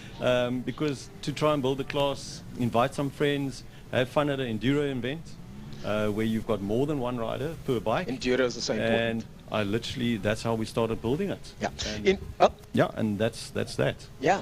Enduros are so important because just like South African Endurance Series, it gives younger drivers the opportunity to sit in a Lamborghini. Any endurance race, you can invite your friends. Yeah. You guys have the 8-hour race once a year. Yes, we do. On the karting circuit. You can join us this year as well. Oh, wow. Yeah. Well, not me. I'm not interested. Yeah. These 43rd year running. Wow. So, Gee whiz, 43rd year running. Yeah. And from your perspective, where are you currently at with motorsport? What do you want to do in the future? Where do you see yourself going? And tell us about short circuit and why you like it there. Well, short circuit, I mean, perfect entry point for any beginner, any level rider. You know, it's from beginner all the way up to very experienced. A lot of the experienced guys go there to practice, stay sharp. Yeah, it's great for your technique for learning, and the bikes are a lot more manageable and all that. Yeah. and yeah, it's great for learning. Yeah. From your perspective, how does one get involved with short circuit? What would be the first step? Dexter and I were talking about how to get started in motorsport. One of the things we said was you got to come to the track. You got to hang out with the people. That's the thing. You got to hang out with the people. Contact WPMC on the website. Everything is there. How to get hold of. When is your next race? The next race is on Women's Day on the 9th of August. We are planning to get all the women on the track as well. Nice. Also the involved ones, not just the racers. Yeah. Just to have a ride. Yes. So we can get the bug to bike, man. The Get that bug to women bike. that there is space for them as well. I've got quite a lot of them committed. There's also some of the main circuit ladies coming to ride with us, so it's going to be very interesting. Awesome. And we've got a special day for the 9th. We've got an extra sprint heat, plus we've got the endurance, a 3-hour endurance, which will be awesome. Well, you can enter a team. It's a good exercise. Because there are lots prep. of laps involved as well. Yes, and there's some good prep for the 8-hour. Get that butt warmed up, because I tell you what, that's one of the reasons I don't want to ride so long. It hurts after a while. I won't be allowed to do 3 hours by myself, but I've done a 2-hour by myself. So lots of the youngsters go, how did you do it? I don't know. I did it. Yeah, well, there you go. If you can do it, I'm sure the younger guys can give it a good go. Give it a go. Any closing words from you about motorsport, and anything you want to say to your sponsors out there? I just want to say thank you to Drumer's Engine Somerset West for the sponsor for this year. Awesome, amazing. And I want to say a big thanks to Willy Maurice for helping fixing the bike and getting it ready for race day. Awesome, So, awesome. Thank you. Well, they say there's 3 things that you need in motorsport. You need spectators, you need riders, you need sponsors, but I think sometimes you also need a supportive dad. So, well, there you go. Thanks for joining us, gentlemen. We'll see you guys at the short circuit. Thank you very much. Cheers. Bye-bye. Okay. Yeah, pleasure, man. Pleasure. So we just bumped into each other in the pit lane the other day. We just get everything going here. Let's get you in. Let's get you in, Mr. Big J. We just bumped into each other the other day, and the gentleman asked me, you know, can we talk about motorsport? And that's what we're here to do. This show is for you guys to talk about your motorsport, share it with everybody else, shout out to your sponsors. Clearly. Welcome back, Big J. Thank you for having me again. Yeah, always a pleasure. You got your Caltron t-shirt on this time. Yeah, look, what are we talking about this time? Jay, of course, the representative from Caltron Formula Supercars. What are we talking about today? Well, I was going to hop on what they were saying. Karting and short circuit is grassroots racing for us, and that's where we get all our drivers. Most of the supercar guys that I know have all come from the short circuits. Kyle, Brad. Ryan Nash Cat as well. Ryan Cat. Yeah. So the list goes on and on. Like 90% of our drivers come from short circuits. So that's like grassroots racing here in Cape Town, and where all our drivers come from. So if you look at 1000cc Slade van Niekerk. Wow. Also, really? Comes from short circuit. You know that? Yeah. So champions are where champions are born, you say, eh? That's nice. it. Nice. Okay, supercars. Yes. So we weren't here the last race for the 6-hour. We were all up in Aldo Scribanti, so I can go back there. Hell of a nice. I want to say a big shout out to the guys at Aldo. Thank you for what great accepting guys, us. Eh? We had so much fun there. Spot. I must admit, they were very, very helpful. We try to be as respectful as possible. We do apologize for 1 or 2 things. I heard you got a bit naughty, but that's to be expected. You know, we got into a little bit of trouble, but everything was forgiven. So no big deal. Nothing illegal. No. So yeah, a misdemeanor at best. You know, yeah. Just keep my gun. So okay, this race, Carl Halleck obviously doesn't want to go home on a Friday. So turn 3 on in practice 2, he decided to put it in the wall on the warm-up lap. Left hand side of the car completely destroyed. But those cars are sketchy on warm-up laps, eh? Yeah. They're very sketchy on warm-up laps. I had a big thing with asking the guys, Mike, can you get the brakes, heat in the brakes, heat in the tires? Every driver, no. Couldn't do it. Couldn't find the heat in it. And it was clearly obvious. We've replaced 3 bumpers. Carl's replaced most of the left-hand stuff of the car. But the car still not right. The results didn't show. Yeah, unfortunately, the results didn't show. And speaking of results, we got Nash in 3rd place. Brilliant drive from her. She was really controlling. Starting 3rd, staying 3rd. She looked like she was in proper control. Now she's pedaling now. Yeah. And I've always been a supporter of Nash. We've entered many competitions together over many years with Gymkhandas and stuff. And, you know, people say, like, guys come up to you say, is this chick fast? Is the car just fast? I said, no, I've sat passenger with that lady. She can drive a car. She's quick and she's consistent, and consistency gets you in the championship. And she was 4th before we went into Aldo. Bradley Fenner was 3rd. She's taken Bradley Fenner now, and she's sitting 3rd in the championship. And with this win and Brad falling back, I think she's going to pull more gap up. So yeah, the Pro Oil guys are starting to feel a little bit of pressure from the Line Property guys, which is a good thing as well. Which is good. Andrew Moffat, the last race. I'm a Line Property guy. I'm a CRA/Line Property guy. I don't have my t-shirts underneath here. Okay, I bleed. Wear it under your heart. I bleed lime green. Okay. I'm sure Clint will be happy to hear that one. Yeah, it's been interesting this last race. Andrew was sick, and he's managed to get his health back together. He got second. We might have to have a chat if it keeps raining like this with the Mustangs to say hold your line. So obviously they're being a lot faster than us. They requested that we hold our line so that we know and predict how they're going to overtake us. We didn't really think we would have the opportunity to say to them hold their line. Why? What happened? First corner, 3 guys went off slick tires. Oh, it looks like I've got to go. Yeah, I'm going to just jump out here and pass this. Sorry guys, I had to remind Ernest that his class is literally lining up right now and he's not there. So, Jay, you got me. I got you. I think Ernest would have carried on talking. Yeah, and you for would have. the last 2 minutes, I'm like, this BMW's going out. Good luck, this Ernest. BMW's going out. And eventually, thanks to the commentators, they're like, he's got to go now. If anyone asked if this was live, you just saw live. Literally. Okay, tell me what you were telling me. So again... Okay, there is a lot of rain on the track, so those guys are getting what they wanted. I think so. Well, look, our class, a lot of guys, there was 2 guys that prepared for the rain, went back to dry, went back to rain setup, went back to dry. I don't know what they're doing in the pits right now.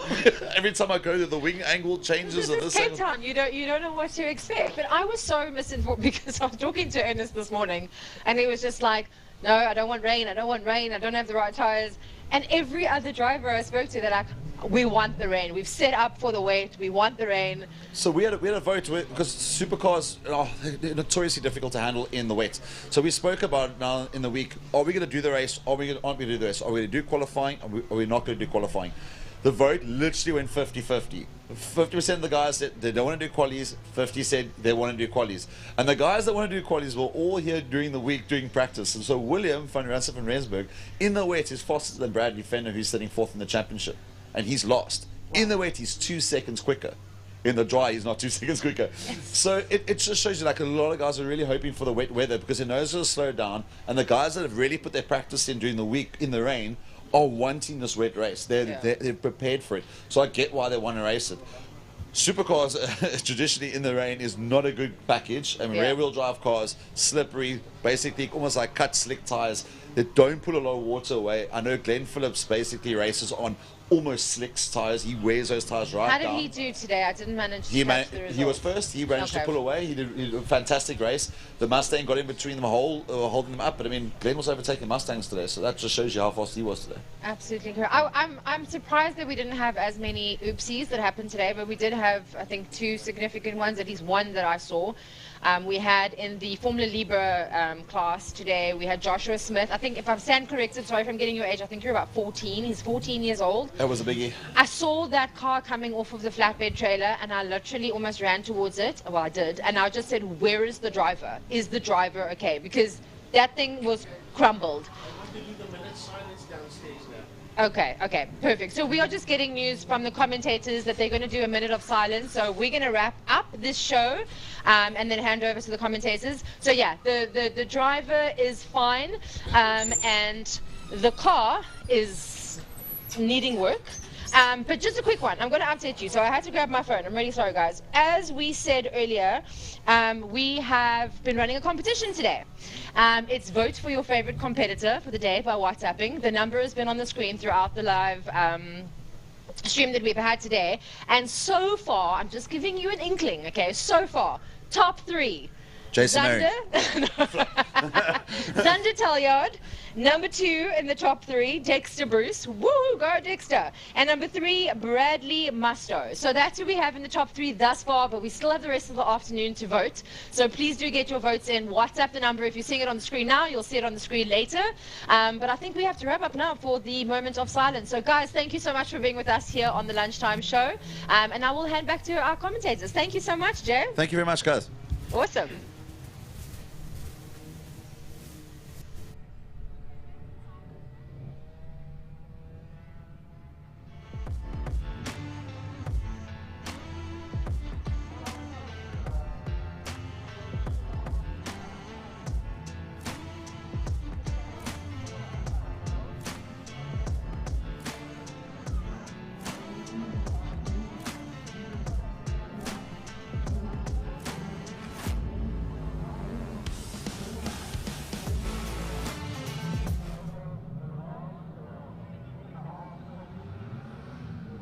Galip Thijs, and we have lost Willie Leermann, and we want to just have a little tribute to these guys as the BMWs are busy making their way out onto the circuit.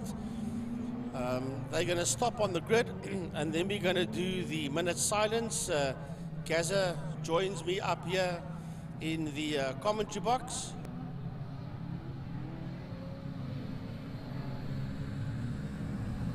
So I think what we're going to do is we're going to give the BMWs chance just to make their way around the track and stop on the grid, cut their motors, and then we will do the minute silence for Galip Thijs and for Willie Leermann.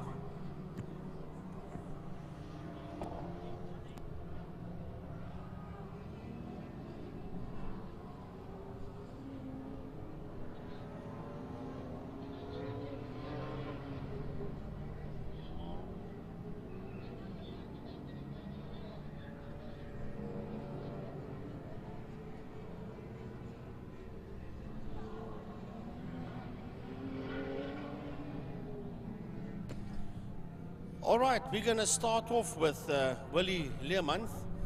It is with a profound sense of loss that we say farewell to William Westbrook Burton, or known as Willie Leermann, who wrote himself into the annals of a single-seater history in 1977 when he imported a new Lola T440 with which to contest both the Western Province and SA Formula 4 championships.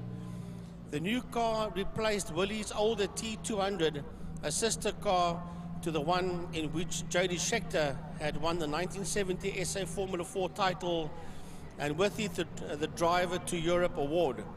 Racing under the banner of a team effort, Willie's small but very competent crew, Derek Barnard, Ian Smith, Ryle van Heerden and Owen Ashley, certainly put into the effort to get that car out on track. The team always took pride in the superb preparation of their cars, and this was rewarded with overall victory in the 1977 Western Province Championship and 4th overall in the SA Championships. Willie also made his Formula Atlantic debut with the following year in the second South Coast Motor Chevron of Tony Martin. He passed away recently at the age of 82, leaving his wife, which they were 57 together, 52 as husband and wife. His brothers Rory and Saki, daughter Sandy and Kirsty, and grandchildren William, Jonathan, Cameron and Madison. And the immaculate team effort, Lola T440, now being cared for by Amy Good. And that was a tribute written by Patrick Vermaak. Well, unfortunately today we have to say rest in peace to Galip Thijs as well. A giant has left us with the passing of Galip Thijs, a stalwart of the Cape Flats car scene for many years, and a hugely respected member of the Kilani family, always ready with support and advice in the pits, on the drag racing start line, some of it very blunt. Outspoken and opinionated, you always knew where you stood with Galip of Thijs Tires. Renowned as a walking encyclopedia of the BMW E12 models, it was said that he could quote the specifications, identify the owner, and tell stories about every E12 BMW 5 Series sedan in Cape Town. His own superb example, said to be one of only 4 1984 M535Is in Cape Town, was an award-winning show car, but not a trailer queen, however rare and collectible it was. Why must I park the car, he would ask. I bought the car to enjoy it, so I will drive it. People who park their cars are mad, quote, unquote. Let that stand as an epitaph, then, as we bid a sad farewell to a staunch friend, a role model, a mentor, and a true old-school petrolhead. Our hearts go out to his wife Karima, his children Fuad, Faiz, Wada, Amina, and Abu Dahman in this difficult time. Folks, we ask you to rise, remove your headgear in a minute of silence for 2 very big names, very big personalities, very influential people. Willie Learmonth and Galip Thijs.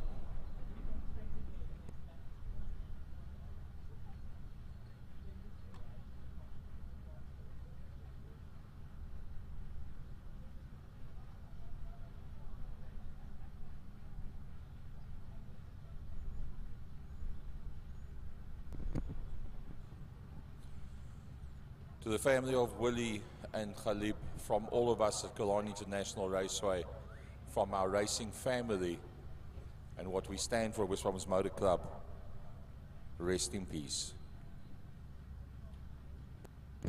Thank you, folks.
All right, folks, here we go. The lunchtime break is now over.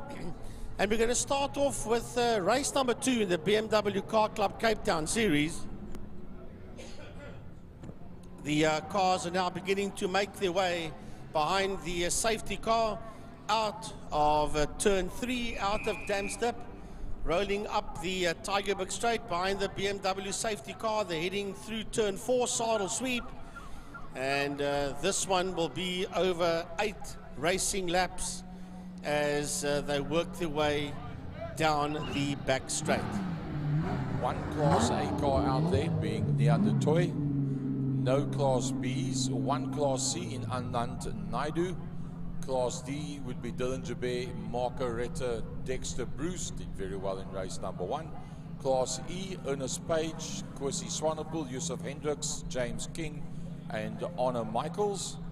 And then Class F, Gerald Anthony, Bradley Sickle, Shane Boscombe, Chris Fursh, Faisal Jacobs, and Sharav Naidu is the full complement of the vehicles that you see out there right now. BMW Car Club of Cape Town, very much a spin-off from what we've seen that's been brought from up country to come and make up a class here on the day. It was decided to create our own class, and well, it's been going. And then there's one pit lane starter, and I do believe that is Leander Toy that is starting from the pit lane as we work our way down towards turn number 1. Right down into block 1 corner they go, and that is going to be side-by-side stuff. Marco Retta takes a lead away there from Dylan Hubert as they make their way towards Cashel corner. It is Dexter Bruce that's there in third, and dive bombing him there is Ernest Page. Ernest Page says, I want to get through as well, and Ernest goes up into that third position. Third position behind Dylan Joubert through the Lundstem kink and towards turn 3 Damstip. Well, the race number 1 did not work out the way Ernest Page wanted it. He was saying earlier on in the day he wants to somehow try and get an overall victory for the class, and it did not work out that way for him. So I think you're going to find he's going to be putting all his eggs into one single basket right now and trying to make sure if the rain does come down, before the rain comes down, to make a move, to make up the positions while it's still reasonably decent grip out there. Right, so they all know to tell. Yeah, Neander Toy has started from the back of the field. That's not Neon on that group of cars. That's a leading group. Just mentioning that Neander Toy will be with them there soon, because he is dissecting everybody from the tail end of the field as Neon. And he will be catching up to this lot pretty soon as they head into turn 1, into block 1 corner. It's Marco Retta. That's Dexter Bruce that comes through. Behind him is Ernest Page. Behind Page, we have got Dylan Hubert in that fight.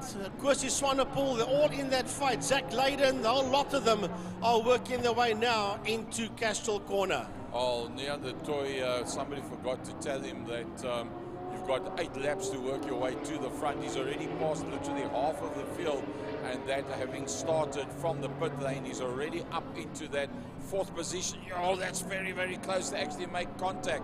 And well, he works his way through. Eventually, he gets himself up right up into that 2nd position.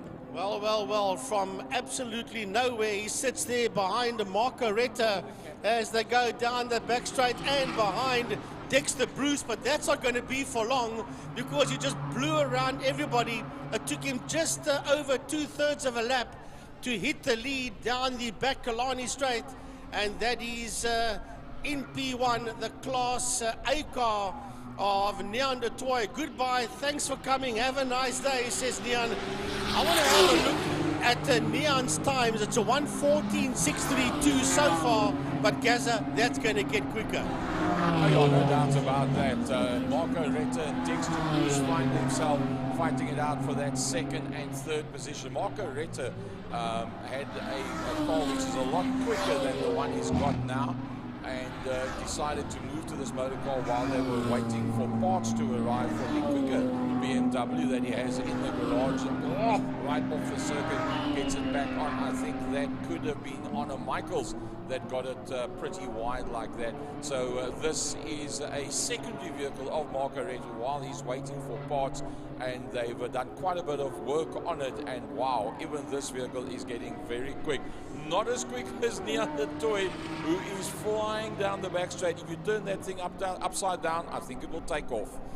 Well, we're going to just pick up with him, and there's nobody in sight with the man that you see on your screen there, race leader Neander Toy. Now, he did a 1:14.632. This is going to be so much faster than that.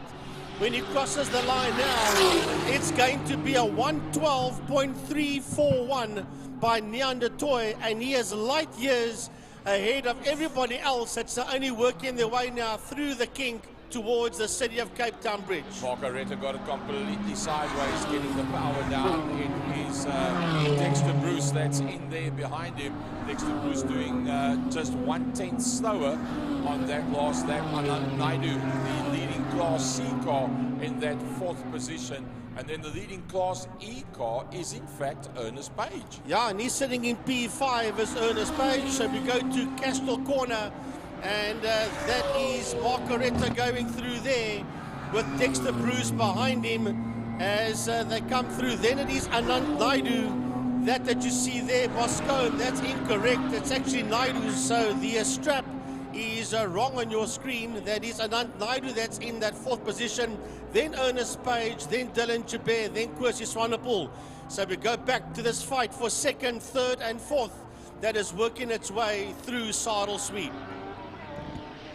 Through Saddle Sweep they go, and we'll have a look down the back straight they go, and now all of a sudden Marco Retta is coming under attack from Dexter Bruce as they head into Pertamina Fostron. There's Retta, there's Dex right on his case, and then it is the man from up north, Anant Naidu, that is sitting there in that 4th position. Yep, out into the front main they go. You can see a little bit of tail end starting to wag here, there and everywhere with the damper circuit, but it's not taking anything off the edge of the pace that they're doing out there on circuit as they come underneath the city of Cape Town and Castrol Bridge. That's the battle for 2nd, 3rd and 4th. Here comes 5th place. That is Ernest Page. In there behind Ernest Page is Dylan Jabir. There comes Kwesi Swanepoel, James King and Zach Leyden. And we lost out somewhere on Josef Hendricks. No, Josef Hendricks, I think I just saw him right in there behind Zach, but we'll double check on that one for you. He was right in there. As a matter of fact, there was nothing between Leyden and Hendricks. There was a 1/10 of a second, 0.155 to be exact, as we go back up to this fight that's heading towards Fostron Corner.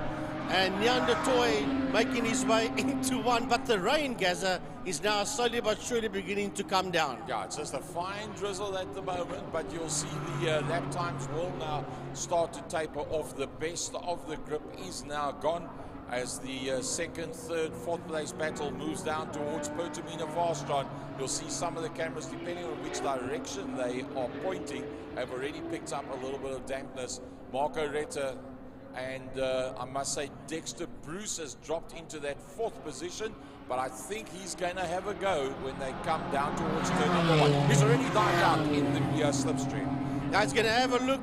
He wants to come through as he is sitting on the outside, and he wants to go through on Retta. Retta's got that line covered very neatly there from Dexter Bruce as they make their way out of one. Here comes Dylan Jabir coming towards us. There is James King working his way through. Kwesi Swanepoel, Zach Leyden, and right there with Zach Leyden is Josef Hendricks. He's the last man working his way out of Block Point. Yeah, so he has dropped a fair way down, there's no doubt. But look at this man. I tell you what, somebody forgot to tell him that it's actually started to rain a little bit out there in Neanderthal. But the fact that he hasn't gone any quicker is testimony to the fact that the grip is now starting to go away. Right, that is the leader that you just picked up briefly there, working his way through a turn number 1 that fight for 2nd and 3rd. Trying to find them, they are so far behind. I think they might be heading towards... Yes, they're going to... Yes, Gaza, they are making their way around. I think they're coming out of turn 5, as a matter of fact, that fight for with Retta and them. Yes, here they come. Marco Retta coming out of turn 5, working their way out of Fastron. Retta is coming through there, and he has got Dexter Bruce right there with him. Here comes Ernest Page underneath us, followed by Dylan Jabir, and right there behind Dylan Jabir is James King. And then behind King is Swanepoel, Leyden, and Hendricks, and that rounds off your top 10. Yeah, there's definitely something not right with the tab on your left-hand side. The leader is in fact Neanderthal Class A from Anant Naidu, which is Class C. Then that Dexter Bruce battle that we saw, that is Dexter Bruce and Marco Retta with Ernest Page, the leader in Class E, and he's got Dylan Jabir between himself and his main competition in that class, which is in fact James King, and James King is just ahead of Kwesi Swanepoel.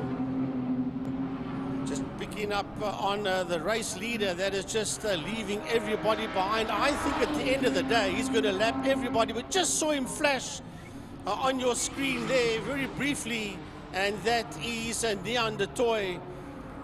Don't be surprised if Neon laps everybody out there. There he goes through Pertamina Fostron. He just put a lap there on Dylan Jabez.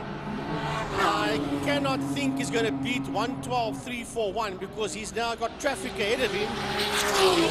And he has just put a lap there on Ernest Page. As a matter of fact, that was for the checkered flag. Wow, we were so busy with that one. So Neon the Toy wins out in Class A. The Class C battle, we wait for that to come up towards the line. That is led out by Anand Naidu. And then Dexter Bruce leading out Class D from Marco Recker, which means that Ernest Page, who's already come across the line, having been lapped by Neon the Toy, wins out in Class E. So we're now basically waiting because everybody else except Naidu, Bruce and Retta has been lapped there by Neon the Toy. He has literally blown everybody apart. Is there a word called chaoticized? Well, you've made it now. We can put that in the Oxford Dictionary. So that's for sure. has chaoticized this BMW Car Club of Cape Town event. Right, this is insane, I tell you what. But now we're still waiting for second, third and fourth to come to the checkered flag. And here comes Anand Naidu to the flag. He'll finish in second. Dexter Bruce will get to the checkered flag just ahead of Marco Retta. Well, somewhere he found a way around Marco right there on the last lap. So Class A won out by Neon the Toy, the only Class A car out there. No Class B class. Anand Naidu second overall and first in Class C. Is the only Class C car out there. And then as things changed up there towards the end, Class D goes to Dexter Bruce from Marco Retta and then Dylan Jabez. Class E goes to Ernest Page from James King. And then, of course, Swanepoel, who stepped in his son, not having had time to practice and expecting a wet setup, etc. On the last Corsi climbing in there into that Class E car. And then the Class F battle was Chris First from Gerald Anthony and Bradley Sickle with Shane Bosco, Faisal Jacobs and Shariav Naidu coming through behind that. So that was race number 2 for BMW Car Club of Cape Town. Remember that you as the viewer at home of the IMUSAT coverage today have got the ability to be able to go and vote for what you class as the driver of the day, as the IMUSAT team are regularly putting together all these little clips. Oh, look at that four-wheel drift going through turn number 2. I must say that the quality of the replays has reached ultimate levels, and it just brings all of the action so much closer to us, all of you sitting at home. A big thanks to IMUSAT that started this whole initiative alongside Kilani International Raceway, and to all the viewers out there that enjoy watching Kilani International Raceway. Have a look at the sign writing around the circuit, have a look at the sign writing on the motor cars, and always keep in mind, support those that support us in motorsport. Our main title sponsor for the year, Lime Property Management, in conjunction with the City of Cape Town, and Smile 90.4 FM is our media partner.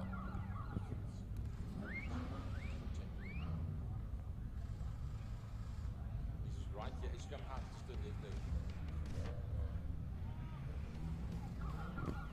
Next up will be the Bijou Trustees Formula Libras race number 2. One Class S vehicle out there, which is in the hands of DJ Boyson. We saw him coming through the pack pretty neatly. And then the rest all being Class Vs, 9 of them. Joshua Smith, Richard Carr, Kelly Fletcher, Dexter Bruce going to jump out of the BMW and climb into the Libra. Ben Jack Phillips, Edric Haysalman, he's had quite a star-studded career to date. James Beaumont, Donovan Ramsey and Luan van Heerden. The commentary team upstairs for today, Jordan Hibben, Frankie Hiernes, and myself, Gary Fleming, and our radio man is Emil Tiny Brunt, bringing you all the action from Killarney International. So if you want to get the latest motorsport info, remember every Tuesday night, Second Gear, 2ND, Second Gear at 8 o'clock on Facebook, where we bring you all the highlights and the lowlights and the scandals and all the latest information on everything from Killarney International through Formula One, MotoGP, oval track racing, gravel, tar, rally, rally cross, rally sprint, and then also information on a lot of our South African drivers, riders, contenders in the international scene, in the international market. We try and bring you as much information on that. And we're actually in a season at the moment where we're doing Q&A, question and answers. So if you've got questions that you would like answered, then send it to me, and we will deal with it every Tuesday night at 8 o'clock on Second Gear Live.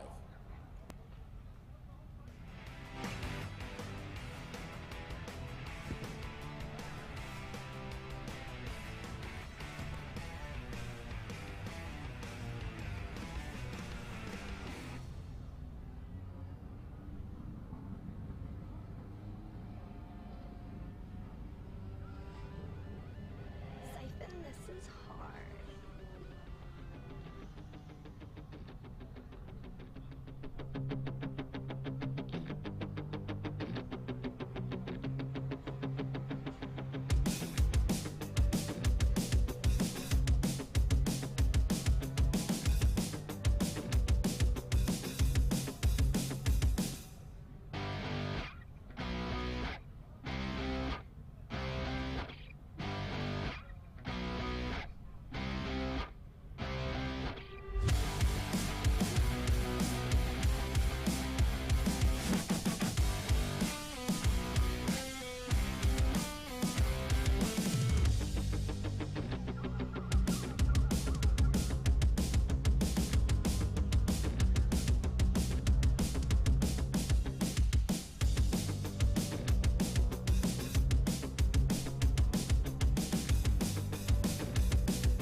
All right, here we go with the Formula Libras that are making their way out onto the circuit for their second race of the day.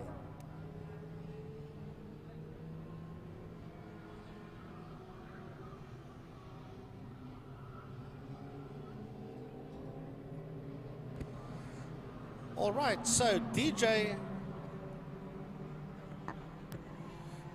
Boyson will start in pole position. Well, he started at the back of the field. As a matter of fact, he probably started round about pit lane for race number 1 and then came out there and beat everybody. There's one car that I can guarantee you that you see on your list that won't be out on track, and that is Joshua Smith. That car was totally toast.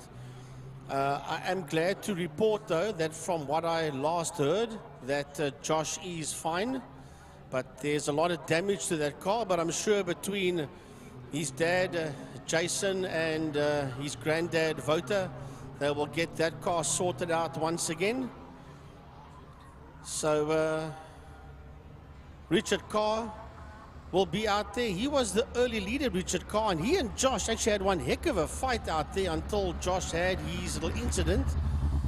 Kelly Fletcher, well, she'll be in the running. Well, she was completely unsettled by that whole incident that happened going into Damstip, and she moved right to the right-hand side of the track to try and avoid any other issues, and that cost her at the end of the day. But other than Josh, that's not out there, Jordan, I think everybody else should be out there. Yep, absolutely. Just an unfortunate set of events in that first race. Of course, we saw that unfortunately Josh went off in turn 3, but what it was a stuck throttle that Josh reported afterwards, and that makes sense as to why there's nothing you can do in the moment and why you hit that foam bag so hard. So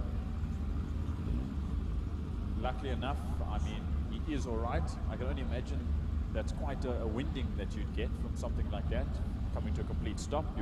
The wind's knocked out of your body like it's nothing. But I mean, I saw him walking around. He was in reasonable spirits. So that's very good. Unfortunately, I know he wants to be out there. He was fighting for the front, but I know he'll come back very strong when the time comes. But the arms are up. We will have what should be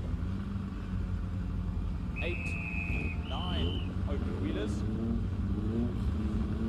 that will be ready to set off in a moment.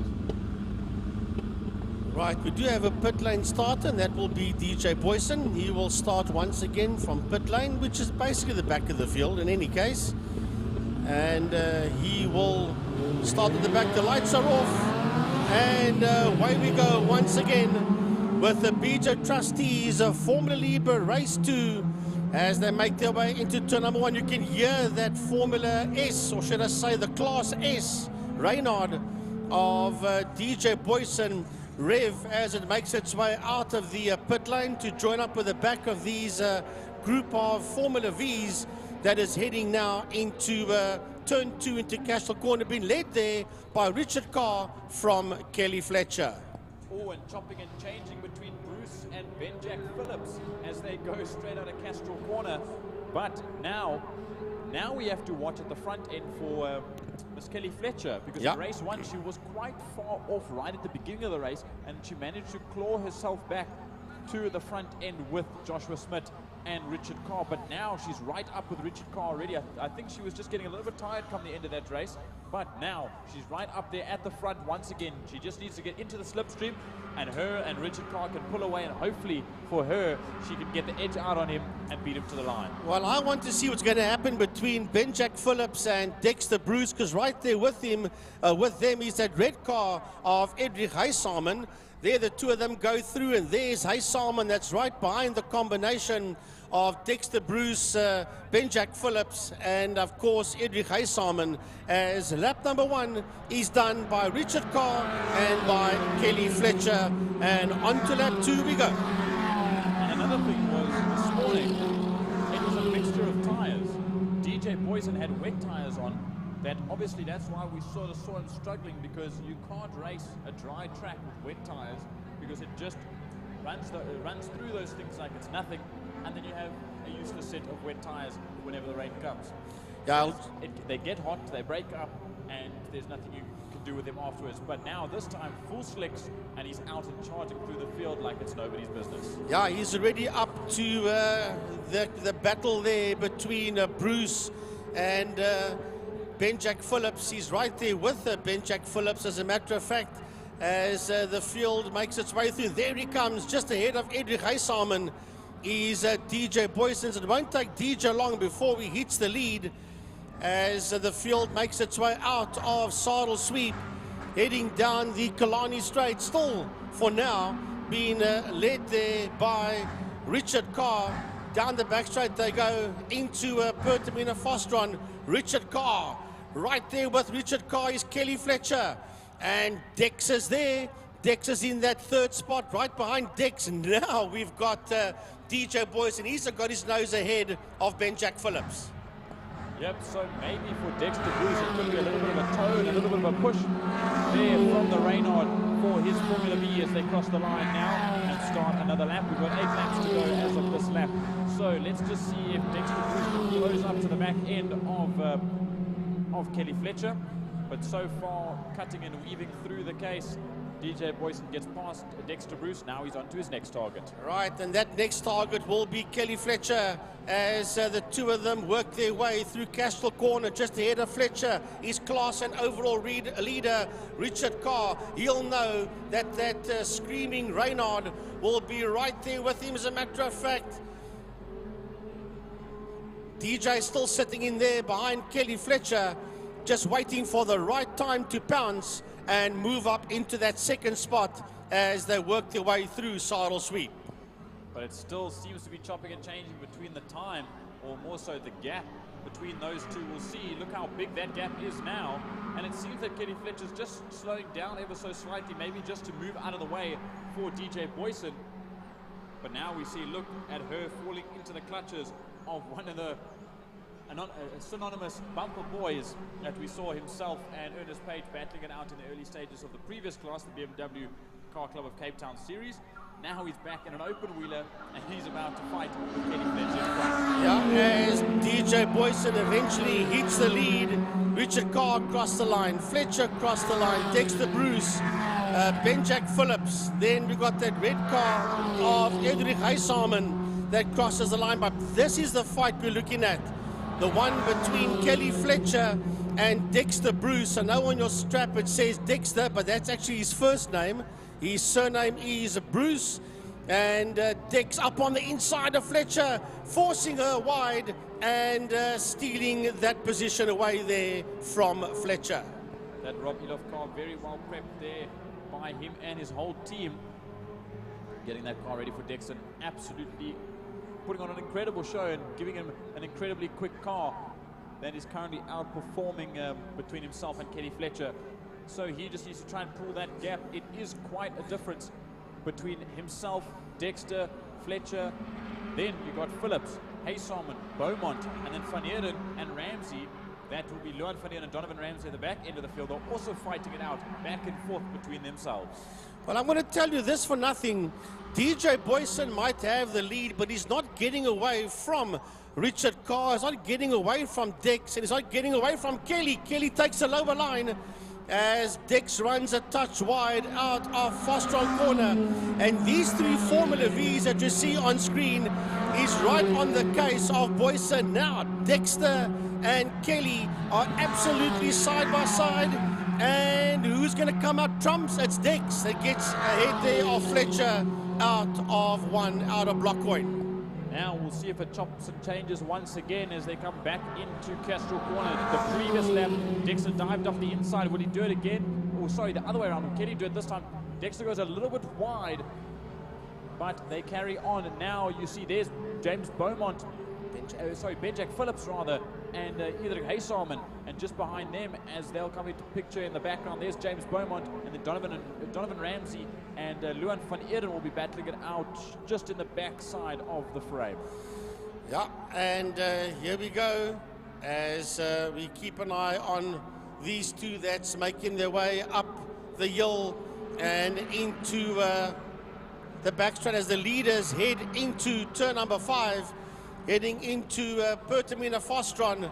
And I wonder if DJ's now saying, okay, I've got the lead, I'm just gonna hang on to it and not try and run away. And once again, this is a fight for 3 and 4 that you see coming towards us. It is Fletcher and it is Dex. Here we go, here's Boyson, here's Carr, here is Fletcher, and right on her case is Dexter Bruce, followed there by Ben-Jack Phillips and Edric Haysalman in P5 and 6, followed in P7 by James Beaumont. Yep, and it's getting extremely close between the both of them. James Beaumont all on his own, and then of course Donovan Ramsey and Johan van Eden fighting at the back end. Now look at this, it's almost as if there's a little bit of teammate games here. They're not quite part of a team. But you see those two, that's Kenny Fletcher and Dexter Bruce, towing each other, trying to pull themselves towards the front too. But DJ Boyson's doing the same thing and pulling Richard Carr away from the two behind. Well, you can clearly see that DJ is busy playing games out there. He is the quickest man out there, but look at those times, 122.982. He's running Formula V times basically just to stay ahead and make a good race out of it. If he wanted to, he could disappear down the road at a click of a finger. Yeah, but where's the fun in that if you know that that's the case? Correct. So playing a little bit of fun and games, some cat and mouse. If he really wanted to, he'd start a lap down and see if he can make his way back. He could do that too, I suppose. But talking about doing that, look what these two are doing. Kelly Fletcher has got her hands full with Dex. A little bit of understeer coming out of Fostron corner, as we have, believe it or not, we have a new leader. It's Richard Carr that leads across the line from DJ in that second spot. Look, it's only a matter of time before DJ takes that lead and runs away. But for now, he's saying, I've got all these Formula Vs around me. I might as well have a bit of fun and go for it. As Edric Haysalman looks up on the inside and of Ben-Jack Phillips. Yep, that'll push him up into 4th position overall. Sorry, 4th position in class and 5th overall, but they're going to fight elbow to elbow, wheel to wheel, quite literally. Around the outside, Haysalman has to go, and he goes a little bit wide, loses a little bit of ground there to Ben-Jack Phillips. So they'll chop and change between themselves as we watch them come through the Lundstep kick and down into the north end of the circuit by Damster. Yeah, that is Edric Haysalman that is chasing Ben-Jack Phillips out of turn 3 out of Dams, going up the hill towards a saddle sweep. And as they do that, we watch the leaders heading into turn number 5, Pertamina Fostron. Once again, Kelly and Dex are side by side. That's the two of them that's working their way out of Pertamina Fostron. Just ahead of them, you see DJ Boyson having a rumble here with Richard Carr. Carr on the inside, Boyson on the outside. There's 3 more laps to go when they cross the line. And I think DJ's going to say, listen here, I can't play around too much, because if I get it wrong and I spin off the track, well, then it's game, set, and match for me. So I need to get along now, as Dex and Kelly are still going one-on-one out of Block Point. Absolutely. DJ Boyson's had his fun. It's time to pack it up and go home ahead of the rest. As Kelly Fletcher on Dexter Bruce dives up the inside and takes that position away. Now they'll go nose go to gearbox, so to speak, as they run through the Lundstep kick and down into Damstep once again, with Richard Carr not that far in front. So now with the fact that Richard Carr doesn't have any sort of slipstream, but the fact that he's got clean air might help him ever so slightly in just keeping that extra bit ahead of these two. Well, now, as you say, with DJ that's disappeared down the road, he's got no help now. Will the two of them work together and try and pull Richard Carr back and make a race of it towards the end of the race itself? As we keep an eye here on DJ working his way out of Pertamina Fostron. There is Richard Carr, and not far behind them. I want to watch the times between Richard Carr when he crosses the line and the combination of Fletcher and Bruce for 2nd and 3rd. Yep, these two will definitely be helping themselves try and pull them up. But then there's this battle as well. It's Phillips and Haysalman that are fighting out, still side by side. Who knew that amongst the whole field you'd have next to side-by-side racing throughout the entire group of cars. As here, Haysalman and Ben-Jack Phillips go side-by-side across the line. And it will be Ben-Jack Phillips up the inside this time, having the preferred line. Hold off Haysalman, but can Haysalman hold it around the outside and take that position? No, he'll slot in just behind and try and run him through into Castrol. Well, the gap between Carr and Fletcher was 2.8. We'll have a look at that a bit later on. We just saw Phillips and Haysalman go one-on-one. As there goes Richard Carr into sidle sweep. There's Fletcher and Dexter Bruce. They are right there with each other, and they're not really closing up that much on Richard Carr at this stage of the game.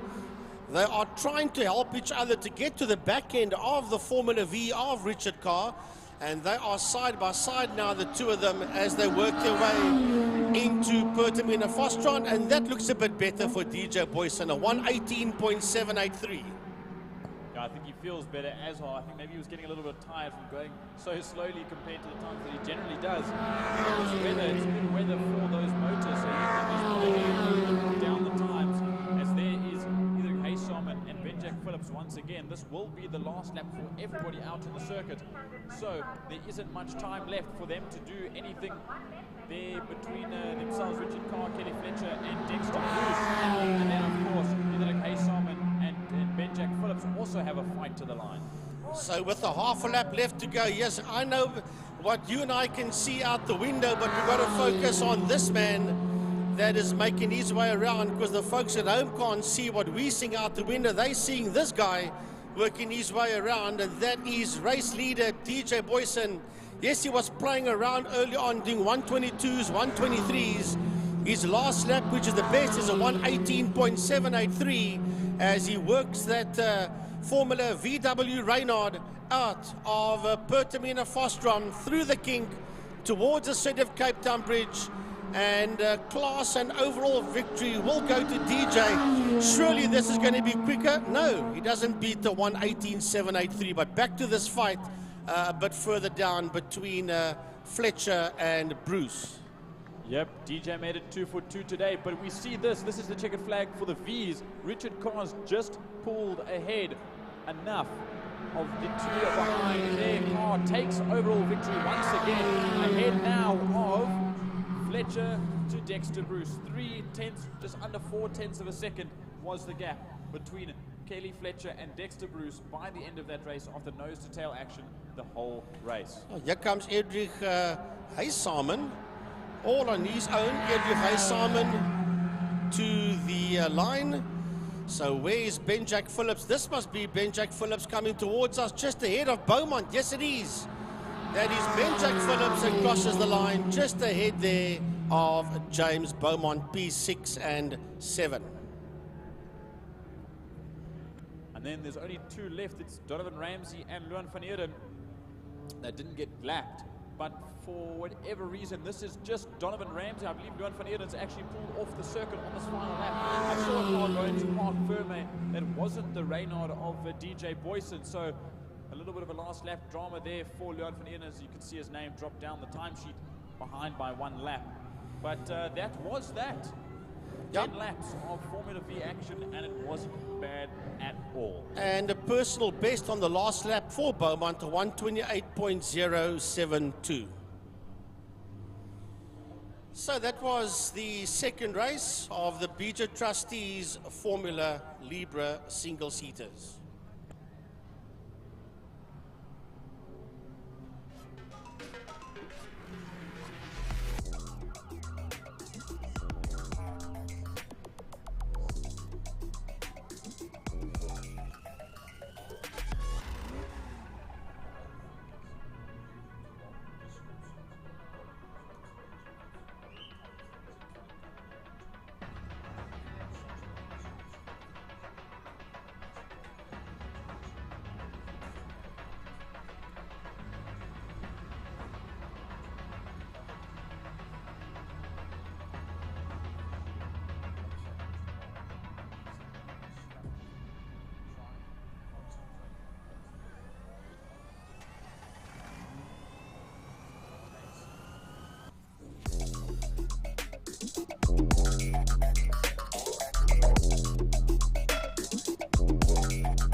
Battek Super Twin Cup 650s and Super Sport 300s.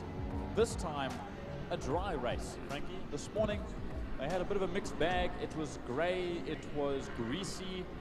The wet tyres didn't make you fast, the slick tyres didn't make you fast, so you had to be somewhere in between. The front guys were very quick, however, but now it's fully dry, and I'm hoping that everyone has found their way onto the slick tyres.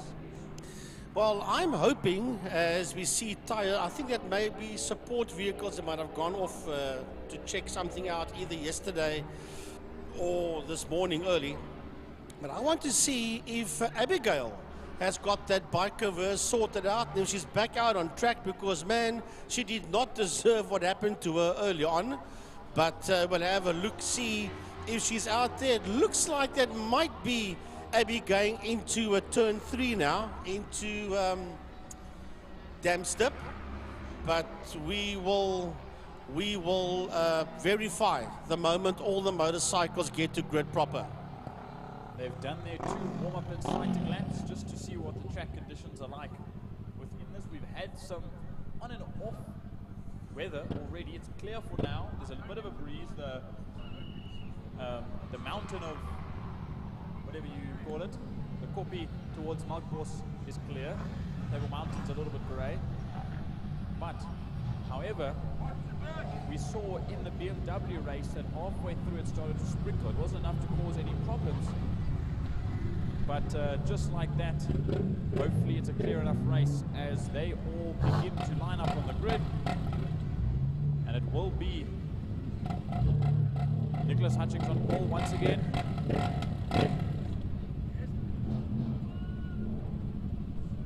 There it is, Abigail Bosson, that makes her way towards the line. So there is another contention for victory for her, but she will be starting from the back end of the grid. Right, so now let's see. It could have been, what should have been in race 1 can now hopefully happen, Jordan, in race 2. Take them off the line, Jordy. John Breed, the man with the paddleboard once again. He gets ready to get the signal. The revs up and down, getting ready for launch. He moves off the circuit. We wait for the lights. The lights are on. 5 red lights are out, and away we go. And a good start from everybody this time around. And especially Hutchings and Solomon as they run down into block coin, nose to tail. Then it's Raymond Alexander, who we saw was within the mixed bag at the front end of the field. And look at that. Abigail Boston already up to 4th position. Now it's just about catching down to the boys ahead. Well, it's going to be a lot harder task for her now to try and get a top 3. She has passed 5 bikes and she sits there in that 4th spot already, right on the case of, is that Raymond Alexander that she's on? Yes, it is Raymond. That should be easy because that's a 300 of Raymond, and she's on the 650. So a half a lap from Stone Last so far into 3rd spot. Yep, let's not curse anything so far as they run on through into Sarl Sweep. The gap between Hutchings and Adrian Solomon is quite large already. As look at this group coming through. There's Bradley Musto at the front end of that little squadron. Then it's the likes of Peter Hill, Elmer Mostert and Mitch Robinson. And then Cody Redlinger is just behind them as they run down towards the last corner, Pertamina. Nicholas Hutchings making his way through. Adrian Solomon is right in there as well. As a matter of fact, here comes Hutchings, here comes Solomon, and here comes Abigail. The 72 from the 4, from the 51, and then the 11. And that is a bit of NASCAR style commentating as here comes Elmer Mostert, and once again she's having a heck of a fight with Peter Hills. Yep, so we'll see them elbows out once again like they were in the damp a little bit earlier on this morning. And then I see just behind them we saw Bradley Musto and Mitch Robinson also fighting out once again, this time on dry tyres of course. But there goes Abigail Boston through the picture. There's Raymond Alexander. Now here comes this group. Elmer Mostert currently leading out ahead of Peter Hill at the moment. And now Mitch Robinson's taken over that position from Bradley Musto. So they've chopped and changed through Castro Corner. Right, so the leaders, that is, well, that's the leaders coming through. There's Boston coming through. That's back to Hutchings and then Solomon. There's Hutchings coming through your shot now. Down the back straight. There's Adrian Solomon second. There is Abigail Bosson in third. Raymond Alexander is in that fourth spot as we pick them up going into Pertamina Fostron. Nicholas Hutchings from HSC Hutchings Service Center on that number 72 machine sitting out there in P1. He's got a sizable lead over Solomon. Here comes Hutchings, 72 in P1. P4, 2 is P4, that is Solomon. Here comes Bosson. Bosson, when she crosses the line, she will be 1.8 seconds behind Solomon, followed there by the 11 of Raymond Alexander. There is that Peter Hill and Elmer Mostert battle, and then a Mitch Robinson and Bradley Musto fight. Mitch Robinson Kawasaki 400 compared to Bradley Musto's KTM RC390 as they go through into block. And now we jump back to the lead. That Hutchings Service Center number 72 motorcycle has absolutely disappeared into the distance ahead of who we see now, Adrian Solomon and Abigail Bosson. But now I think is Abigail maybe seeing red after that first heat, after that, not error, but the situation that she was in on the final lap. I think there's a little bit of anger under that helmet, and I think she's using it to try and catch up to the front end. She's going to want to. She was 1.845 seconds behind Solomon when they started this lap, but never mind that. We focus on this man that is working his way out of a turn 5, out of Pertamina Fostron, the Hutchings Service Center machine of race leader Nicholas Hutchings, working his way into turn number 1, into block 1, and here we go. Solomon second, Bosson third. 4 leads, 51 across the line. It was 1.84. It is 2.4, so the gap has got a lot bigger. Here comes Raymond Alexander, P4, and first in the 300s. And then there's big fight behind him. These two are absolutely nose to tail as they cross the line. And it is Peter Hill ahead of Elmay Mostert, followed by Mitch Robertson and Bradley Musto. They'll come on into the 650s, and I have to give it up for Elmay Mostert, who's only been improving since she started not that long ago, maybe 2 seasons that she's been in so far as we jump back to the lead. And look at the gap now between Hutchings and Adrian Solomon. It was 7.9 when they crossed the lap, or we crossed the line the last lap. Now we'll see what it looks like, and it looks even bigger from our point of view, as there you saw Boston come through, and also I want to see what the gap's going to look like after this lap. Yeah, it grew between this lap and the previous one as Nicholas Hutchings works his way out of Pertamina Fostron. There is Adrian Solomon still in that second spot. I think he's going to secure that second from Bosson, that is in that third position. But I'll tell you what, Abigail will settle for a third in this one. She'll be gutted at what happened in the opening race as the leader makes his way through block coin. That is Hutchings. Here comes Solomon in second, and just behind Solomon in third, lady racer Abigail Bosson. Yep, and it just seems that Abigail Bosson was very good in the wet earlier on this morning, but obviously what was not meant to be wasn't meant to be, but she's fighting hard to get back up there. As we see now, there's Raymond Alexander once again in the 300s class, leading out 15-second gap to himself and Abigail Bosson. Right up there with the 650s in the opening laps of race number 1. Obviously, in this case, but now he is way out ahead of the rest of the 600s and then 300s in the class, 650s and 300s, as you see with Elmay Mostert and Peter Hill just behind. Yeah, and she's 1.7 seconds ahead of Peter Hill, so she's getting away from Peter as we go back to the front runners. That is working into a Fostron corner. They're not going to catch Hutchings. He's 9 seconds, nearly 10 seconds ahead of Adrian Solomon. That is in that second spot. There is Adrian. And he's going to be happy with that second position. Abigail, well, she'll settle for that third. She was 3.3 behind him when they started the current lap. We'll have a look where that gap goes to now. Solomon crosses the line. Boston will cross the line now, and Boston is 3.810, nearly 4 seconds behind Adrian Solomon. Yep, I think they've all sort of just gotten into their groove and they're just running the laps now with 3 to go, 2.5 now for your race leader Nicholas Hutchings as he goes down into Dam's Dip. But if we look here at this end of the 300s once again, no competition like we had last year with Adrian Solomon and Abigail Boston fighting it out in the 300 championship with Raymond Alexander, but Raymond's just all on his own at the moment, but you can see Alme Mostert and Peter Hill not that far behind them, but look at how I want to see the gap. It was 3.1 the lap before, but the gap between Raymond Alexander and Alme Mostert, this lap is what will be 2 to go. And I was thinking exactly the same thing. I was wanting to see the gap. Yes, keeping in mind they're not the same classes. One's a 300 and one's a 650, but a fight is a fight, correct, as Hutchings works his way through Pertamina Fostron and the kink under the City of Cape Town Bridge. He goes and he's going to put a lap there on Cody Redlinghuyse. So Cody will just keep out the way and she will be lapped there by Hutchings. And also, speaking of Cody Redlinghuyse, improving immensely after all the practice she's been doing 650, and that's will only grow for her in the series as there we see Boston once again.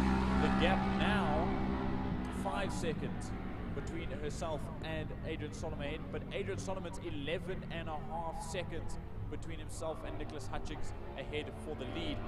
But we wait for Raymond Alexander, who comes out of the turn 5A kink and down towards the line. He'll move up, not this time, he generally likes to move up right against the wall, but not this time around.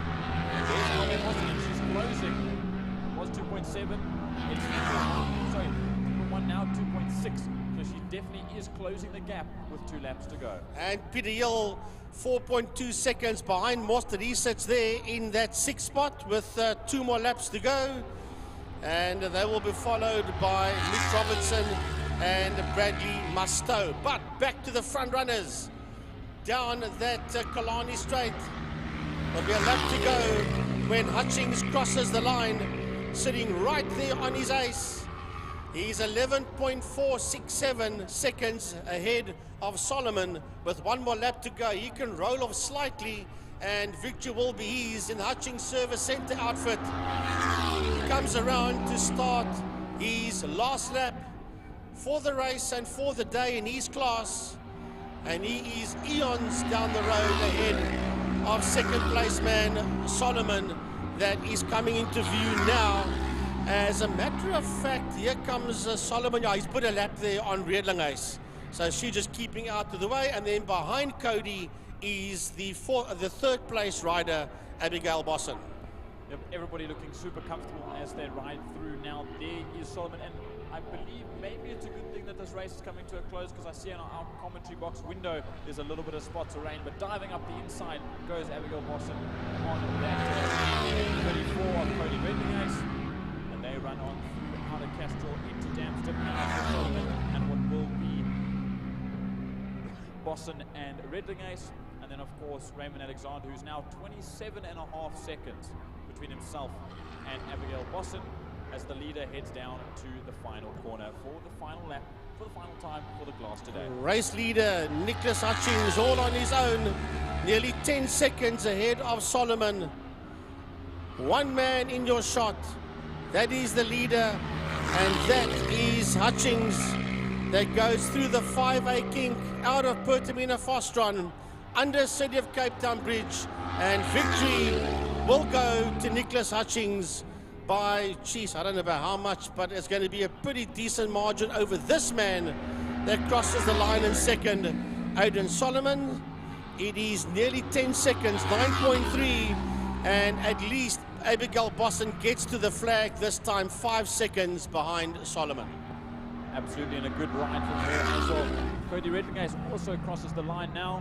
A good ride for her, and of course, a 1:23.797 for your race winner, Nicholas Hutchings. As look to this, Alme has closed the gap right until the very end. 650 power will take her to the line, possibly as they drag race.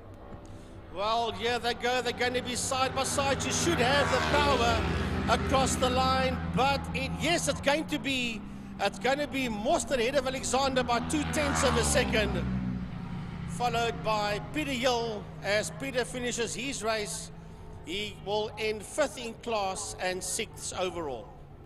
Still some incredible riding from all the ladies and gentlemen out on the track at the moment.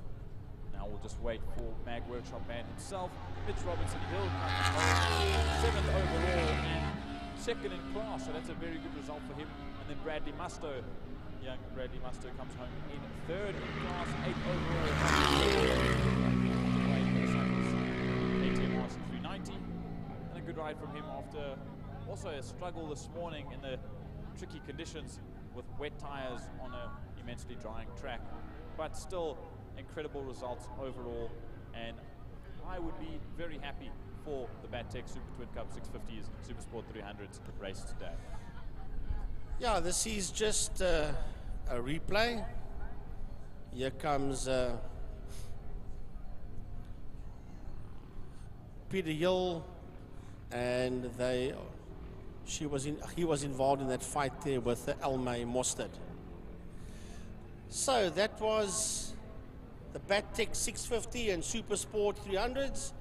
As we move on to the API Property Group VW GTI Challenge race number 2.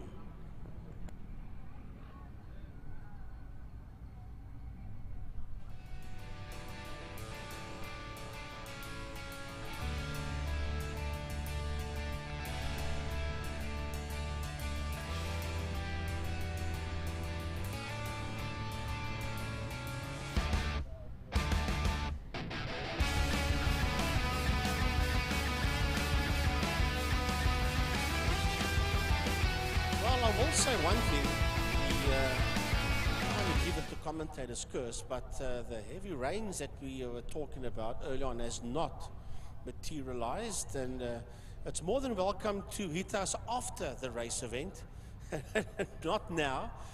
So there you see, people, vote for your competitor of the day, and there's a 060-352-2890 cell number that you can contact.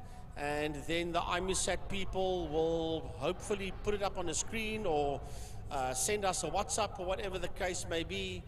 And when we say competitor, it's not only just 4 wheels, it's 2 wheels. Anybody. I wouldn't vote now. There were people that voted before lunch. I would basically wait until the end of the day, watch everything, because I don't believe that there's a certain time that the voting closes. And if there is, I'm unaware of it. But if it was me, I'd watch all the racing, memorize things, write it down, make a day of it, and then vote for the ride of the day. Yeah, we've got live comments by Lawrence. He says, good luck to all the marshals, stay safe, and thank you. Yes, Lawrence, I agree with you. Our WPMC marshals, they do an absolute fantastic job. Lawrence, thank you very much for that comment. And thanks to IMUSAT for putting up Gaza. Always nice to hear some positive input by our viewers, especially to our very awesome and competent WPMC marshals. Well, I tell you what, we had the opportunity to be at the AGM on Thursday night, and it was one of the best turnouts.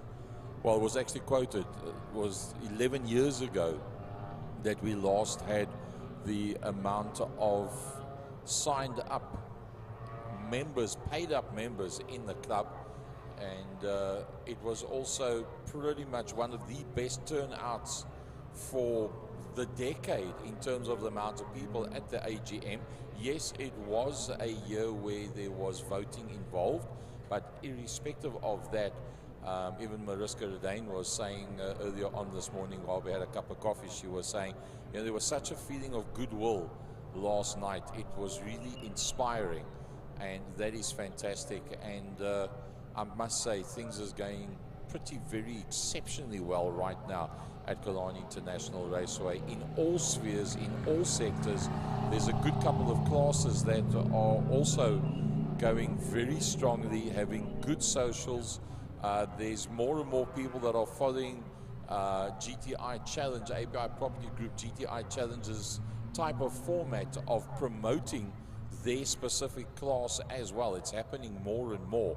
So I think we're pretty much moving in a bit of a golden era right now, even though from economic point of view, some of the things are a little bit limited in terms of people being able to afford to race. But even with that, we're sitting in a pretty very decent era in Killarney Internationals, in excess of 75 years of existence.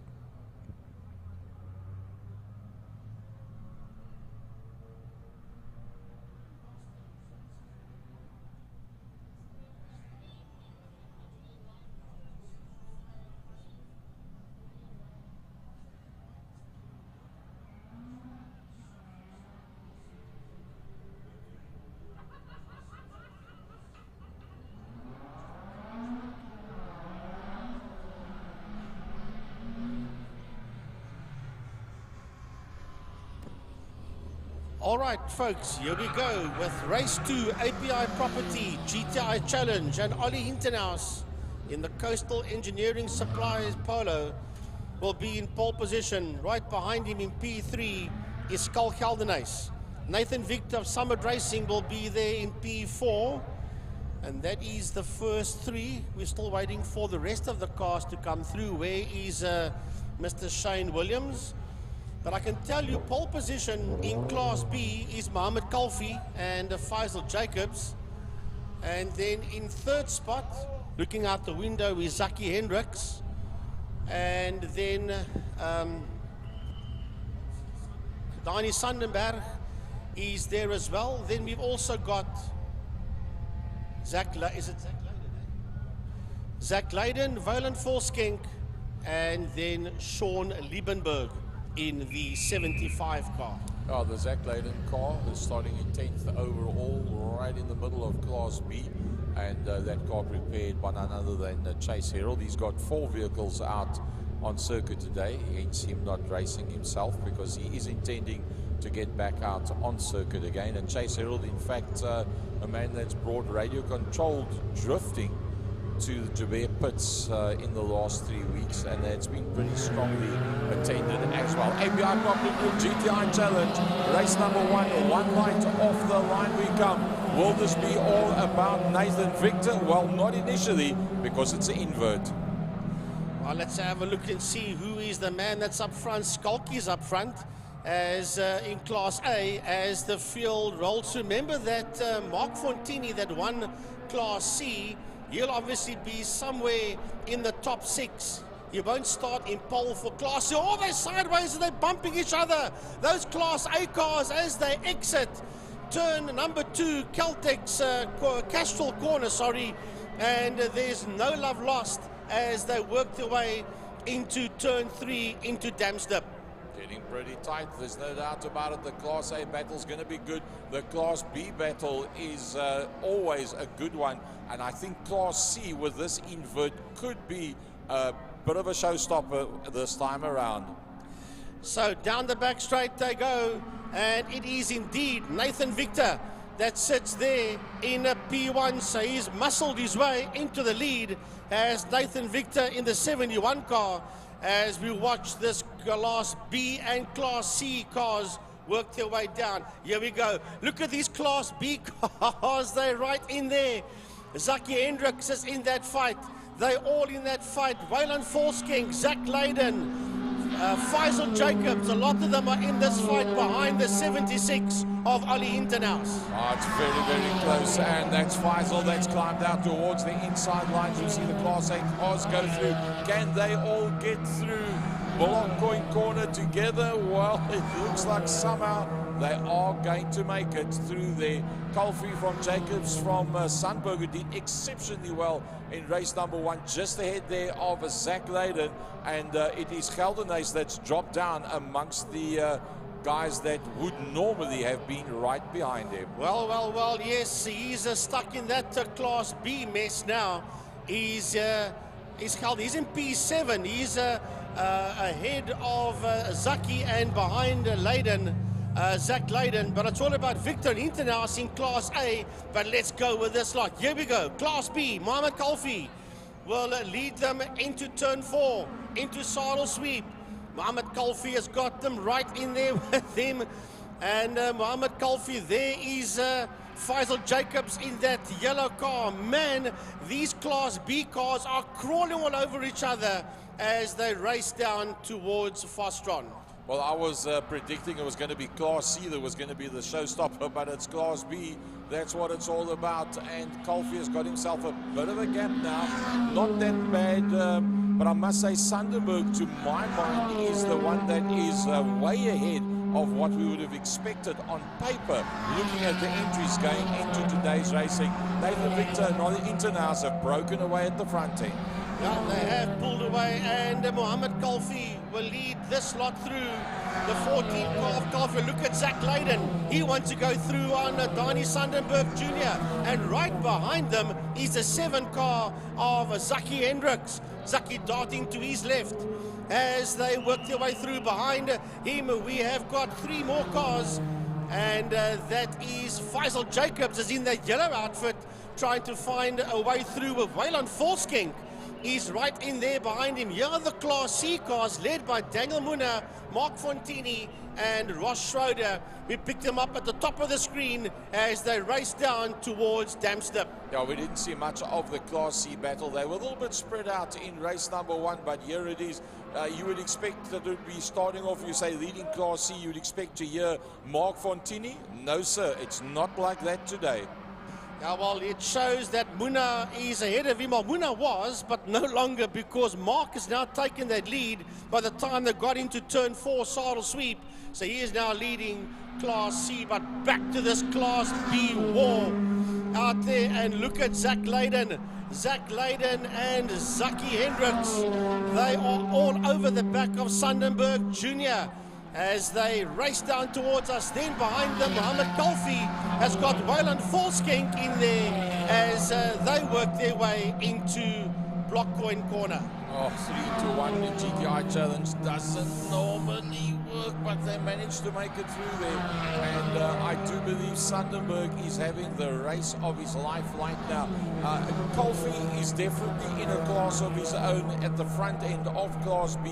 But then again, Frankie, this fight that we're busy watching for 2nd, 3rd and 4th between Leyden, Sundenberg, Hendricks, Jacobs just a little bit off the back of that pack. They probably slowing one another up just a little. That Class C battle coming towards us. Yeah, it's led there by Mark Fontini, and he's got the 2 API property cars in there behind him of Daniel Muna and Mr. API Property Ross Schroeder. They're the 2 API cars, 2nd and 3rd in class, with a 31 Golf of Fontini sitting in the lead of that class. Nathan Victor's driven away. He's in Sunday morning. He's in breakfast mode already. He's up, dusted, disappeared. He's got 6 seconds. Here comes Ollie Internaus in that 2nd position, and 2nd on track, 2nd in Class A.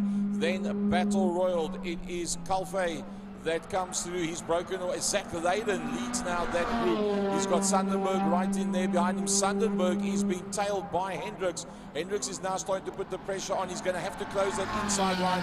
I believe Hendricks is going to go for the dive down into turn number 1. Yeah, but they are towing each other into turn number 1. Here comes Kalfi, and here comes Zaki up on the inside of Sundenberg, and Sundenberg dives across the bows of Zach Leyden.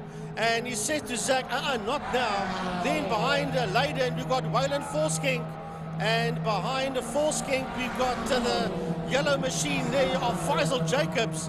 And Jacobs is going one-on-one. And then just behind him is Sean Liebenberg.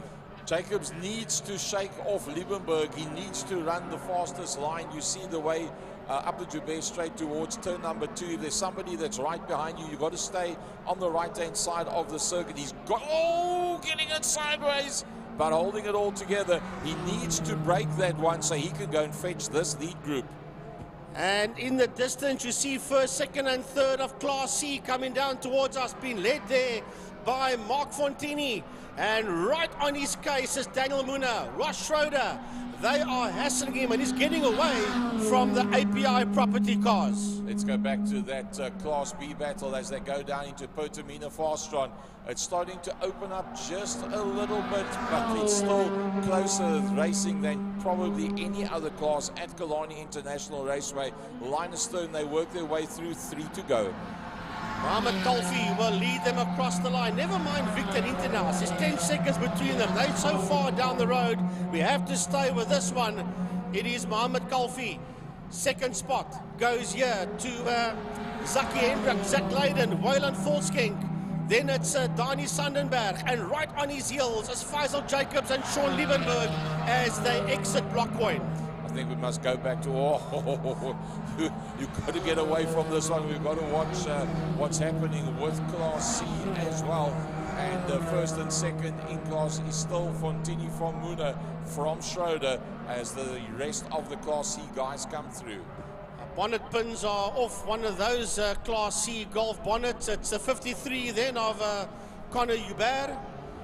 Let's have a look. We've got to go back to these guys. There's only 2 of them fighting for position, and there's over 10 seconds between Victor and Internas for P1 and 2. So that one is basically game over between Victor and Internas. There's Oliver Internas, you see on your shot.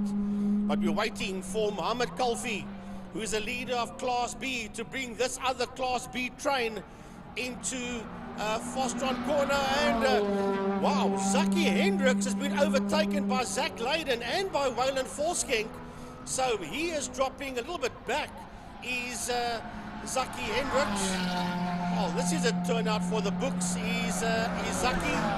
And they are nose to tail. They are in Slipstream City, baby, as they race into one Blockcoin. Well, look at that yellow mean machine is going for the dive move again and again, not giving up whatsoever, trying to get through there. Faisal Jacobs in behind Sandenberg, who's having probably the best showing I've ever seen him at.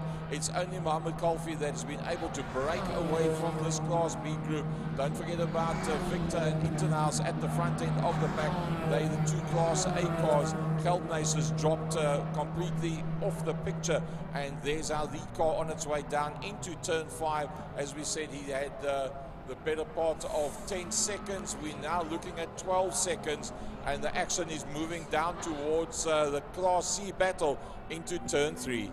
Well picked up there by Tiny. This is incredible stuff. The 2 API property cars is after the Goff and Cooper car of Mark Fontini, and Fontini is fighting for life. He's been attacked here by Muna, and he's been attacked by Schroeder. It's a high-speed mugging. It's a high-speed mugging. The 2 API property cars are saying, you may be a multiple oval track champion. Rubbing is racing, boy. Down the back straight they go. And this is awesome stuff by the original Brad Pack Class C. Well, I tell you what, I think this is definitely a high-speed mugging. It's the nicest one we see. He's going to try and go right around the outside. He's going to use that high line to try and get through. We are on the last lap. Fontini using the track and a little bit more. That is definitely, to my mind, a 2-tackle one.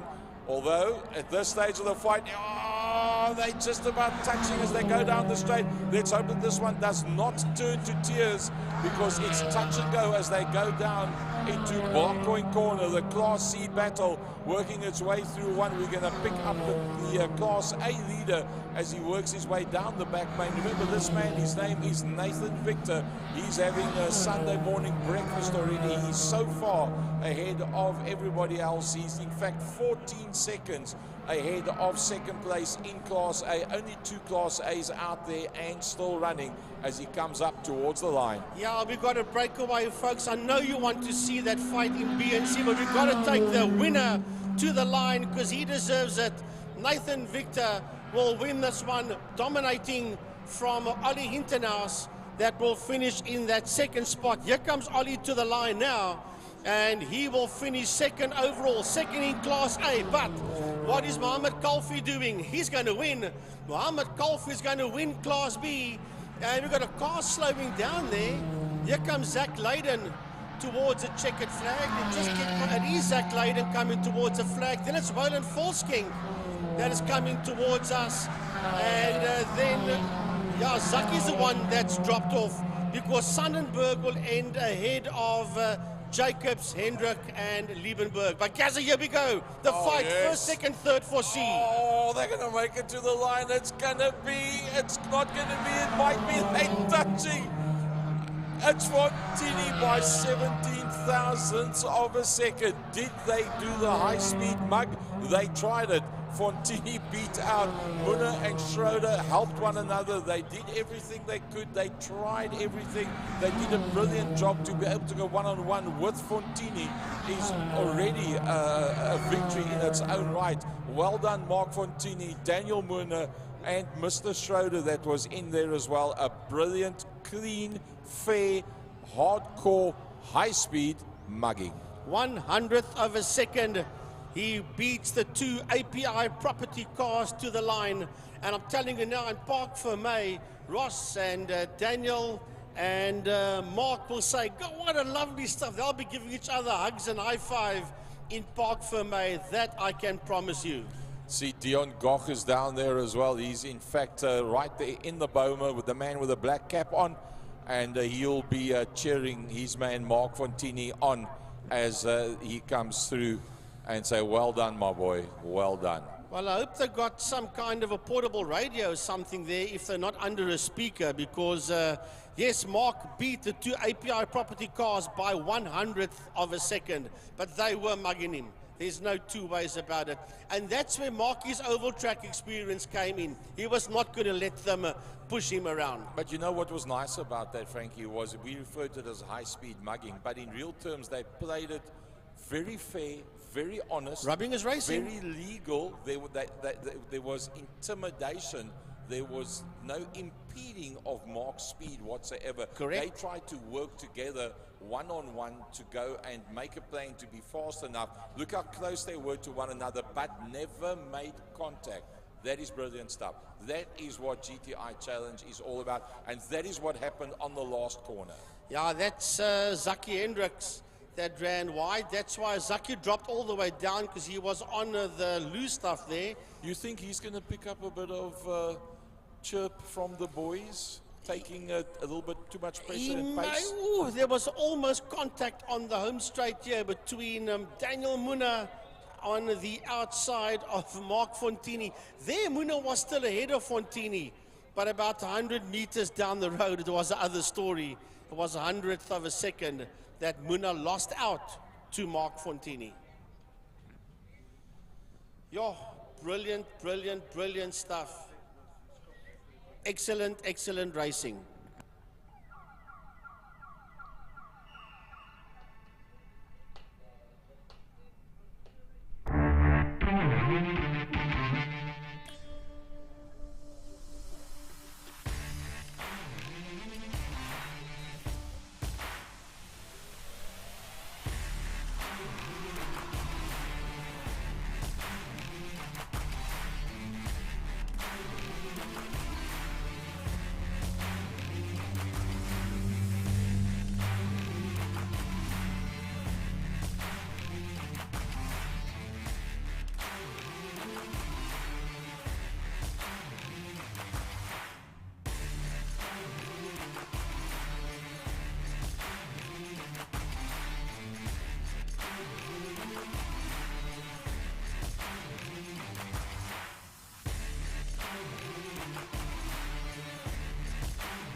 So to the folks at home, remember we gave you the opportunity for the nominations for Driver of the Day.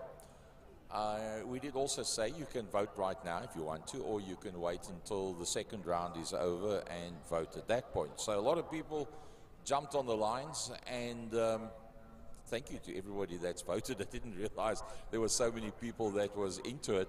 And initially it came up as the highest votes for Zander Taljaard, then Dexter Bruce, and then Bradley Mustoe.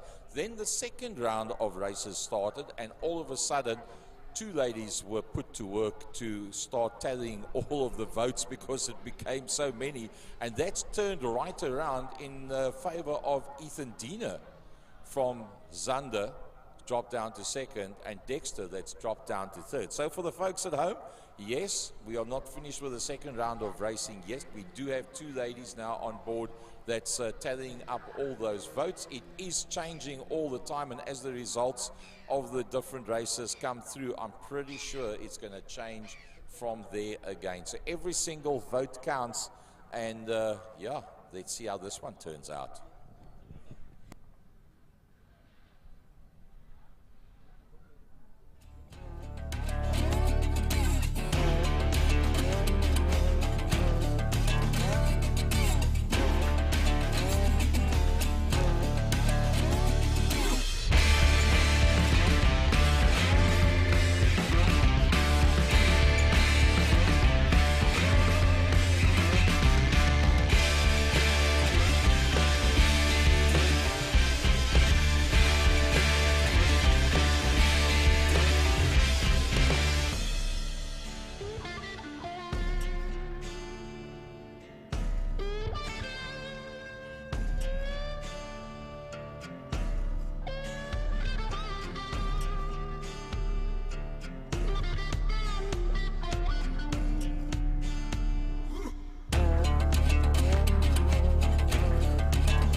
right, folks, here we go with the Pirelli V8 Masters and the Caltron Formula Supercars. Race number 2, over 9 laps. And, well, Gary went through the voters that voted for their favorite competitors, be it somebody on 2 wheels or 4 wheels. And you can send that competitor's name to 060-352-2890 and vote for your competitor. That is either driver and or rider of the day. It's called the competitors. It doesn't really matter if it's somebody on 4 wheels or on 2 wheels. This is basically the Owen Ashley challenge, because remember, Owen Ashley is the father of the Formula Supercars and of the V8 Masters. So this is in the honor of the late great Mr. Owen Ashley, that they have decided, as from the last event, that we will put the V8s and the Supercars all together. And I must say, from the beginning of the year up until where we are now mid-year, there's been a lot of changes in Supercars, in color schemes and sponsors and wrapping of cars.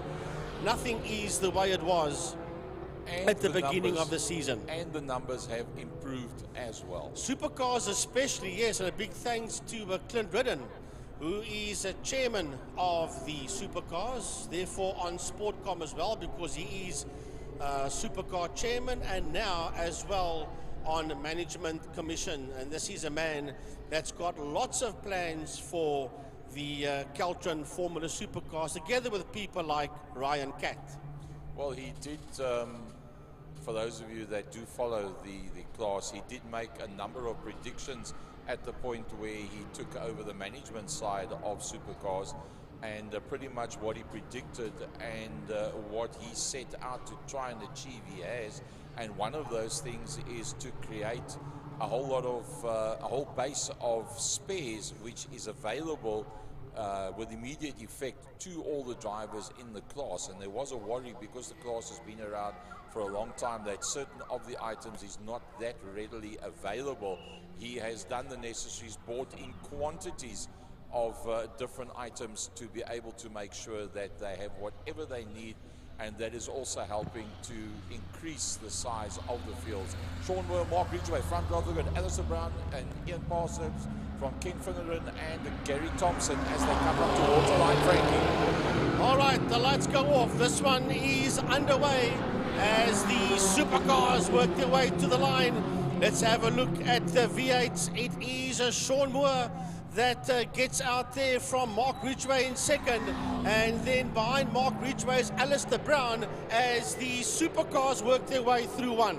And I see Ken Finneran's gone off into the grass and farming, and some damage between himself and I can't quite see who that was. That could very well be Ian Parsons, but with that drops some of the V8 Masters down in between the Supercars as the Supercars come through, and it's Glenn Phillips who currently leads out in the 33 ahead of Andrew Moffat. The two that were competing against each other in race number 1, nose to tail. They do it once again as they head down through Damstip, and the V8s head out of Sarl Sweep. Well, that V8 that had trouble is busy slowing right down there into Damstip. So down the back straight goes the V8s, these big old thundering V8s, led there by Sean Moore, Mark Ridgway, Alistair Brown. That is your first 3 that's making their way into turn 5. There's a car off.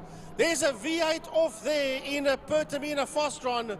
And we'll have a look-see now if we can pick that number up of that car. But he has beached that car solidly there in the sand, and the leader of the Supercars turns himself around as well. Yep, Carl Halleck stuck in the middle of the circle. He had to roll down to the bottom of the banked corner that is Pertamina Fostron. But now we jump through, and the rest of the field behind Glenn Phillips was those that got stuck behind Carl Halleck. So these two at the front, it is Andrew Moffat and Glenn Phillips that are pulling ahead now of Brad Fenner, who issued race 1 since they third in race number 2. Just as a matter of interest, folks, it is Gary Thompson, the 17 car, that beached itself there in Fostron. Yeah, as now we catch up with the supercars once again, and here we see it's a big mix-up. It's Brad Fenner in third in class ahead of Robin de Vos, Nashveen Schloss rather, that got the podium in race number 1. Then ahead of Craig Hume, Shane Bosco, William Janssen van Rensburg, Carl Halleck who had that spin, and then of course Leon Chetty not making it out into race number 2. So we've got the yellow flag still waving in Fostron, so no overtaking there. It's Moore, Ridgway and Brown. As you see the 17 car stuck there. It's Sean Moore, Mark Ridgway, Alistair Brown. Remember, Alistair came home in about 17th, 18th position in race 1 because he had trouble in turn 1 in Blockcoin. This time, no problem out there for Alistair Brown in that thundering V8. That is the top 3. Then here comes Dennis Haiduk. He sits P4 and first in the silver class, followed there by the 16 of Martin Bench. Now we just wait to come into frame now, and there they are. It is Glenn Phillips and Andrew Moffat, 2 complete front runners in this championship that are absolutely flying at the front end of the field. And it is Glenn Phillips that's bettering out Andrew Moffat at this given moment in time. Then we see Brad Fenner, whose good friend and teammate Carl Halleck had that spin early on, and that sends him down to the back of the field.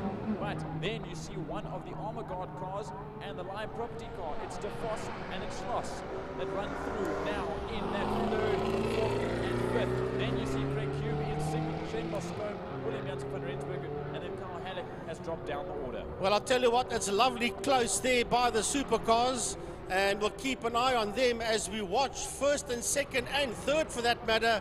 That is Moore, Ridgway and Brown in the Pirelli V8s, working their way into turn number 1, and Sean Moore is the fastest man out there with a 1:17.042 is Sean Moore. Here comes Dennis Haiduk, and behind Dennis Haiduk is Martin Bench, and he is that's 1st and 2nd in the silver class.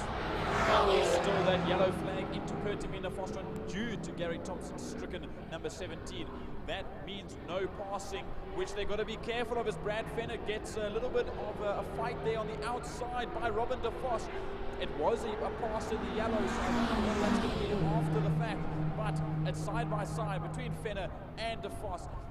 Nashveen Schloss is just waiting behind, waiting in the wings for those 2 guys up in front of her to do something, as now she makes a move against the wall to try and make a double pass into turn number 1, Blockcoin.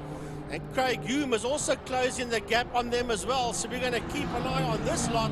It is massive fighting with Schloss that's sitting in there as well. So now we're going to try.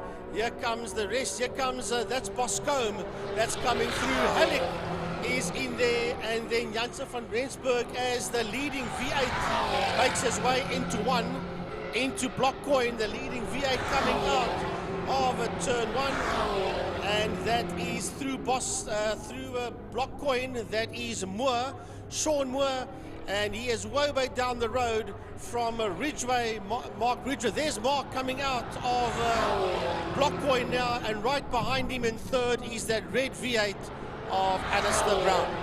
Yep, those are the front 3 in the V8 Masters, but we carry on just looking out for the leaders in the Caltron Supercars. There's Carl Halleck that's moved up ahead of William Jan van Rensburg, who had Carl obviously having that spin early on, but now there's this battle once again. De Vos has made it past Brad Fenner with Schloss just behind. They've been battling out the whole lap without consequence, but now Craig Hume is slowly moving his way into the picture. There he is. He's not that far behind the 3 of them, so any battling will slow that trio down and bring Craig Hume more into frame. As you see, the Mission Fit and Plan Automation and Hobo Racing, or blue car of Bradley Fenner, moves up into the inside line, and he'll take that position back. Let's wait for exit of the corner, but so far he's going to fight with the side almost, and the Vos gets the position back. Well, let's keep an eye on Nash. She is right in there as well. She's watching the 2 of them. Is Nashveen, you get it wrong, you 2 guys, I'll come through, but they must also be aware that there's a 4th car not too far behind them, and that is a 21 car of Craig Hume that is sitting watching those 3 ahead of him to see if they make any mistakes, then he can jump up a spot or 2. I see, just sorry, as there's a yellow flag through 5 down the main straight for a strict second supercar that will catch up when we come around through to the end of this lap. But we'll keep following through with these cars here, and it is still De Vos from Venner, from Schloss, and then Hume just behind. And I believe it is William Jans van Rensburg that is pulled into the pits, into the new pits, in actual fact, as Brad Venner goes up the inside once again into the final corner. Will it be enough for Brad Venner to keep that position? He's got De Vos on the outside. Will they make contact? We'll have to wait and see for the exit. They'll go side by side. It's another drag race to the line with coming up on 3 laps to go. And as you see those 4 cars, Craig Hume is going to come under attack now from overall race leader, and that is Sean Moore. So Sean will clear Craig, that's not a problem, but now he's going to pick up this fight in the supercars. That's your overall leader that will see these 3 not too far behind him. That yellow car you see flashing through your screen there, that is your overall second place man, Mark Ridgway, in the V8s. And now these 3 supercars, De Vos, Schloss and Venner, they're going to be caught by overall race leader Sean Moore. Yep, now Sean has to neatly make his way by these 3, because these 3 you can see are racing. He'll dive up the inside of Nasri and Schloss. Don't close on him. Into turn number 3, Damstip, and luckily does it very cleanly without a turn in from Schloss causing too much of a conundrum. But luckily they all make it through. He'll get past Brad Finn, and now he'll try and go up the inside of Robin De Vos. And Robin De Vos, the crazy Mexican, will not let that happen too easy, as now down the straight, Sean Moore makes his way by. Well, the thing is, these 3 guys have now, okay, they've lost, that issue was gone, but there's another issue coming behind them, and that is Mark Ridgway. There's Mark. So now Mark has caught them. Yes, they get the blue flag, but that's just to let them know that the 53 car of second place man, Mark Ridgway, is right there in between them. As now they make their way across. There you see Sean Moore. He'll start his penultimate lap, as will the rest of the field. And that is Andrew Moffat, yeah. Moffat, who was racing for the lead with Glenn Phillips, and now a stricken Brad Fenner. He's slowing right down the exit of the ultimate lane. He has an issue once again, and that drops him out. It's not over for De Vos and Schloss as they exit Block Coin Corner, nose to tail, as first and second come through. And second and third, as Glenn Phillips is still out front in a big spin and a big snap. De Vos. An absolute tank slapper for De Vos going through Castrol. Yes, and here comes Alistair Brown. My goodness, Alistair Brown, just watched that happen in front of him. That car just snapped out underneath Rob De Vos and sent itself packing into no man's land, as here comes Brown through now in that red car. But my goodness, there must be about a lap left to go. Well, not quite yet for overall leader. Yeah, he's making his way through Pertamina Fostron. He'll have 1 more lap to go when he crosses the start-finish line, and that is Sean Moore as these cars come through down the back straight. Now they go down, and we see it. There is Glenn Phillips. So we have both your leaders in class in one frame. Glenn Phillips, the leader on his own in the Caltron Supercars, as well as Sean Moore, the leader of the Pirelli V8 They run down on the same piece of tarmac, and they'll probably end up pretty neat. But now you see in the background, there's Mark Ridgway in the 53, currently in second position. And then you just wait for second and third Schloss and De Vos, that are, I think, a little bit bigger of a gap now after De Vos. They make their way out of the first turn. Yeah, here comes third place overall on the last lap. That is Alistair Brown. Wow, it's all happening out there. Dennis Guydick and Martin Bench at 4-5 in class, and first and second in the silver, as we watch these supercars head down into one. Here comes Fenner. The leader is making his way down. There comes Dennis Guydick. He sits P4 and P1 in silver, as your overall leader, Sean Moore, works his way through Pertamina Fostron. The Gary Thompson car still standing there in the kitty litter, as Moore brings it home in P1 with Ridgway in second. He did it in race 1, he's done it in race 2. Sean Moore has done more than enough. More than enough, yeah. to take victory in both races ahead of Mark Ridgway and Glenn Phillips brings it home in first position, all in his lonesome in race number 2 for the Caltron Supercars. Here is your third place finisher, Alistair Brown, and he'll bring in place third for the V8 Masters. Yeah, that is your top 3 as we wait for them. Here comes Nash. Here comes Nash towards the line. Now that car's crabbing heavily, and that's the 24 car of Nash. And Halleck is going to cross the line in third position. Well done to Halleck. And here comes Craig Hume. And here is first in silver class for V8s. That is Dennis Hajduk that crosses the line. Wow, brilliant, brilliant stuff out there by the V8s and by the supercars. And how's that? I just want to say that's a pretty good vote for driver of the day. For the split in the front end of the pack for Carl Halleck, sent him to the rear. He managed to get back up into third position. Now that's a proper driver of the day. Right, here comes Shane Boscombe to the line.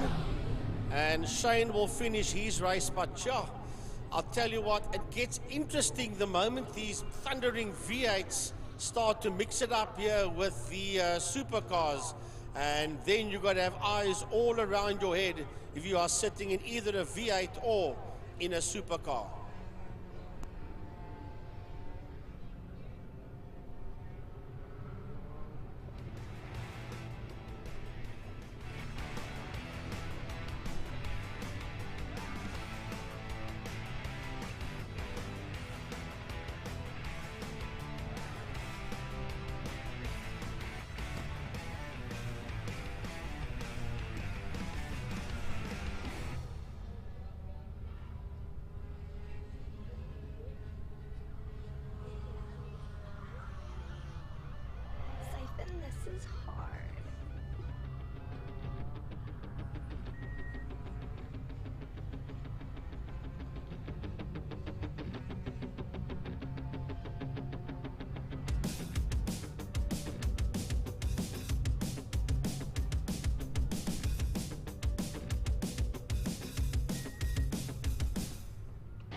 Thermo Fire's Clubman's Regional Saloon Cars. What we can see at home, what you can't see at what you can't see at home, what we can see here is it is raining, and it is raining pretty hard.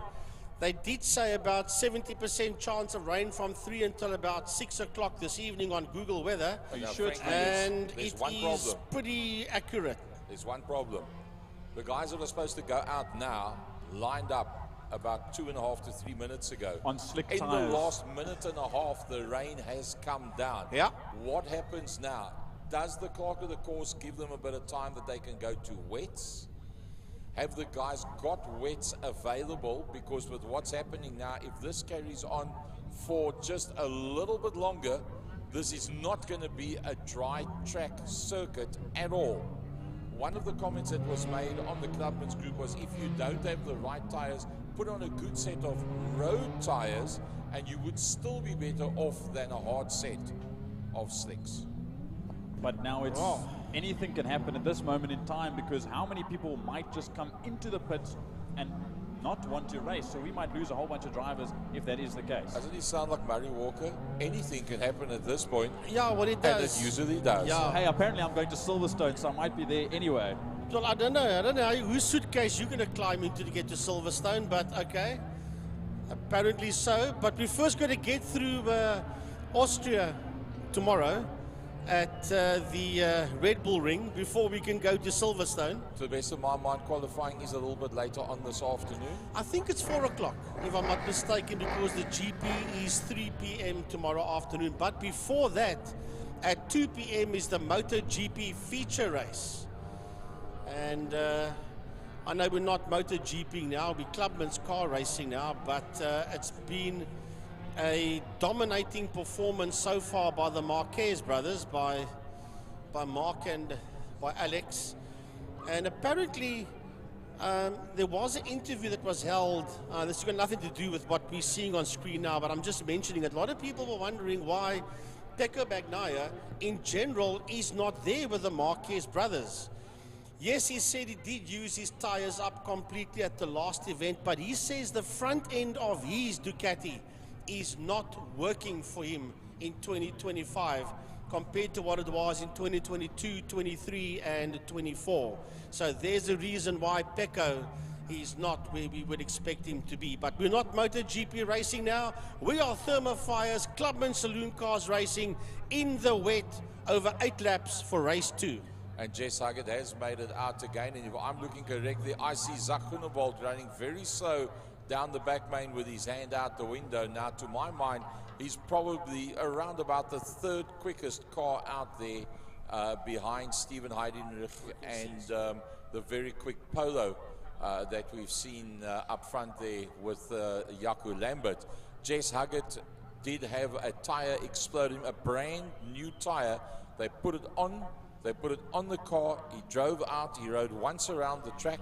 He then went in one racing lap, and the tire exploded at in excess of 200 kilometers an hour going down the back main.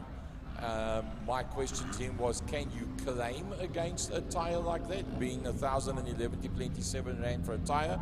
He says, nope, there is no warranty or guarantee on a racing tire. It's like when you do a stage 3 upgrade on your vehicle and you drive it out of the dyno. It's 5 minutes and 5 meters. That's where the whole thing ends. As we see Jacques Pfeiffer working his way down the grid and making sure everybody's exactly where they're supposed to be. Ian Long's got his slower tackies on, the white ones, not the bright green. His wet weather tackies. Yeah, that's his wet weather go fasts as we get them all up onto the line. Charles Opperman will be at the back end of the field. Remember, he did not manage to complete race number 1. Charles Opperman in Class D. Just Jean Brunk that is joining there at the back end of the pack with the 31 car. And look at the size of that field. So on the invert, that means that it looks like Jess Huggett is going to be alongside the yellow BMW of Shane Smith.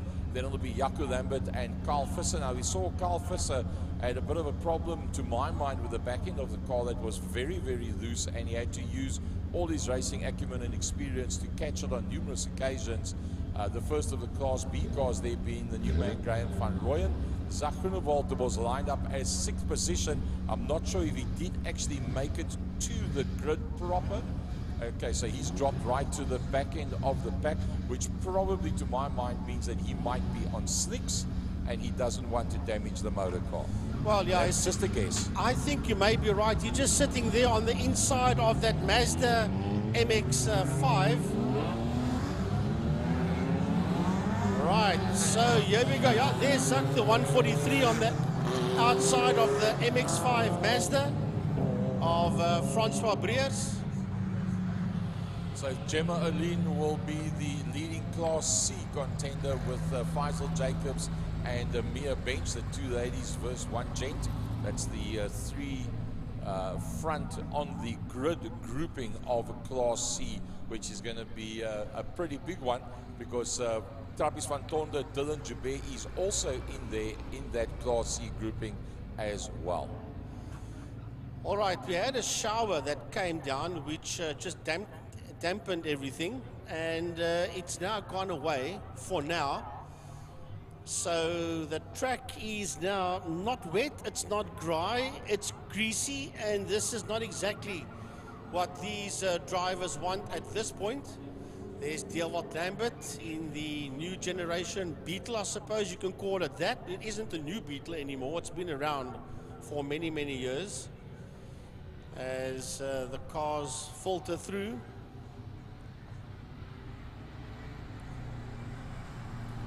Going to be interesting to see how this one plays itself out. This is that in-between that you don't have the same amount of grip everywhere, depending on the wear factor on the track.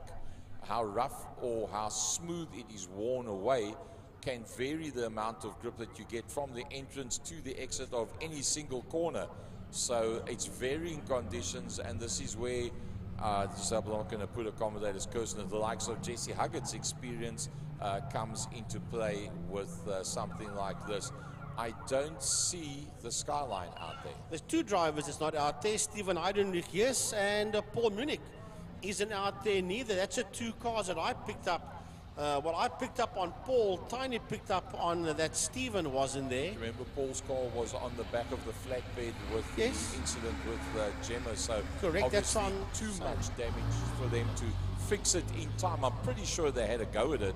And yeah, there's what Frankie reverses at the Beetle, the modern version of the Beetle. Generation bug. Exactly the same, completely different. Jess Huggett in pole, Frankie Innes, take him off a line. All right, now, this man that starts on his outside, Shane Smith, is having a lovely, lovely start now. Shane started this race while he's in P1 now, from the back of the field, from pit lane, and he worked his way all the front to the front end of the field earlier on. That is a driver of the day in my book so far, and now he's leading as they make their way into Castrol Corner. Huggett has dropped down into that 3rd. Carl Visser has moved up into 2nd, and the 3 of them are ahead of Jaco Lambert that is there in P4. I've got a funny feeling Carl Visser might come into play with this one. I just think his driving acumen might just make a notable difference, and he's got the right rubber underfoot. It could be pretty good. Smith looks like he's got the right rubber and the right amount of confidence as he leads them through. Carl Visser in that 2nd, then it's 3rd is Jess Huggett, then it's Lambert is the next one that comes through there. And the rest of them are just busy working their way out of Saddle Sweep as that leading group of 4 is heading into Pertamina Fostron, and it's led there by Shane Smith, from Carl Visser, from Jess Huggett, from Jaco Lambert. That is that first 4 cars that's working their way through Fostron Corner. Here comes Graham van Rooyen. Van Rooyen sits there in that 5th spot. And there is Trappist van Tonder. And right there, ahead of Trappist van Tonder, is Dylan Joubert. Jess Huggett coming under a bit of pressure now from Jaco Lambert as they work their way through turn number 1. I do believe that the front 2 do have the right kind of rubber underneath them, and it's going to be a big struggle for 3rd and 4th in Class A to be able to hold on. But look at that, Van Rooyen, the only Class B car out there leading this group, down towards turn 2, Castrol Corner. And as Tiny was saying to me, check Zak, and there is Zak in there. He's just behind that red Mark 1 Golf of Graham van Rooyen that is in that 5th position at this stage of the fight.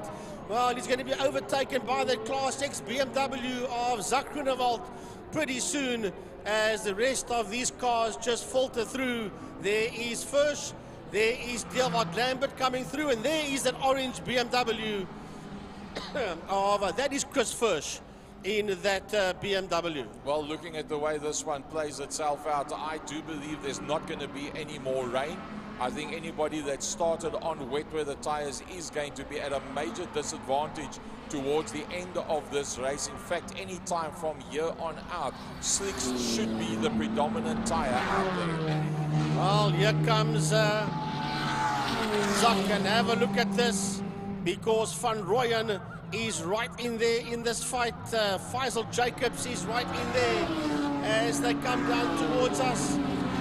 Trappist van Tonder, the whole lot of them, Jenna O'Lean, all of them are in this fight. There must be about 6 of them that is working their way through turn number 1. Well, I tell you what, that's a pretty tight fight that they have got there.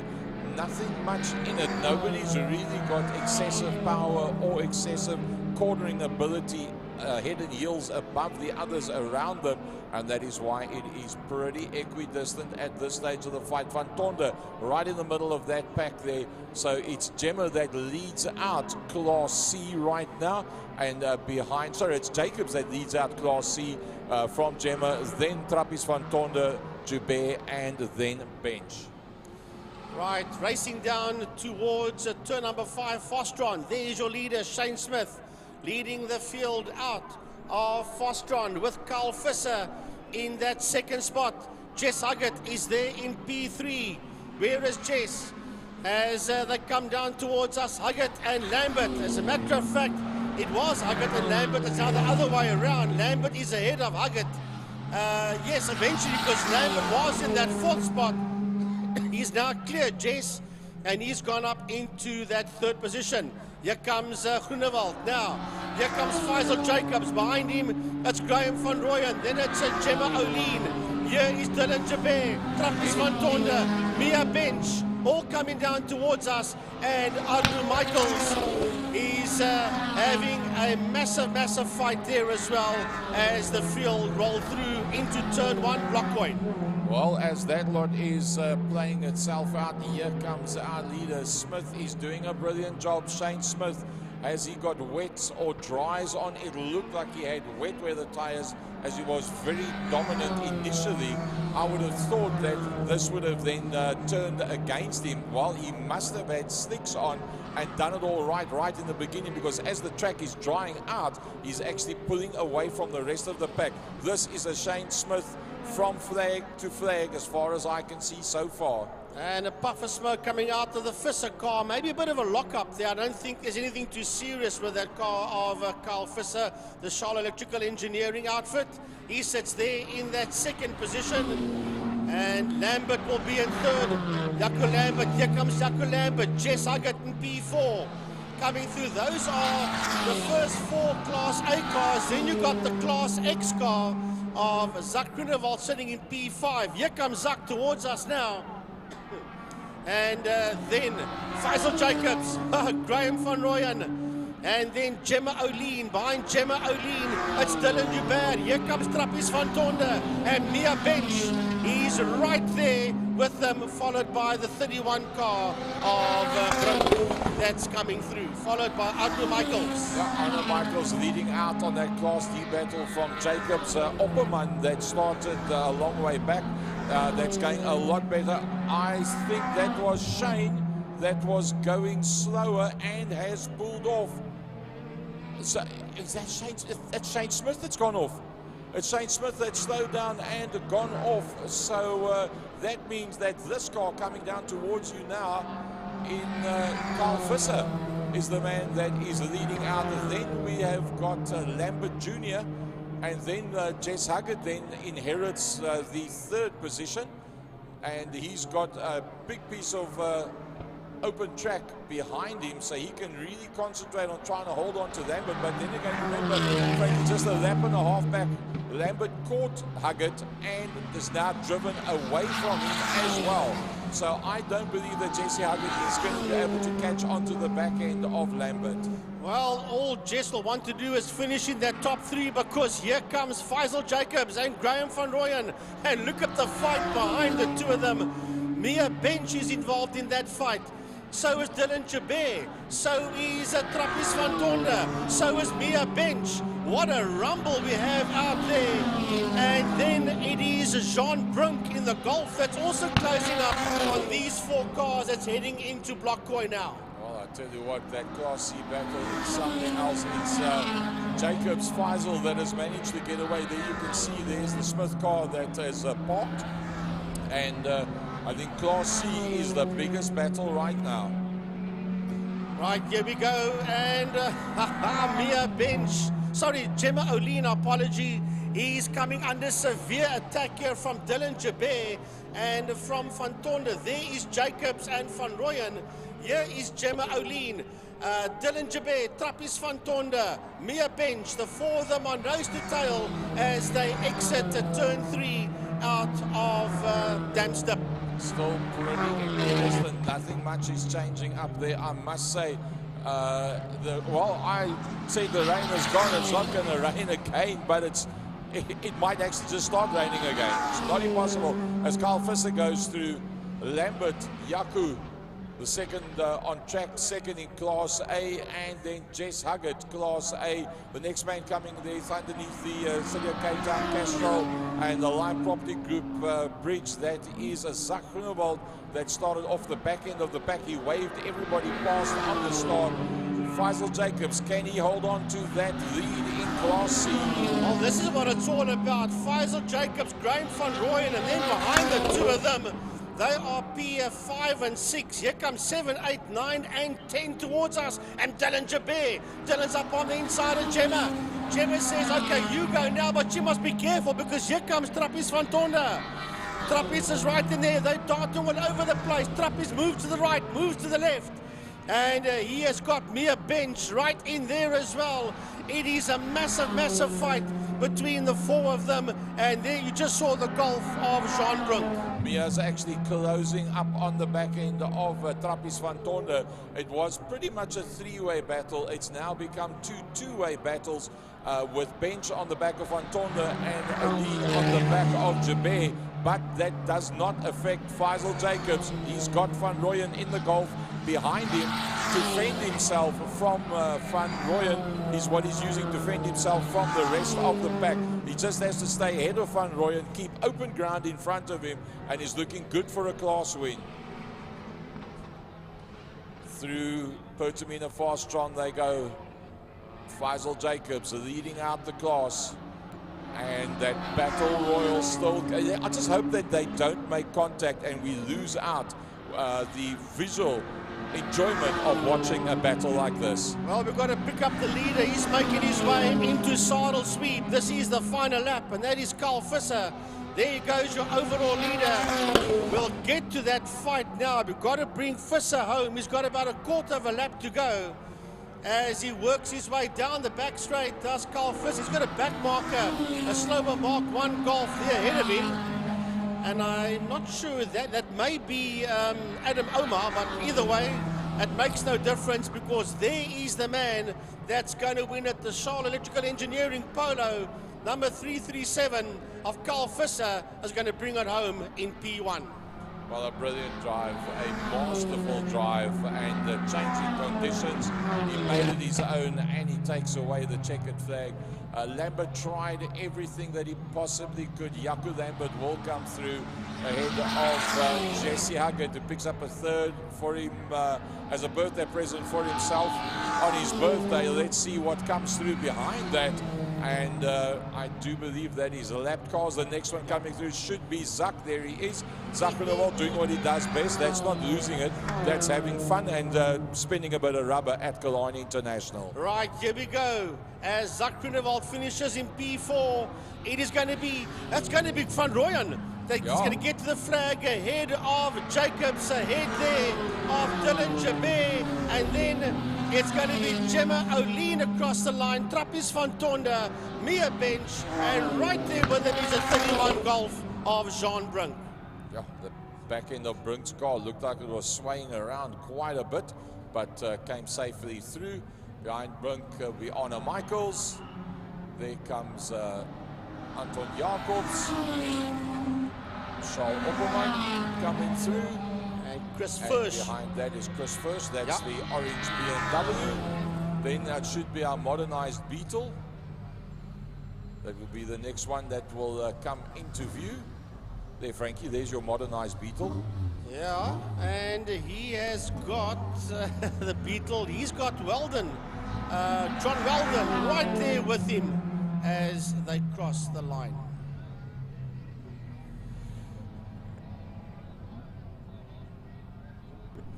Well done there to Carl Visser in the Charles Electrical Engineering Polo Class A.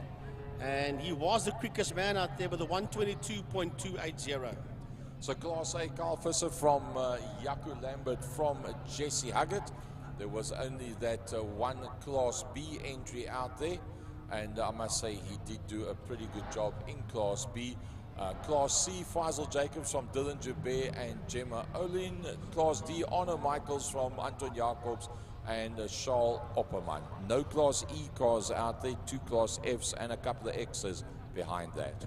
So Gemma and Trappis and the Mad and Dylan had personal bests on their final lap, the 3 of them.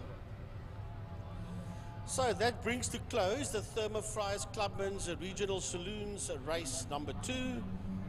It is now 20-4, and we still got quite a bit of action to bring you here today at this race event, sponsored proudly by Lime Property Management.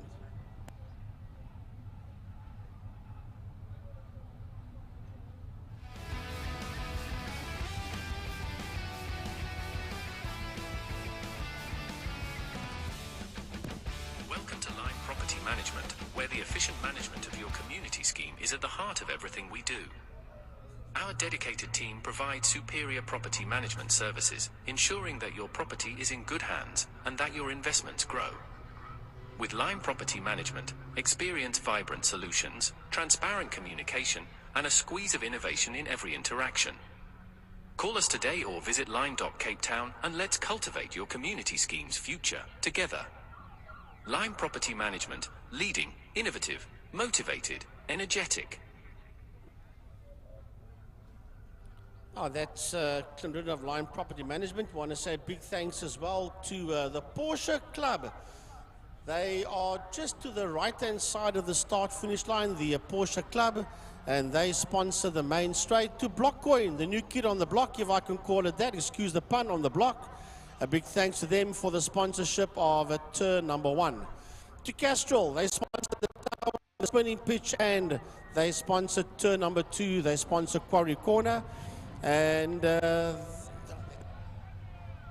well, they got their advertising board on the bridge as well. And then as we go around, King Tony Tools, they sponsor the subway. A big thanks to King Tony Tools. Pertamina Fostron for turn 5, that's Cape Town Corner that they sponsor. And then the City of Cape Town that sponsors the bridge. And then, of course, the media partner for the WPMC, Smile FM or Smile 90.4 FM, playing more 80s than anybody else in Cape Town. A big thanks to all of our sponsors and, of course, all our class sponsors as well. We cannot do this, people, without you, and we thank you very, very much.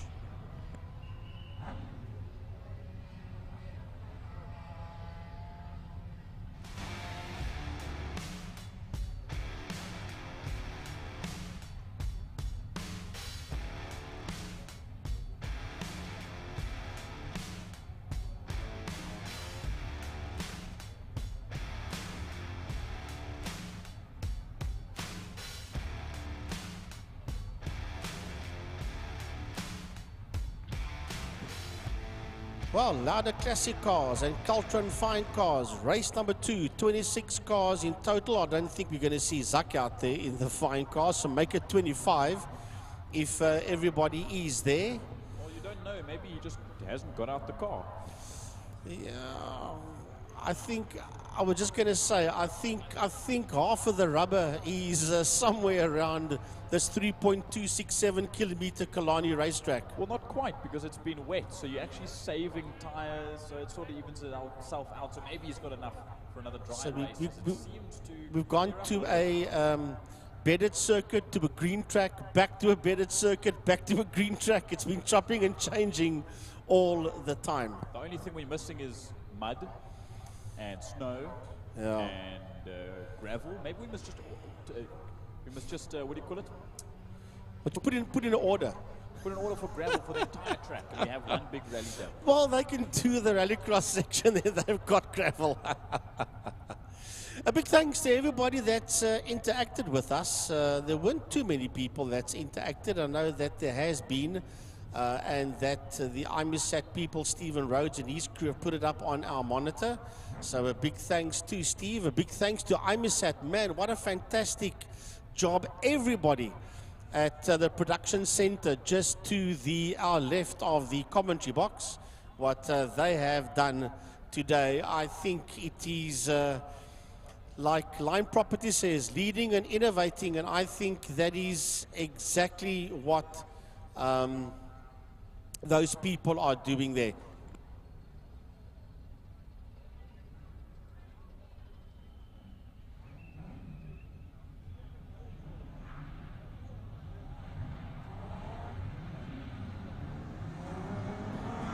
Right, here we go, and Jared Simpson leads the field out with Michael Hitchcock. That's from the left-hand side. Sorry, Jared Evans. Why? Well, you know what? There was a Jared Simpson that used to race this class in a Ford Cortina a couple of years ago. So I just got that. There's so many people's names that go through your head throughout the decades. Yes, it's Jared Thompson. Jared Simpson used to race GTI Challenge. That's quite right. And used to race in Class B. So there's so many drivers who've got the same names and surnames, but it's all mixed up that it's easy to make a mistake. You got Jared Evans here, you had Jared Thompson that raced here, and you had Jared Simpson that used to race GTI Challenge. There's too many Jareds throughout the years that you can get yourself knotted. It happens easily. Right, so here we go with the second and last race for the classics and fines. Let's look and see what's going to happen out there in this one. Sandra Becker did very, very well out there in the fine cars to win that category for race 1. She'd love to do the same again in that Beamer of hers. But it was a great fight up front in classics between Jared Evans and Michael Hitchcock at the end of the day, the two of them. And of course, Eric van der Merwe was in that fight as well. Boetie van Sel, Bruce Evan Taplin was in the early stages at the front, and then he started to drop down a little bit, but not too far, but he did drop down a bit. Did Bruce, but guaranteed he'll be in the mix there again, that's for sure. Well, Bruce Evan Taplin, and then Fadi Maton had a lovely fight with Roy Obery, Robert Rowe, and Trevor Hutchings. So let's see, Geordie, if this is going to repeat itself once again in the second race. Well, let's hope that we get something similar this time around. With completely dry conditions, all of a sudden it rained literally less than 5 minutes ago with the last bits of drizzle, the last bits of dropping of wet, weather rather. And now all of a sudden it's changed its tune, and the skies have opened to a nice blue with surrounded by clouds. It seems that Kilani today just has this on and off switch that someone's flipping. And as Tiny says, 4 seasons in one day. Hopefully we'll just see if this stays that way, if it stays dry for the remainder of this race and before the next one's go up, or if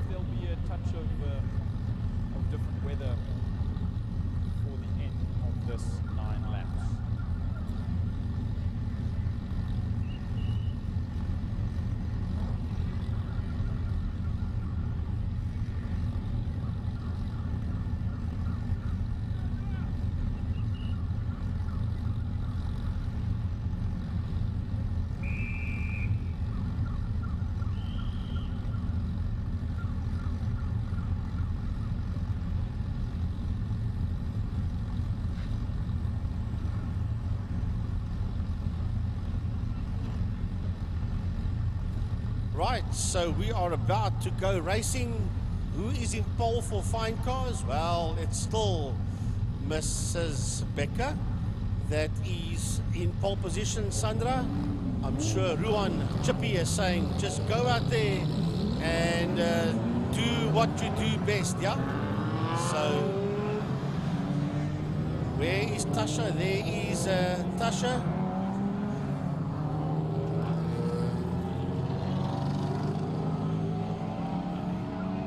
Marius is also there with the Golf 1. There's Booty coming through. There is Evan Taplin. There is Fadi Maton. Roy Obery is in that fight as well. Mr. Wolsnach, Derek Wolsnach. Many, many years ago, when I started commentating on Derek, we used to call him, we never knew how to pronounce his surname correctly back in the day. We called him Derek Wolsnach. I'll never forget that. And he got me at one prize giving say, what did you call me? Derek Wolsnach. He says, Wolsnach, young man. I was a young man then. So it shows you how long ago it was.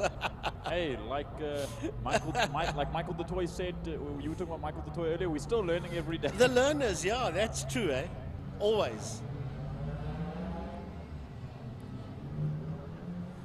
But he's been around for many, many years, Derek. But there was one of quite a few Anglias that used to race here back in the day. Arnold Lambert had Anglia.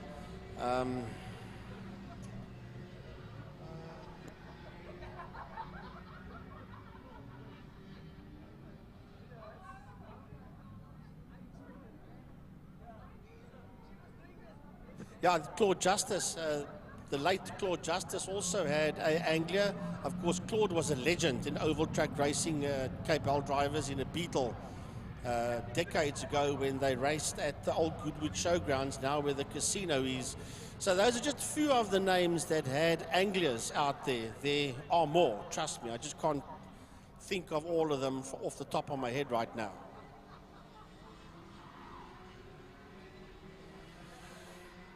So this is going to be good, Jordan, as we've got 9 laps.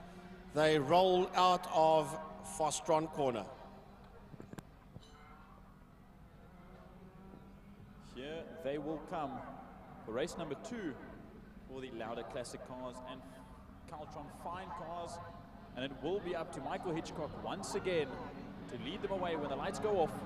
And the lights will go on, the noise will begin, and the lights go out, and they go down towards the block point, turn number 1. Let's see who gets the whole shot, and as expected on that pole position and on that racing line, it is Michael Hitchcock that jumps to the lead, but Eric van der Merwe in a better position than he was before, this time in front of Jared Evans.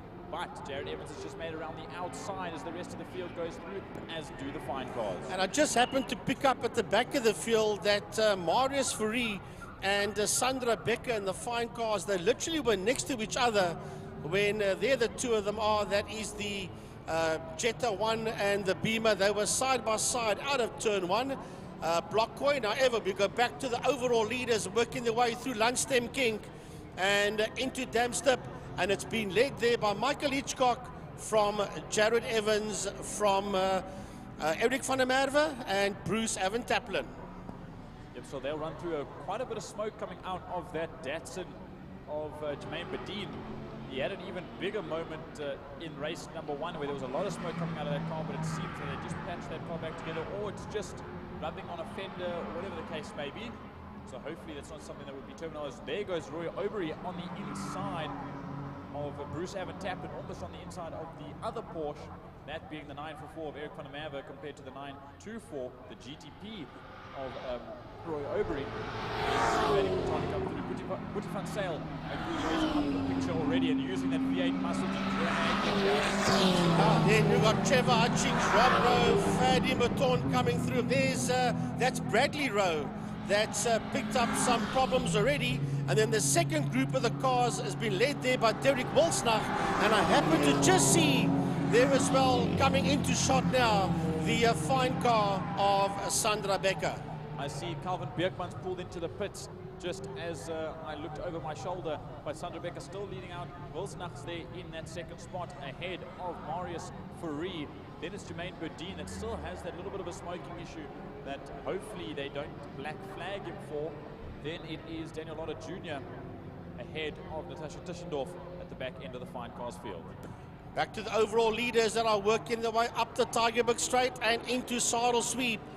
Here we go through. It's Eric van der Merwe. It is Bruce Taplin. It is Boetie van Sail, Trevor Hutchings, followed there by Ferdi Maton and Rob Rowe as they work their way down that back straight towards Pertamina Fostron, led there by that man, Michael Hitchcock.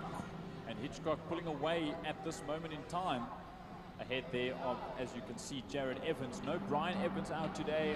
No Lane Hutchings. There's a lot of names that have not made it out today to race in these adverse mixed weather conditions. But there we see coming through. There is Trevor Hutchings, Paddy Mouton, Overy as well. So they all jump the changes. Look at that. Sale is fighting for third overall. Go on, Boetie. He's right up there with Eric van der Merwe. If my facts are right, and I do speak under correction, I think that man, Boetie van Sail, comes all the way up the west coast from Vredendal area to come and race here in Cape Town. So he hasn't been racing for long, you're quite right. So we're going to have a look. Here comes Sandra Becker, locking up there by Sandra with Marius Fourie. Then it is Jermaine Burdine, Derek Wilsnacht, Derek in the Angler, Jermaine in the Datsun GX as they exit turn number 1, block point corner. So these are some, well, that's the two fine car leaders that you see going through your shot here. There's the Ford and the Datsun of Wilsnacht and Burdine, followed there by Lotte Jr. And then the other fine car of Natasha Tischendorf. Michael Hitchcock's just been passed by Jared Evans going into Pertamina Fostron. That was an all of a sudden change that we just saw as the camera swapped over. But now, from such a dominant lead for Michael Hitchcock, what has happened that he's dropped off the pace? Has he just let up ever so slightly? So now he has to play cat and mouse and he drags right past him, going down into block point once again. And Boetie van Sail has got his nose ahead there of Eric van der Merwe, followed there by Bruce Taplin. Then it's Ferdi Maton. And side by side, Rob Rowe, and on his inside is Trevor Hutchings. Right behind them is Roy Overy as this group of cars work their way into turn number 1, into block point. A bit of a lock-up there by Trevor Hutchings, and almost contact between Trevor and Rob. Rob going very wide, which means that Roy Overy might fancy his chances as well. Yep, it's like the good old Group N days, as I said before, as Roy Overy does fancy his chance, and he fancies a very brave one, diving up the inside of Robert Rowe. He pushes Robert Rowe wide. I don't think there was contact, but I did see a little bit of a lock-up from the Porsche driver as they now exit Castrol. There's Evan Taplin, there's Eric van der Merwe, there's Ferdi Maton as they run. So they're in their own group with their trio of 3. There's another trio of 3. And then, of course, there is Jared Evans and Michael Hitchcock at the front end of the field as they head down to Pertamina Fostron. They are nose to tail as well. And once again, the lead has changed, and it's in the hands of Jared Evans. So clearly a game of cat and mouse being played here by Michael Hitchcock. That sits out there in the lead, but he's going to have to get going if he wants to get ahead of that Capri of Evans. Here comes that Ford Fairmont 351 GT of Boetie van Sail. And right there with him is Eric van der Merwe, Bruce Taplin, Ferdi Maton, Roy Overy in there, Rob Rowe, and Trevor Hutchings. As we look down on the right-hand side of the circuit, Brad Rowe went back to the pits, that is the BMW 2002, came back out from the pits. They obviously pushed that bonnet back down before it flapped up too much, and they sent him back out again. So back out now, he's in the fight here from Van der Merwe all the way down to Hutchings. He finds himself stuck in that lot, but he is one lap down for sure, but that's where he rejoins. Now we'll jump back to the front once again. Still Jared Evans holding out ahead of Michael Hitchcock. And this is a Class A versus Class B battle, and so is the fight for 3rd and 4th between Van Sail and Van der Merwe. But jumping back here, we see as Jared Evans doesn't have the drag in straight line, but also at the same time, Michael Hitchcock doesn't seem to be closing that gap to Evans as they make it towards the final corner. No, and Jared is the quickest driver out there with a 126.535 by Evans, so he is the fastest man out there. There'll be 4 laps to go when they cross the start-finish line.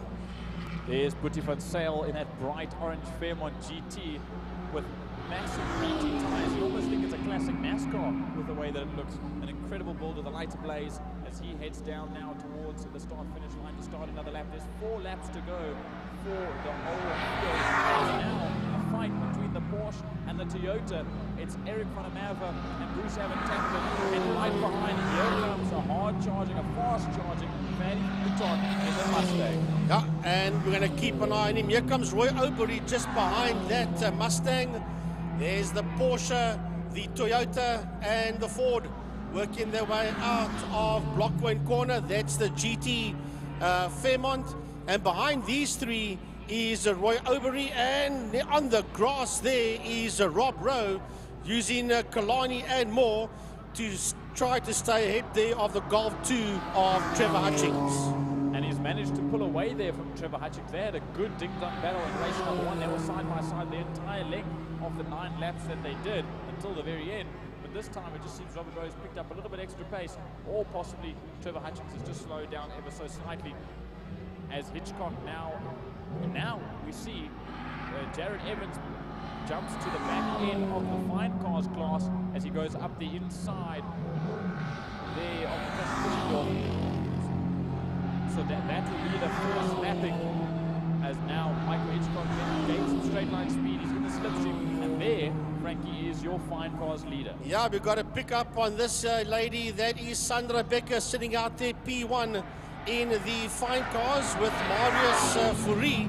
That is second. That's your 2 fine car leaders, P1 and 2, working their way out of Damps. And they are having a lovely fight out there. Well, not that much, but they are first and second. Here comes Eric van der Merwe. Behind him is Ferdy Mouton, followed there by Bruce Tappert. So he's lost a spot there to the Ford. There is Roy Obery working his way out of Blockwain Corner.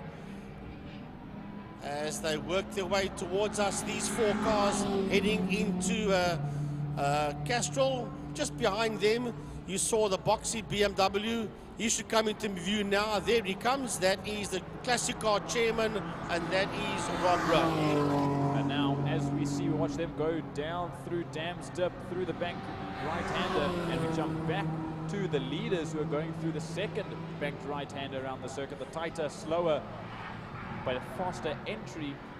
Turn number 5, Pertamina Frostron, that rounds out the circuit as they catch up to the back end of Tremaine de Bedien in the Datsun. They'll make their way by very swiftly, but still, it's like Michael Hitchcock can't quite reel in that Capri of Jared Evans as they go hard into the braking zone of turn number 1 at Blockcoin. Well, they're both starting their second last lap, so it's going to be now or never for Michael if he wants to try and get through there. Here comes Boetie van Sail, and he's just gone past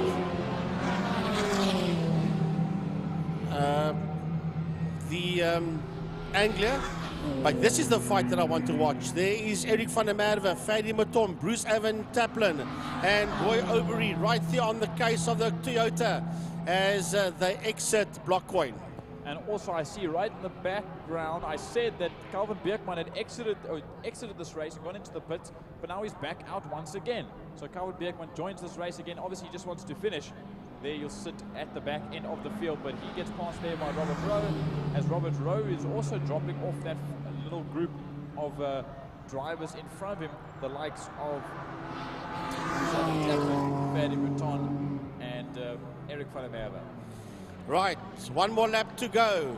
There is one more lap and a little bit before we see the checkered flag through the 5A kink.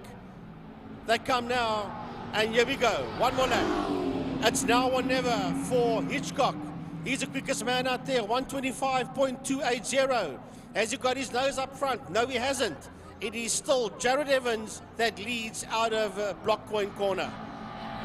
Yep, it'll be possibly a drag race. We always love a drag race to the line out of the final corner, but right now, lights ablaze there for the Mustang of Michael Hitchcock. Maybe just a, as we always say, a bit of a distraction tactic as this light slowly starts to dip into the late afternoon.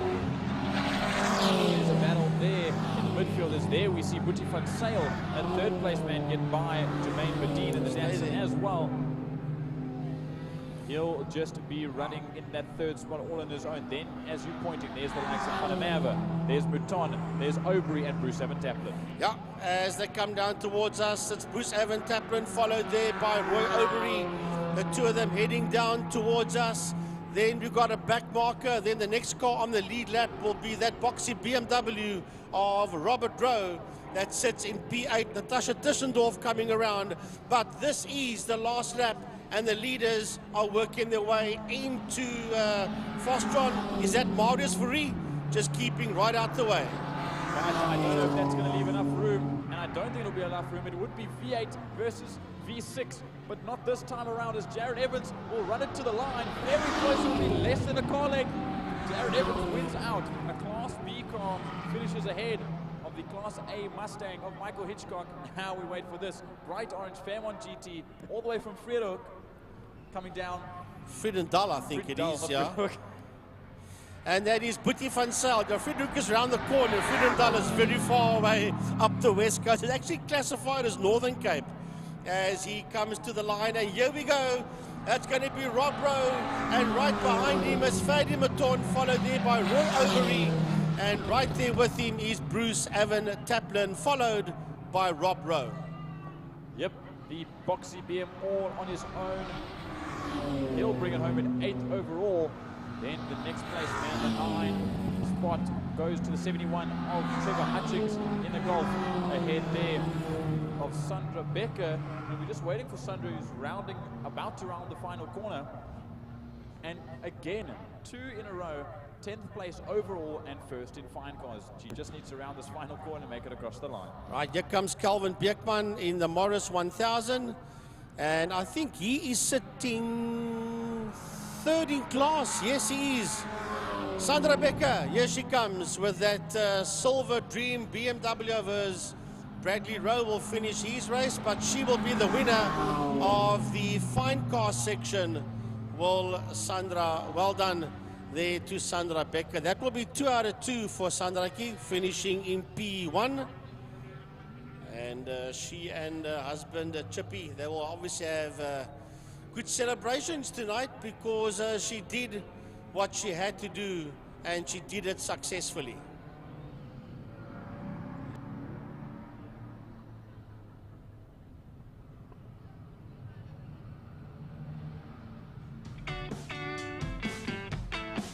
Well, that concludes the Lauda Classic Cars. 2 more races to go. We've got the Superbike race, and then we'll end the day off with sports and GTs.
Well, here's a lovely compliment from a chap who calls himself Catalyst. He says, driving those beasts on such a cold track can't be easy. Well done, boys. Good race. Yeah, I agree with you. It is pretty cold out there. There's hardly any track temp, which means that your tire delta will be very low out there with the circuit conditions. So yeah, I agree with you that driving on this cold track is not that easy, and definitely well done to all the guys and girls out there, both in classics and fines.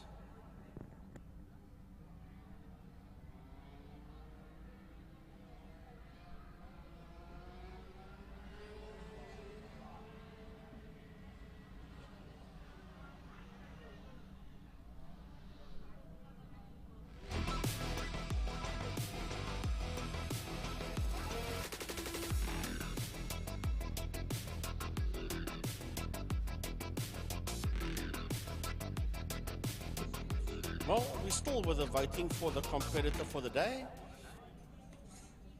And you can phone on, not phone, sorry, you can WhatsApp on 060-352-2890 for the competitor of the day.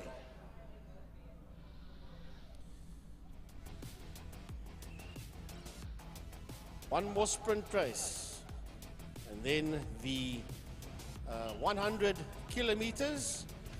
Now, if you take 100 Ks, and I'm not that clever, I worked it out before the time, 3.267, 100 Ks, that is 31 laps. Sports and GT cars normally do 10 laps, so basically it is 3 races and 1 lap that they are doing. I'm not counting the out lap and the cool down lap. The actual race laps itself is 3 10-lap races plus 1. And it takes, I think, just under an hour, but it's not more than an hour to do the 100 Ks around Killarney. But before we get there, it is the Pirelli Seal Pro Wineland Superbike Challenge in 600s. And there is only 2 or 3 600s out there. Johnny Towers, Ethan Dina, and Zander Taljat. And then, of course, the others are all the big boys out there. Slate van Niekerk, Ronald Slamet, Michael De Toy, Daniel Frost, and Wayne Arendse.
All right, folks, just bear with us. You might be wondering what's going on. They, being the marshals, that is, are doing a serious cleanup in turn 5 in Fostron corner. And they've got to get that sorted out because the two-wheel brigade is up next before we do the Le Hubert 100 kilometers, the Le Hubert Sports and GT 100 kilometer race. That will come up after the Superbike race. So Marshall's just cleaning up the setup over there. As a matter of fact, talking about the Marshals, at the family and friends and sponsor day that we had 2 weeks ago at Kilani for GTI Challenge and Clubman's, at 2 o'clock the afternoon, I took a walk over to the Marshals section, and I was joined there by Raymond Alexander and by Natasha Tischendorf, where we signed in as guests. And it's very exciting and interesting to see how they talk and how they train the new marshals. It was a new marshal training day, and how they lay out everything. And I was actually talking to Aristo, who will be driving. He's normally in the white Navara Bucky. He is for rescue. About, as he was saying to me, have a chat to Tiny here quickly. As he was saying to me, Tiny, that if there is an incident, and thank goodness we never had anything serious, when he is the first man on where he positions his Bucky, you can figure out for yourself the seriousness of the situation. If he's literally off the verge of the track, then you can get out and go to the incident. If he storms in with that Bucky, then you know that it's a little bit more serious than just a knock and a bump and a headache and whatever the case may be. So he said, Frankie, watch where I position the rescue Bucky. And all little tips like that that you pick up. And let me tell you something, every second word that comes out of the training officers' mouths is safety, safety, safety, and guess what? Some more safety. They are so safety conscious, but you have to be, because I mean motor racing is dangerous. And I just love the way that Aristo and his wife and Paul, and there was another lady I'm friends with her on Facebook, can't think of her name offhand now, she's a trainee doctor. They were teaching the new marshals. And as I said, I sat there with Raymond Alexander and with Natasha Tischendorf. We were the only 3 non-marshals there. And I encourage all competitors, they actually encourage competitors, drivers and riders, just to attend a marshal's training session so that they can learn more. Because when I walked in there, they're saying, Frankie, why are you? I said, I'm here because I want to learn. Not become a marshal, but see what you guys do and relay it over the PA system. And how they check the equipment and double check each other's stuff. It's like a spider web of a brother and a sisterhood that is unbreakable if you just attend one of their training sessions. Well, Frankie, they are absolute heroes, these marshals. I mean, they are here from early hours of the morning and setting up and doing everything in all different. I mean, look what the weather was today, sunshine, rain, and they were there doing their job. And you know, whenever there is any type of incident or anything, they are one of the first, and that's how they are the number one marshals here in the Western Cape area. Do you realize that if you break a seal of an extinguisher and you give it one burst, it's still 99% full? You've got to put that extinguisher down, not upright down, and not use it again. It has been used. They are so, everything that you do, if you break a seal, it must be an extinguisher that is full. And I've got nothing but 100% plus praise for our Kilani marshals here. They are all, as you say, heroes and superstars. Every single one of them. Yeah, you've got to do with the fire extinguishers, you've got to empty it out, and then obviously it's got to go through the necessary workmanship of being checked and fold up and resealed and everything for the next event. So yeah, definitely, as I said, definitely heroes on the race day. All right, so we're getting back now to basically our second last race of the day. which is the Pirelli Seal Pro Winelands and Superbike SPK Challenge 600 cc's. And last time, that's a couple of hours ago, we had a massive fight between Slade van Niekerk and the Red Baron, Ronald Slammert, for the overall lead. And Michael de Toy was leading a group of riders just behind Johnny Towers that was in that third position. And Michael was in there just behind the 28 of Daniel Frost, followed there by Ethan Diener and Wayne Arendse and Zander. Actually, Zander Tyler got to the flag ahead of Arendse. But that was in race number 1. We are gearing up now for the second race over 8 laps.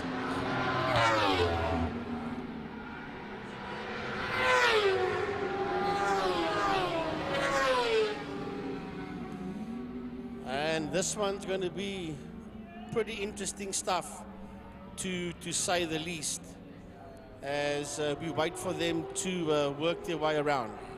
Well, folks, just to give you a bit of an update on what's happening with Formula One, the Quali 1 has just been completed, and knocked out is Lance Stroll, Esteban Ocon, Yuki Tsunoda, Carlos Sainz, and Nico Hulkenberg.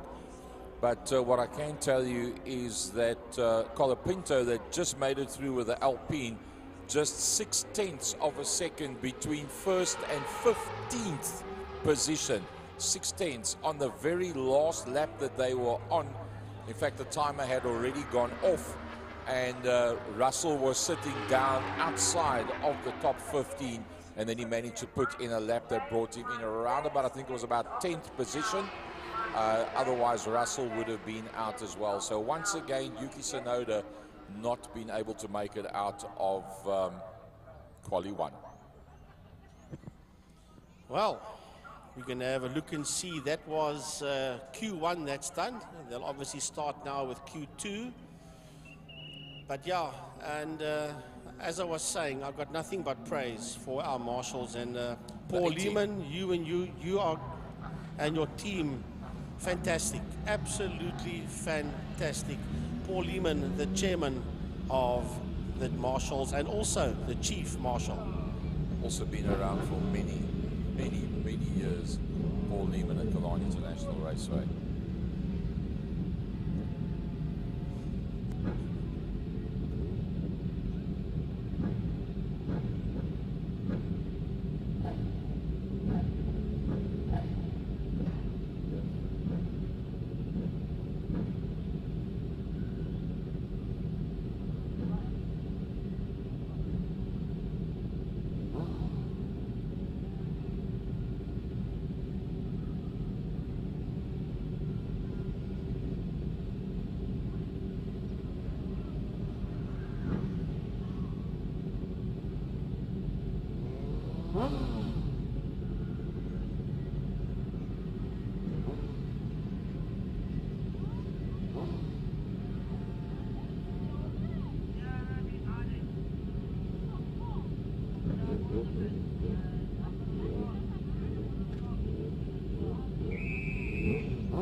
Race number 2 for the Pirelli Seal Pro Winelands Superbike Challenge 600s and Masters. The grey is coming into play, and as that is, the lights go on. We wait, and they're out straight away, and we get underway just like that. Within a matter of seconds, we're away, and Ronald Slammert got a great jump off the line this time around. Will he go around the outside on Slade van Niekerk? He squeezes him into the apex of the corner. But Slade van Niekerk has that apex, and he makes it his own, and he pulls out in front. That is through the first corner, down the Joubert Straight and into Castrol Corner. Well, they're going to have to get these 8 laps done very quickly, because if I look towards Table Mountain, it's non-existent. So there may be a spot of rain. Let's hope we can get through these 8 laps before that should happen. I'd love these guys to finish their racing under dry conditions as they work their way through a damps and onto the Tygerberg Straight towards a saddle sweep. Here they come. You see them make their way through the double right-hander tucking yourself over to the right-hand side. And as it looks, Ronald Flammert's got a good gap towards, a good gap between himself and Slade van Niekerk as they run down towards the final turn on this first standing start lap. And will Slade van Niekerk be able to close this by the very end? He beat out Ronald Flammert by a handful of seconds. Then that's Michael de Toy sitting in that third spot. And this, it's not, it's Johnny Towers. We're just waiting for it to update. Johnny Towers sits there and a blow-up. It's a blow-up for Ronald Flammert. He goes straight on, but he keeps the bike on two wheels. Does he? We can't quite see on our screen. We'll look outside. He has it. He's parked it up against the wall. That is terrible, terrible stuff for him. After a commanding first line, let's hope that there's not too much oil on the racing line, because that is a complete mess up if that's the case. But now we'll carry on. We'll see if the COC has anything to say. There's Ethan Dinner that comes through. There's Wayne Arons at the back end of the field. We'll have to wait until the following lap to see what these riders do or what the marshals do and officials. As there you see Johnny Towers come through ahead of Michael de Toy, Daniel Frost. Zander Talio moved up into 6th position, second in class. Ethan Dinner then next, and then Wayne Arons at the back end. Well, this is exactly what Slade wanted and what Ronald did not want. There is now no competition for that man running down the back straight, the Kilani straight, towards Pertamina Fostron. That is Slade van Niekerk, all on his own. Johnny Towers will now be up to second, and the red flag is being called for. So there must be extreme. Okay, let's just make sure that all of this observe it. Slade van Niekerk comes straight onto the racing line. They do see it. They move over to the left hand. Michael de Toy has his arm up. Daniel Frost does. And Natalia and Dinner. So they are aware. They move off the racing line. So that blow-up must have been serious to leave quite a stretch of oil down to the main, the first turn. Just thinking about it, have you ever seen a bike race at Killarney get red flagged where every single person puts up their hand showing that they are slowing down? Side effects of that tragic accident that we had, where you now have a situation where everybody goes out of their way to ensure that whoever is behind them is aware of the fact that they are slowing down, and hopefully if the person behind them has not seen what they've seen, they will react to the person with their hand out. But not only that, Gary, have you also noticed that together with the marshals with the red flags, we have now got red lights on the track. There's a red light going into Pertamina Fostron. There's a red light in Castrol Corner. And obviously the robots also goes to red. And there are other red lights around the track as well. So the marshals wave their flags and the red lights come on. So the competitors must be able to now see that the race has been stopped. And that is, of course, a big improvement to the safety here at Kilani. Plus, of course, the addition of the airbags that have been added to over the last little while. Big thanks to Clint Munton for the development of that. We now have, I believe it's 15 in turn number 5 and 18 in turn number 3, where we saw Joshua Smith go off in this morning. It's phase 2, in fact, of the safety that they've brought in with those airbags. It was actually spoken about when we did the budget at the AGM, saying that phase 2 has now been implemented, and big money that has been spent, but that all in terms of trying to make it as safe as possible. So while the red flag is out, they're going to be able to sort that one out. For those of you that are into Formula One, we are 12 minutes and 45 seconds still left for quali number 2, and there will be an opportunity for the marshals to do a little bit of a cleanup. You can see that motor blew up. Probably the first gear that he went down is when that, there you can see it for the folks at home. It goes there already just after the exit to the pits. So that means there's going to be a line of oil all the way from there, and he kept right on the outside of the circuit. And in terms of safety, deciding rather than showing the guys move towards the inside of the circuit, rather stop and ensure that nobody gets injured in any format due to that line of oil that they are quite aware of. Well, a lot of riders just moved to the left. Slade moved to the left because he had a whole face of blue oil smoke. And every other rider I got to salute these guys. They all immediately saw the oil smoke, and they all moved to their left to get off that racing line that Slamet was on.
Right, folks, while the marshals are cleaning up that oil slick, our team of ladies that started off as one, and now because there's been so many hundreds of votes, and thank you to all of the people that have voted, and we note some people doing multiple votes for one person.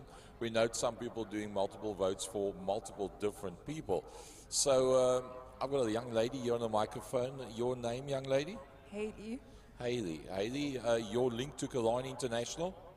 I work in the PR department with Dave Abrams. You the young lady that was involved with the footage for Second Gear Talk Show? Yes, indeed. Thank you very much from my side for that. There's some lovely footage you put up there. Thank you. Yeah, I see you've missed the last two races because you guys have been tallying up votes.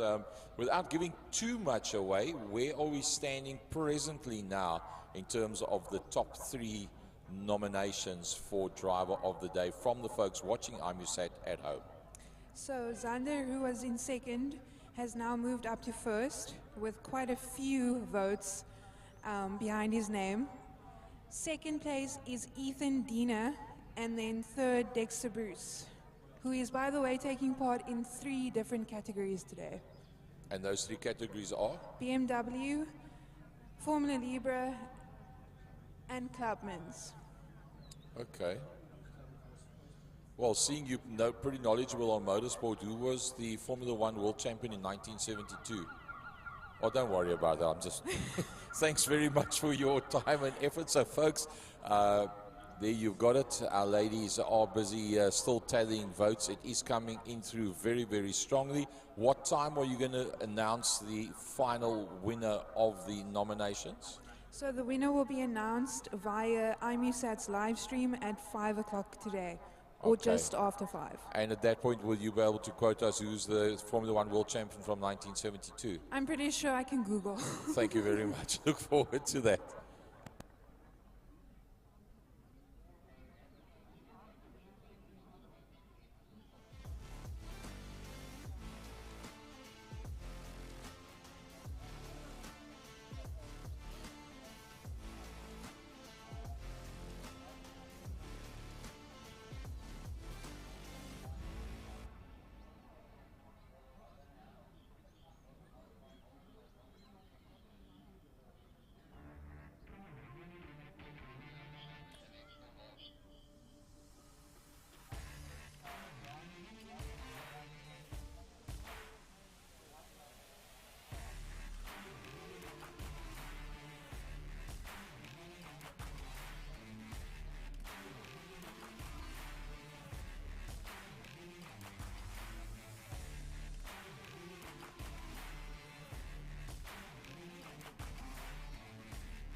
Just a little update on the qualifying. Quali 2, 6.5 minutes to go. Lando Norris just a tenth quicker than Oscar Piastri. Then Charles Leclerc 4 tenths off, and then a couple of hundredths off Leclerc is Hamilton. Verstappen finds himself 2 tenths further back in 5th from Liam Lawson in the Racing Bull. And yeah, that's as far as they are at the moment now. And I see Max Verstappen has had a off track, but he managed to pull it back together. So still 6 and a bit minutes to go. And it looks like it's going to be pretty close. Remember, the top 15 were within 0.6 of a second at the end of Quali 1. And with this amount of time still to go, it could be pretty interesting. Those in the relegation zone at the moment is the Williams of Albon, then the Haas of Ollie Beerman, Alonso and Bortoletto and Colapinto are 11th, 12th, 13th and 14th. That can quite easily change. A red flag has been brought out, and it's been brought to a halt. Quali 2 at 5 minutes 42 to go. So there will be 1 run still available for everybody to go out, and that'll be the opportunity for Albon, Beerman, Alonso, Bortoletto and Colapinto to maybe break through. Well, there's another endurance race going on, the 24 hours of Spa-Francorchamps, and Jordan has got the live stream here, and they are under what? Yellow. There was a huge accident out there in Spa. And Jordy, some info from your side. Well, first of all, it's the third 24-hour in 3 weeks. We had the 24 hours of Le Mans, 24 hour of the Nürburgring, now the 24-hour of Spa, which is so much better than Formula One, just in my personal opinion. Okay, so Haley, there's your second question that you're going to come up at 5 o'clock. Is there any single rider that has taken part in the first 2 and this third 24-hour race? Let's see how good your Google knowledge is. How are the results looking there? Well, in terms of our South African drivers, we've got a handful of our local drivers, the likes of the Van der Linde brothers, Jordan Pepper. We've got David Perel, one of the older South African riders that's up there, as well as Axel Jeffries, who just competed in the SAS 6-hour here at Killarney not that long ago. He raced at the Nürburgring as well as Spa at the moment, but it's only 15 minutes in, so it's way too early to tell.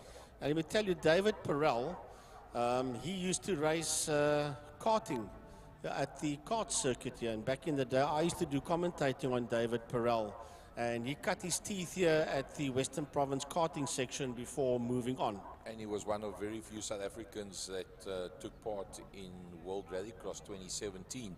It represented South Africa, one of 3 South African drivers in 2017. Now, let me tell you guys something that I actually, I don't have to give my age away. I am Otopi, but he's that's 66. I actually, on the karting circuit, had the privilege to commentate on 3 drivers that one went on to do Star V8 Masters in Germany, one went to do a little bit of Formula One, then he ended up in IndyCar, and the other one is a multiple South African V8 SAS car and Formula 4 champion, and the 3 of them raced together on this karting track in the 100 stock category. One was Toby Scheckter, Thomas Scheckter, and Johan Fourie. Yep. And there's another man that raced with him, was one of our top iRacers, also shared the track with him as well, and that is Luke Lucchesi. So those 4 are 4 drivers that I had the privilege to commentate on the karting circuit, in the same class, on the same track together at the same time. I can say I commentated on 2 of those, Johan Fourie and Luke Lucchesi, on iRacing. So, yeah, goes back a long, long time. Well, if you think about it, it's a couple of years ago that we celebrated Kilani 75 years. It's a couple of years ago that we celebrated Sarel van der Merwe 50 years in motorsport. That was 2017, Sarel. It was a couple of days before World Rallycross. Yes, quite right. So yeah, we must be in about 78th year now of Killarney International Raceway. That's quite possible. We're heading towards 80 years. Well, it's what, mid-19... I think the very first race here was 1947. It was drag racing that they did, and then it evolved from there to where we are today. And while we're on it, a big congratulations to Wayne Wilson, who is the new club chairman. And then, no, Wayne Vice. Sorry, Wayne as vice, and we've got a new chairman as well. Mr. Lance Jonas, yes. Mr. Lance Jonas, and we've got a new executive member of the Management Commission, which is in fact Clint Ridden of Lime Property Management. Congrats to those three gentlemen. All three of them deserve it fully. All right, looks like we're going to be resuming the Pirelli Seal Pro Wineland Superbikes. 7 laps to go. We are at 4:45, which means that our 1 hour race is probably going to end probably spot on 6 o'clock. Slade van Niekerk, Ronald Slammert, Michael Du Toit, Johnny Towers, Daniel Frost, Ethan Dinner, Wayne Arendse, and Zander Taljaard.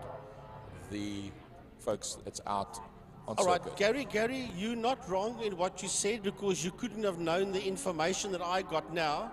The 99 bike is Ronald Slammert. Michael Du Toit is sitting out. He's given his bike to the Red Baron. He just sent me a WhatsApp now to say, ek is nie op die 99 fiets nie, motorfietsie Frankie. Ek het my motorfiets vir Ronald Slammert gegee sodat hy kan deelneem. So fantastic sportsmanship by the learner Michael Du Toit. So the 99 bike will not be Michael, it will be Ronald Slammert on that machine. I don't know if the timekeepers know that, but yeah, us up here in the commentary booth, we are aware of that. I'm sorry, I don't know who you are or who you think you may be, but I believe that that man, Michael Du Toit, should get competitor of the day for that true sportsmanship that he showed. So you've still got about 15 minutes to get your votes in. It's a warm-up lap, a sighting lap, and then 6 racing laps to complete this second section, or second half of the Pirelli Seal Pro Winelands Superbike Challenge, Masters and 600s. And as you said, Michael Du Toit hands his bike over to Ronald Slammert, and luckily enough, the bike that Michael Du Toit rides is the exact same bike as the one that Ronald Slammert bikes, the Yamaha R1, that he hopefully will just be able to jump on and feel out. Yes, the setup may be different for the fact that they are 2 different riders and ride different styles, but the bike itself should be fairly familiar, and hopefully that will give Ronald Slammert a chance to get back up, because you've got to also remember there's a title contention between the front 2. Yeah. Slade van Niekerk trying to get his first debut Superbike title for Western Province Superbikes, and Ronald Slammert trying to go for his 4th. I would cancel that entire who is driver rider of the day that the people had to vote for, and we would decide it goes to Michael Du Toit. No, only joking, folks. That's not for us. It's for you people to vote for your fans and your heroes out there. But if there was one for commentators, we would certainly give that to Michael Du Toit and to nobody else. So that 99 bike, that is there, that is not Mike, that is Ronald Slammert, that is on that machine, and Michael is sitting this one out. Fantastic sportsmanship, if ever there was any.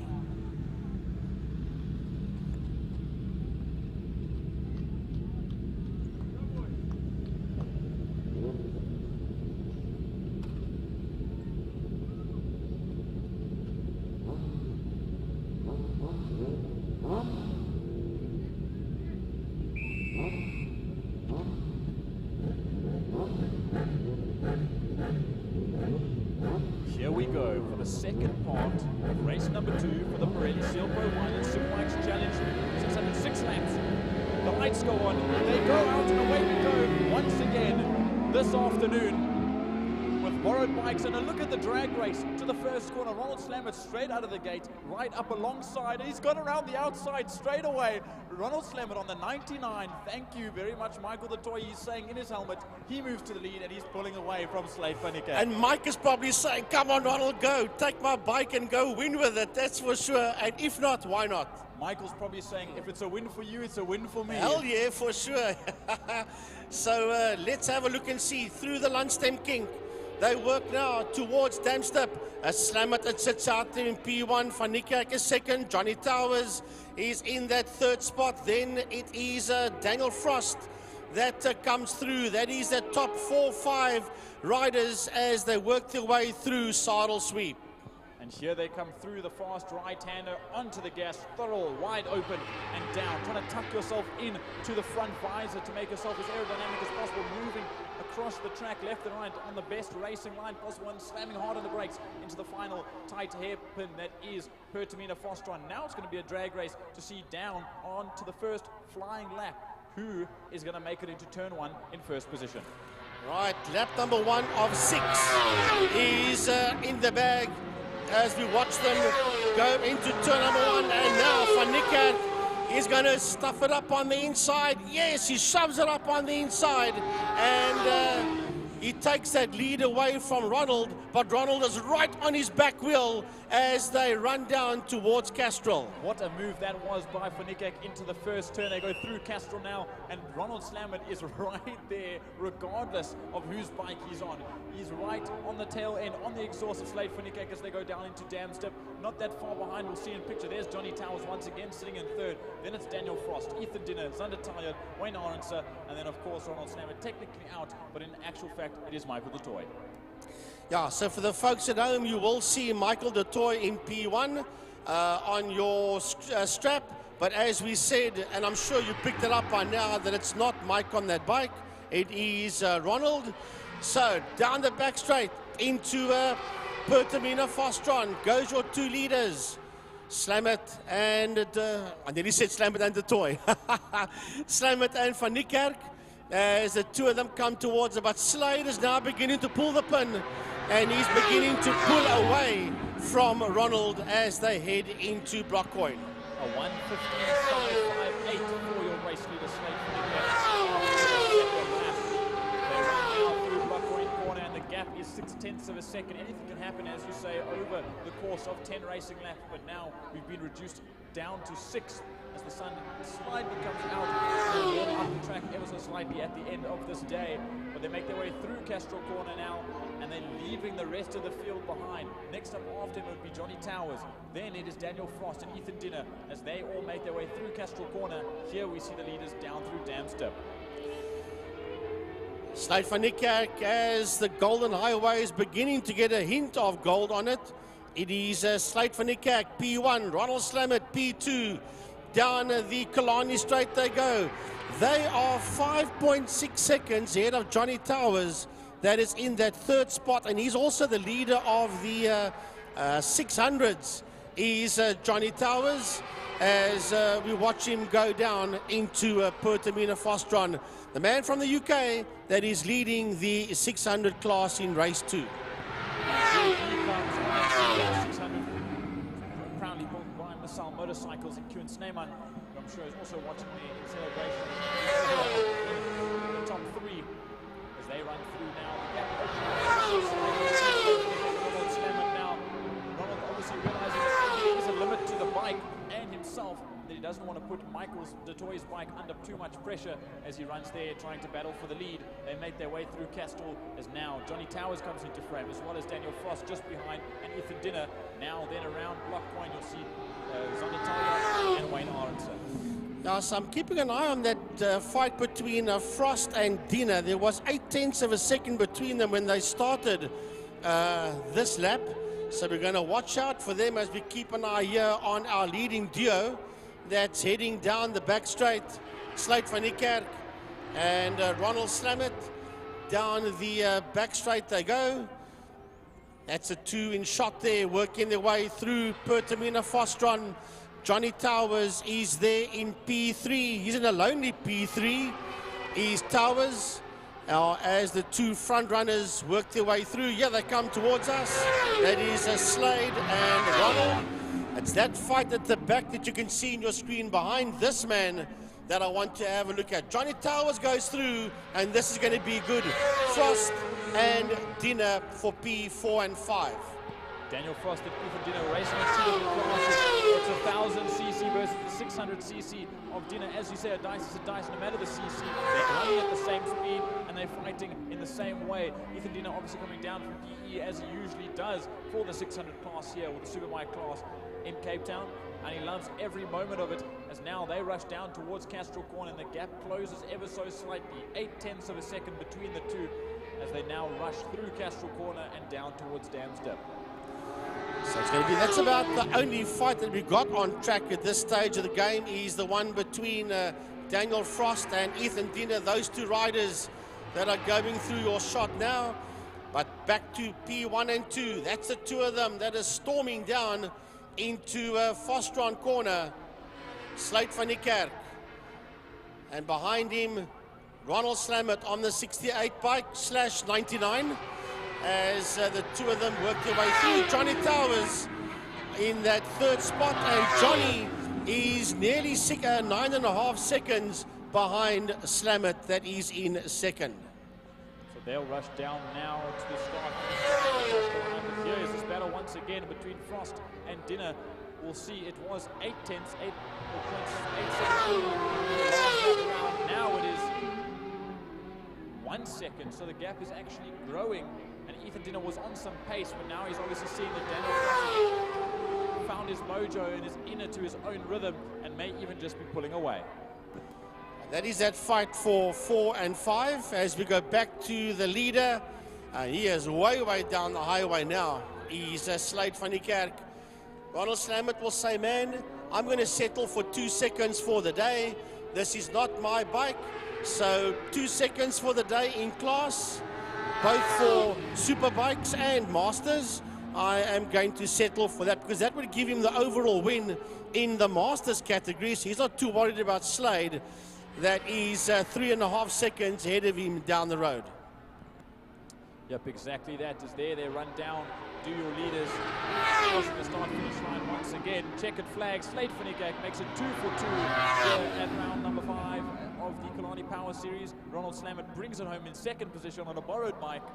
I'm sure he is absolutely ecstatic about that performance. And Johnny Towers, the leader and the winner of the 600 class in both races today. Then it's the rest of the field. Daniel Frost, a very big whistle across the start-finish line. He brings it home ahead of Ethan Dinner by 1.4 seconds. 2 more riders still around the circuit. Zander Talyard for 888 Motorcycles brings it home in 6th position and 3rd in class on the podium there. A brilliant result. And then, of course, we wait for our chairman, the number 33, Wayne Aronson, just a little bit further behind the field, and I'm sure still enjoying every moment of it. Yeah, he was about nearly 27 seconds behind Talyard, he's Aronson. There he goes through Pertamina Fostron for the final time today, and that is the chairman of the WPMC main circuit motorcycle section, and that is the man on bike number 33, Wayne Aronson, and he will cross the line second in the Masters category to Ronald Slammert. Yep, a nice 2 trophies for himself as well. 2nd place in Challenge and a 2nd place in Masters. Something I'm sure he can be happy about. Well, what an incredible end to our sprint races for today. I think that was fantastic. But next up, an hour's worth of racing as we load up for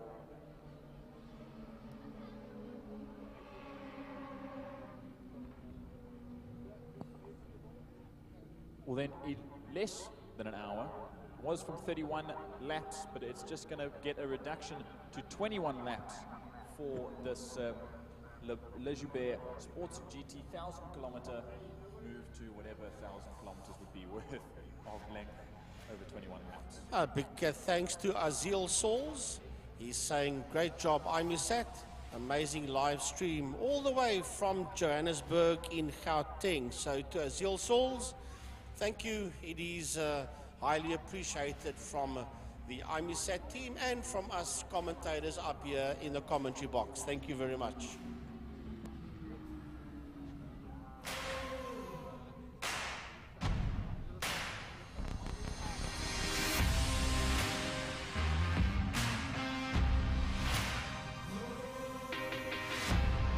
so we've got 11 cars that's entered for the what was 100 Ks, which was supposed to be 31 laps. On our timekeeping device, it has officially, as Gary was saying earlier on, been brought down to 21 laps. So it is Charles Visser. Well, only 11 cars have entered this one, so hopefully all 11 will be there. Is that an SLK Mercedes-Benz that I'm seeing there in that pit lane? Yes, it is. Charles Visser will be out there, or should be out there. Davy Hubert, Tristan Denobriga, Yanni Hatzi, Eric Salomon, Brett Swanefelder, Jan Greef, Roy Obery, Marius Ferry, Andre Ferry, and then Francois Brias.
So before we get the Libra Sports GT 1000 kilometer challenge underway, we've got some results that have come in for our competitor of the day challenge.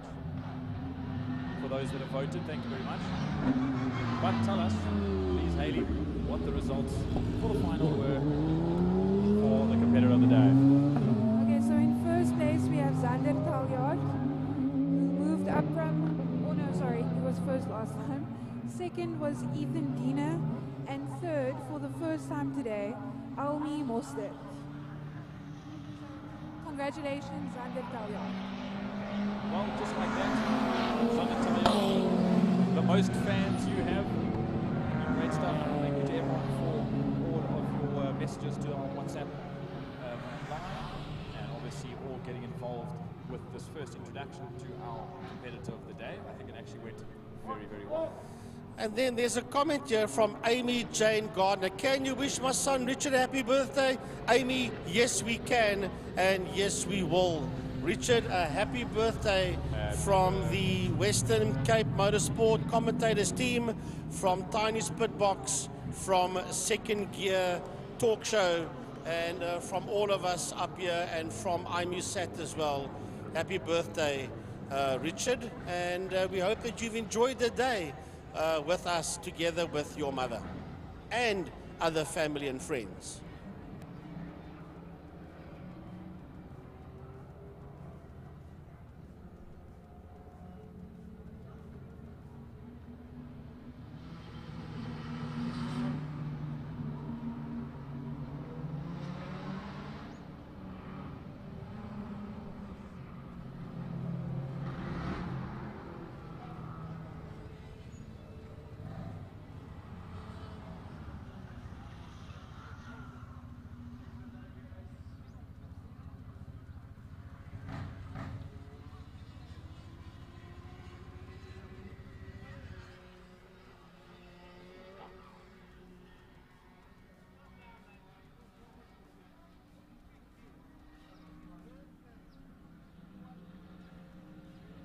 Just like this, Charles Visser on pole in the same 992 GT3 Cup car that he raced overseas.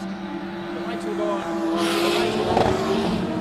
And those sported GT cars launch down to Block Point Corner, turn number 1. For the next 21 laps, we will have them race into the dark, or close to the dark, as we get underway for the Joubert Sports and GT 1000 kilometers. And that was mentioned. You can see on your screen at home, folks, your competitor of the day was won by a biker, a young man by the name of Zander Taljaard. Right, so back to the 21 race for Le Joubert Sports and GT cars. And so far it is indeed Charles Visser from Davy Joubert. They are sitting first and second. There's Eric Salomon and Roy Obery that you saw working their way through your shot. They in about P, 6, 7, somewhere around there. That's the elf of Eric Salomon.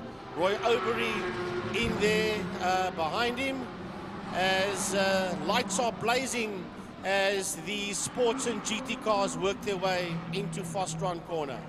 And I've just had a realization as we see Charles Visser and Davy Joubert fight it out here for the lead, and we haven't even completed the first lap, that Roy Obery in that 924 Porsche GTB raced in 3 different classes today. He's raced in the Classics as well as Porsche GTs, or 2 different classes, my apologies. He's been through some serious work so far today. Right, so they all crossed the line, all 11 of them working their way through, and Francois Brius in the MX-5, he's the last man to complete lap number 1. Have a look at this fight. This is the Nobriga and Hatzi, and they are in 3rd and 4th, the 2 of them, the BMW and the Nissan. The 2 of them are sitting in P3 and 4, but they're 1st and 2nd in Class C at this stage of the game. That's a Spirit Racing car. But back to the 2 front runners that are working their way through. Here comes the Nobriga, Tristan, and right on his case is Yanni Hatzi. They are P1 and 2 in Class C. So I think that's going to be quite close for P1 and P2, as there we see Eric Salomon make his way through our picture. Then there's Roy Obery. There is Jan Greef, Brett Swanefelter, Marius Fourie, Andre Fourie, and of course Francois Briers at the back end. And I see that it may be a vehicle to be racing into Andre Fourie in a Mercedes SLK. I don't think I've ever seen one of those racing here in Killarney. Not in our local class, but I have seen an SLK go around here before in the Extreme Supercars, but that's been a long, long time ago. But Charles Visser, sitting in P1, is 2.8 seconds ahead of the Lotus Exige of Davy Joubert. Then the BMW of Tristan de Nobriga, and the Nissan of Yanni Hatzi, 0.8 of a second between the 2 of them for 3rd and 4th. Eric Salomon coming through. He sits 3rd in Class C so far in the ELF. That stands for Eric, Louis, and Fred. That's a 23B replica Lotus. Here comes Roy Obery, and behind him is Jan Greef. Brett Swanefelder coming through as well as we head back to our 2 front runners heading into Fostron. And we generally see it in our sports and GTs during a general power series where they do their 2 sprint races. But it just seems like the Nissan 350Z is the platform to be Nissan 350Z out on the field at the moment, and it seems like sports and GT car to get yourself started. So for those that want to join sports and GT, maybe that's the car to take with us. Now we see obviously a custom BMW and a custom Nissan Silvia as they come by, and I'm expecting to watch this right through to the very end. Well, that's the only real fight that we've got out there so far, and there is 1.1 seconds between the Nobriga and Hatzi, those 2 cars that are working their way towards Castrol Corner. And Hatzi is sitting right on the case there of the BMW of Tristan de Nobriga as the 2 of them exit Castrol Corner and work their way through the Lundsten Kink and into Damstip. Through Damst they go. They are 3 and 4, 1 and 2 in class, with Eric Salomon 18 seconds behind them in the ELF. He is sitting in P3 in Class C, but that's the leader that is heading into 5 into Fostron. There's 2nd place man, Davy Joubert, as the leader crosses the line and races into block point corner. Let's have a look and see the gap between Visser and Hubert, and it's 7.2 seconds, and one gets the feeling it's going to get bigger and bigger and bigger. Yep, we've got more than enough time to carry on and see how big that gap gets. But this is technically an endurance race compared to our regular sprint races, so this absolutely means that anything can happen at any point throughout this 21-lap race. We're down to 17 laps to go, and I believe this 40 minutes will go by extremely quickly. The sharpest leads out there. There is the elf of Eric Salomon. Lights ablaze as well as he makes his way down past our commentary box now, as does Roy Obery in that very lovely 80s IMUSAT spec Porsche GTB, and then you have the likes of Jan Freer, Fritz Wannefeld, RS3 and Andre Freer, X5 of François Briers that are making their way towards our picture now. Marius Fourie coming through, and here comes the leader. Oh, here comes your overall leader right behind him. So he's already put a lap there on the SLK of Andre Fourie as Charles Visser, and now he is targeting Marius Fourie, and he'll put a lap on Marius Fourie, and the next man that he will target is Brett Swanevelder as they head into Castrol. So it looks at this point in time for Charles Visser, the only thing he has to do is see how many laps he can do and how many times he can lap the entire field. Is Charles Visser, as I see, there is Brett Swanevelder, as you said, the next car in front. He flashes his lights to say, I'm coming up behind you very, very quickly, very, very soon. You best watch your rear view mirror and get out of my way. Got a bit of news here from Emil Brandt. They were saying that car 58, that's the SLK of Andre Fourie, was smoking a bit. So I hope it's only just a lockup or maybe a touch of bodywork on tyre. I hope it's nothing serious. But there was a call on the radio that the marshals must watch out for smoke out of the number 58 SLK. As here comes your leader, Charles Visser, and he's just put a lap there on Swanevelder. Yep, a 1:13.825 by the 30. An incredibly fast lap as he races around the circuit. Now, we just saw that SLK come through. Oh, there it is now, and you can see the smoke bellowing out, and it looks like it's from the bottom of the car. It looks also possibly like it's exhaust that's falling off or something of the like. If it is oil for whatever reason, they might just black flag him. As you see, those two, the BMW and the Nissan of Yanni Hatzi and Tristan de Nobrega, move way to the inside of the circuit, and this brings them right up close to each other, then nose to tail, as the smoke screen blows out in front of them. Well, that is not body on tyre work, that I can almost promise is coming out from underneath the car as Yanni Hatzi chases the Nobrega through Castrol corner. So the SLK is in a spot of bother as he makes his way out of Castrol. Yeah, I've got very big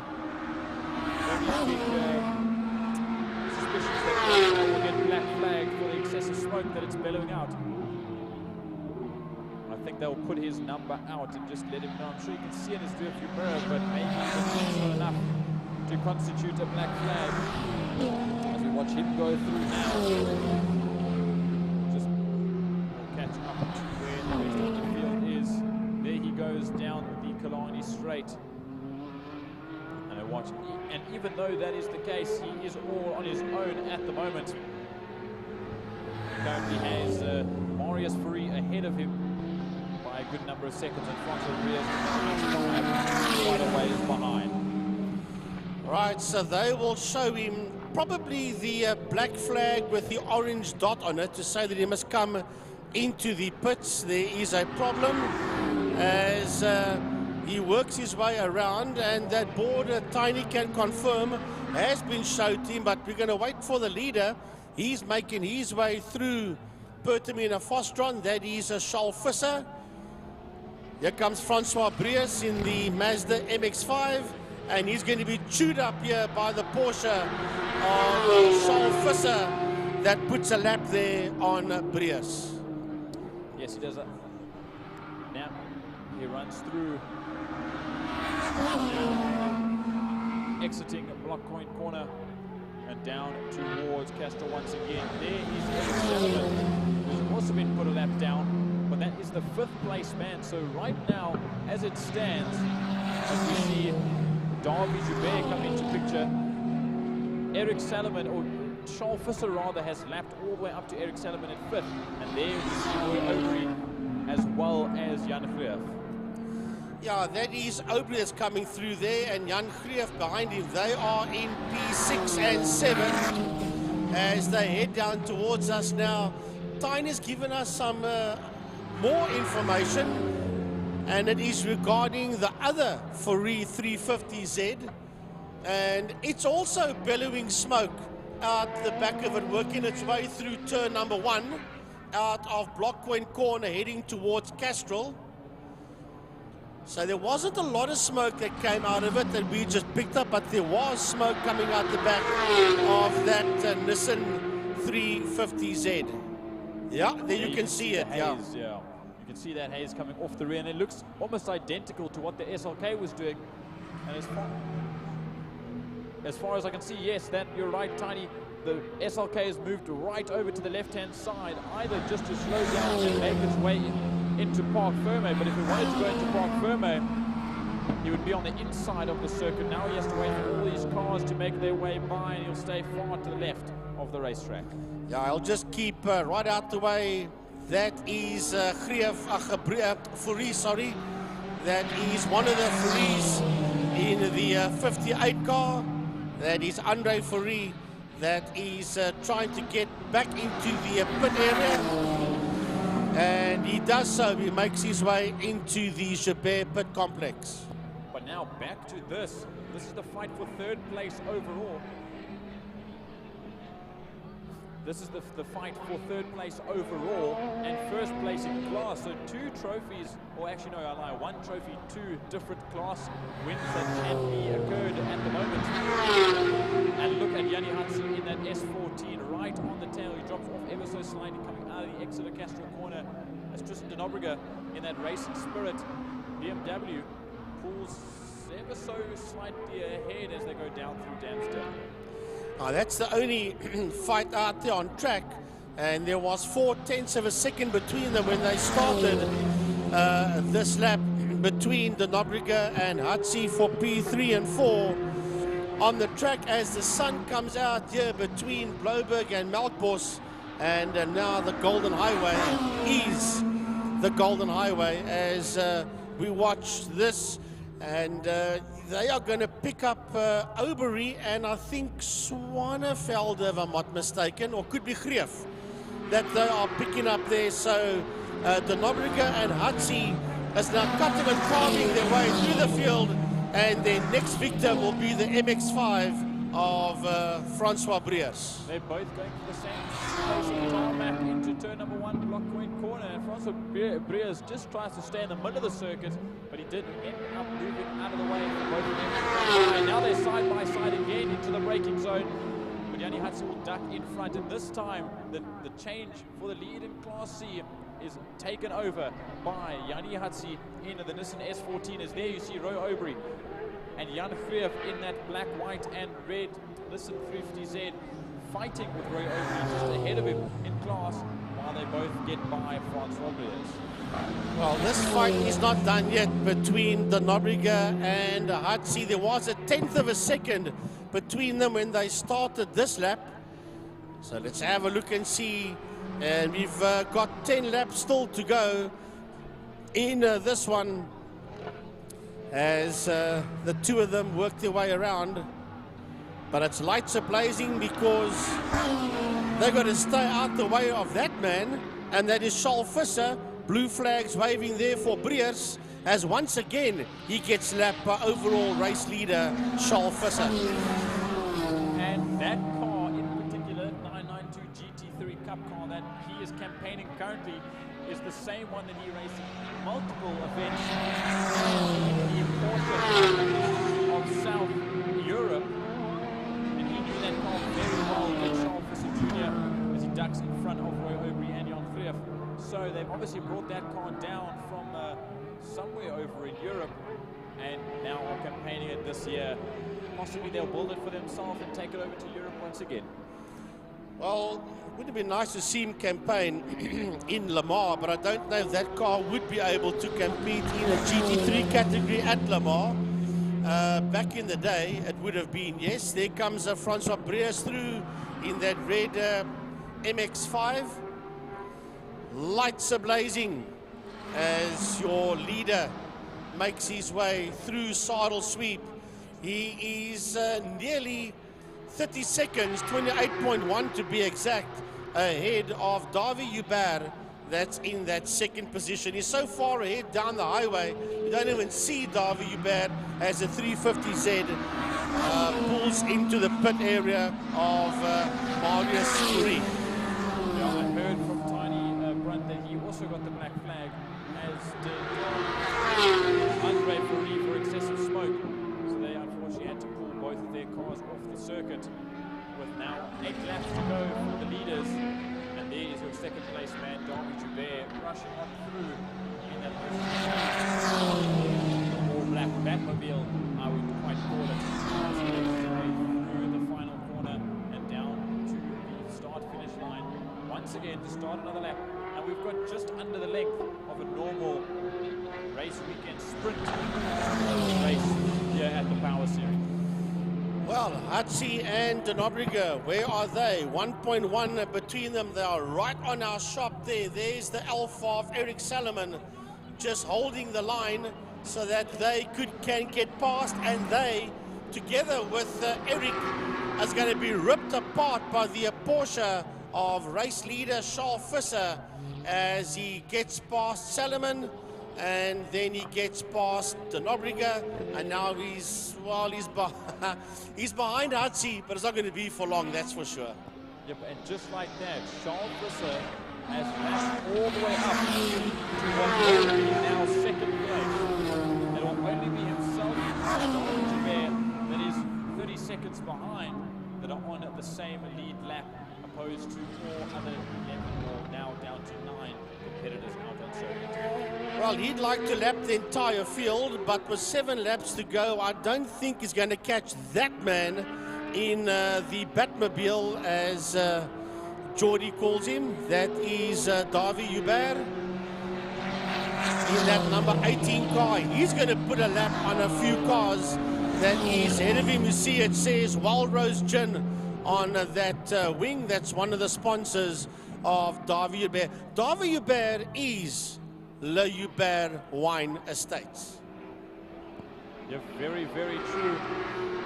And I'm sure this class is very grateful to have him on board as the title sponsor for the class, so that they can have events like this as well. Unfortunate that that this race had to be cut down by 10 laps, but still a thrilling race nonetheless, as we have 7.5 or 6.5 laps to go, with Charles Visser setting a 1:12 within the last handful of laps.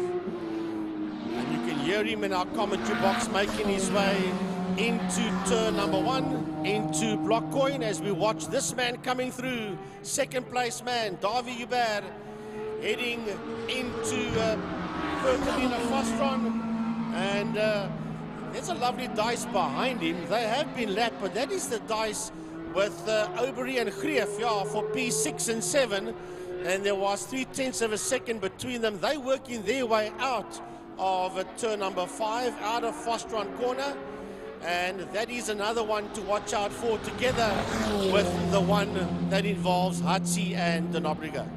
Yep, and even though the gap is quite large between the two of them currently, there's still a really good fight going on, and there's still there's large amounts of space on the table for anything to happen before the end of this race. So now clean air for Yanni Hatzi ahead, but Tristan Nobrega just needs to get into that slipstream, into that toe, and be pulled along a little bit, edge closer and closer every lap to Yanni Hatzi before the end of this race. Hatzi and De Nobrega, they are first and second in Class C. 1.8 seconds between them. Let's see what it's now, as they see Breers ahead of them It was 1.868. It's now 1.154. So it is getting a whole lot closer as Francois Breers keeps the MX-5 out of their way as they head out of Blockway. Yep, a little almost nail on the coffin, but it's the meat in the sandwich, I should say, as they run on through past the MX-5 of Breers. But they'll run out of Castro Corner now, and we'll just have to see what the gap is. It was 1.17 when they crossed the line a lap ago. But we'll have to see come the next lap on the time that they cross the line once again. But now we're watching. There's your leader, Schalfisser, come around once again. As we jump to this group, this is 6, 7, and 8. The difference between Brett Swanepoel, Roy Aubrey, and fights through Blockpoint Corner. Yeah, these three are fighting for track position, of course, for P6. That's Swanepoel, Aubrey, and Greef. 1.3 between Swanepoel and Aubrey, and a 1/10 of a second between Aubrey and Greef. Yep, Roy Aubrey there in the second of the two. There he is the Porsche meet in the Japanese sandwich between the two Nissan 350Zs. As Charles Fisser there you see with lights ablaze will shine to the 350Zs and the Porsche ahead of him, saying please get out of the way, I've got a race to win in 4 laps time. When you come to that point, as there he rockets on past and Aubrey, and then heads down to make his way by the second 350Z of Brett Swanepoel. Yeah, that's a lovely fight that's still going on out there between that lot, as that is Aubrey that is coming through, and Greef is right in there behind him as they come through, and just ahead of those two is Brett Swanepoel. That was a bit of a rough attempt at a pass there. Roy Aubrey dived right in front of the corner. I don't know if you can move in a straight line to block your your opponent. It's all going wrong up here. All of a sudden, it's been a long day. It's been a long day. There's too much weather, too many changes in the elements. As now this group with Brett Swanepoel leading out with the trio is Roy Aubrey and Jan Greef still fighting out almost side by side as they exit Castro Corner and head down to Damsdip. Right, so that is that one. What's the fight between Hatsi and Denobriga? They were 1.1 seconds. We'll see if we can find them. The leader is going down. Oh, look at the big gap that is between P1 and P2 is heading into turn 1. Blockway and P5 is heading into Pertamina Fostron, and this is the fight for 3rd and 4th between Hatsi and Denobriga. So there is 53, well there was 53 seconds between P1 and 2, and Hatsi and Denobriga, well, they are right there with each other, 1.137 seconds, and that is the two of them. Jani Hatsi ahead there of Tristan Denobriga, the Nissan ahead of the BMW. Now as we get into this frame down into turn number 1, as we see this battle gets its way towards turn 1, there you see Jan Greef. Jan Greef made his way past Roy Aubrey for 1 split second, and then he locked up and went wide, as did Roy Aubrey. So there's now a gap between the two after both errors for both drivers. As now you can see, there's Roy Aubrey in the Porsche, there's Jan Greef in the Nissan 350Z, and then just now into frame in a moment, you see Jani Hatsi and Tristan Denobriga. And as I said, I thought Tristan Denobriga might close by the very end. Just that, with 1.5 laps to go. Well, this 21 lapper went pretty quick, only 11 cars, of which 9 is going to finish, but I'll tell you this for nothing, it was pretty real out there as the leader starts his last lap, heading into turn number 1, into Blockway, and puts a lap there on Eric Salomon. As we keep an eye on this, now this is going to be good. Hatsi and Denobriga have caught Swanepoel, Greef and Aubrey as they're all together now heading into turn number 5 into fast run corner. Yep, and they'll swiftly make their way by Deuce, Yassi and Nobriga just to try and minimize as much interference as they can, but that doesn't minimize anything. Look at Clear and Aubrey. Aubrey will move to the left-hand side. Clear will go around the outside. But there we see, there's your leader, Charles Visser Jr. makes his way around Sarnell Street for the final time today in this Libra Sports and GT 100 kilometers-ish challenge. Still with the fastest lap of a 1:12.708. He'll round the final corner just to take victory. Second place man starts his last lap now and heads into one. That is David Hubert, 1 minute and 2 seconds behind this man that comes home in P1, Charles Visser, multiple South African national karting champion, and has raced all over the world in the karting championships. Eric Salomon finishes his race and finishes 3rd in Class C. Does Eric Salomon, the man of Eric Salomon Chartered Accountants in Century City. But now, let's look at this. There's Francois Brez in the MX-5. He'll bring it home in 9th place overall and 2 laps down. But look at this as they come into frame. This will be Hatzi and De Nobrega. It'll be a drag race, quite literally, as Tristan De Nobrega's managed to get that position back from Yanni Hatzi. One's a turbo, one's a non-turbo. It will be a drag race to the line. Let's see what it looks like at the line. Just manages to get it right at the checkered flag ahead. And then we see to the line in 6th place and 1st in class. It will be Brett Schwanefelter ahead of Jan Trier. And then Roy Aubrey in the 4th, completing all 21 laps, where all the drivers out there except for David Joubert still on the lead lap. Here comes David Joubert towards a checkered flag now. He will finish 2nd overall, and the only man that was not lapped by Charles Visser, and he finishes 1 minute and 5 seconds behind Visser in 2nd spot and wins Class B. Not a bad 21 lapper for us here at Actually, it wasn't that bad if you come to think of it. As the sky got darker towards the southern suburbs, I thought maybe we'd get a couple of splotches of rain before the very end. And for all, I mean, I guess we'll never know, but if they did have 31 laps, do you think Charles Visser would be able to lap 2nd place, David Joubert? Well, yeah, one can only guess and say maybe. But I think it's a wise choice made by our race direction downstairs to say cut 10 laps, because it is 5:30 and it is getting very dull and gloomy out there. So I think it's a great call by Brian Hoskins and his team downstairs.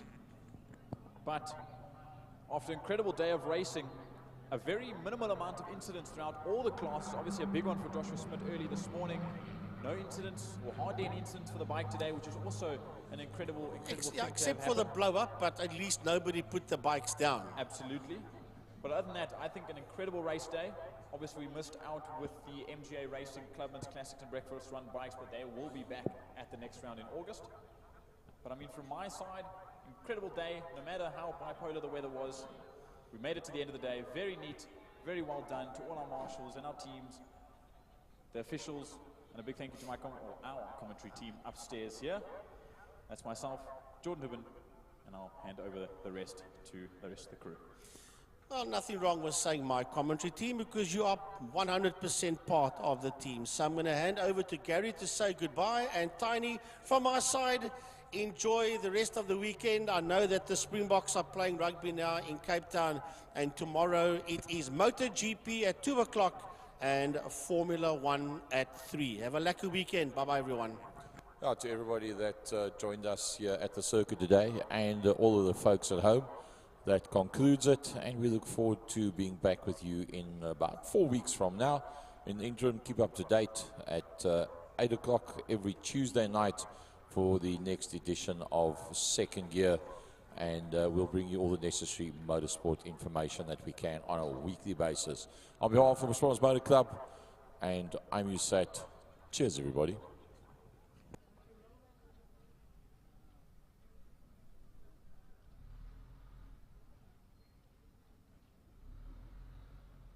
I'm Simone, I'm from IMUSAT Sports, and I just wanted to say hi, and that I am standing with a living legend. Well, still living. He's still living. Yeah. You are definitely still a legend. He's something else, and I am privileged to be standing next to you right now. Thank you very much. Thank you. Appreciate Thank it. you for everything that you've done for motorsports. Yeah, it's been a fun life. Of course it has.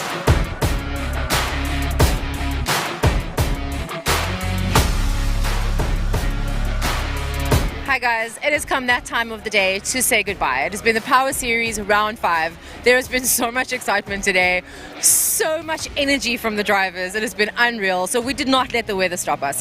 Thank you so much for joining us today on the live stream. Thanks for watching. Keep up to date with everything that's happening, and we will see you next time on the 2nd of August for Power Series Round 6.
no, this is how it happened, okay? The drivers started interviewing before I got here. Okay, so that's how it is.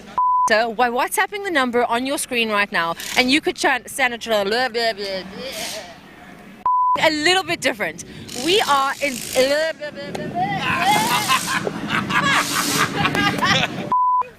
For those of you that don't know Ramiz, he's the guy at the courthouse going Stop through all it. the divorcees. I love that. The thing is, he loves it to. That's the problem. Okay, guys, we got in that. We got in that. Guys, thank you so much.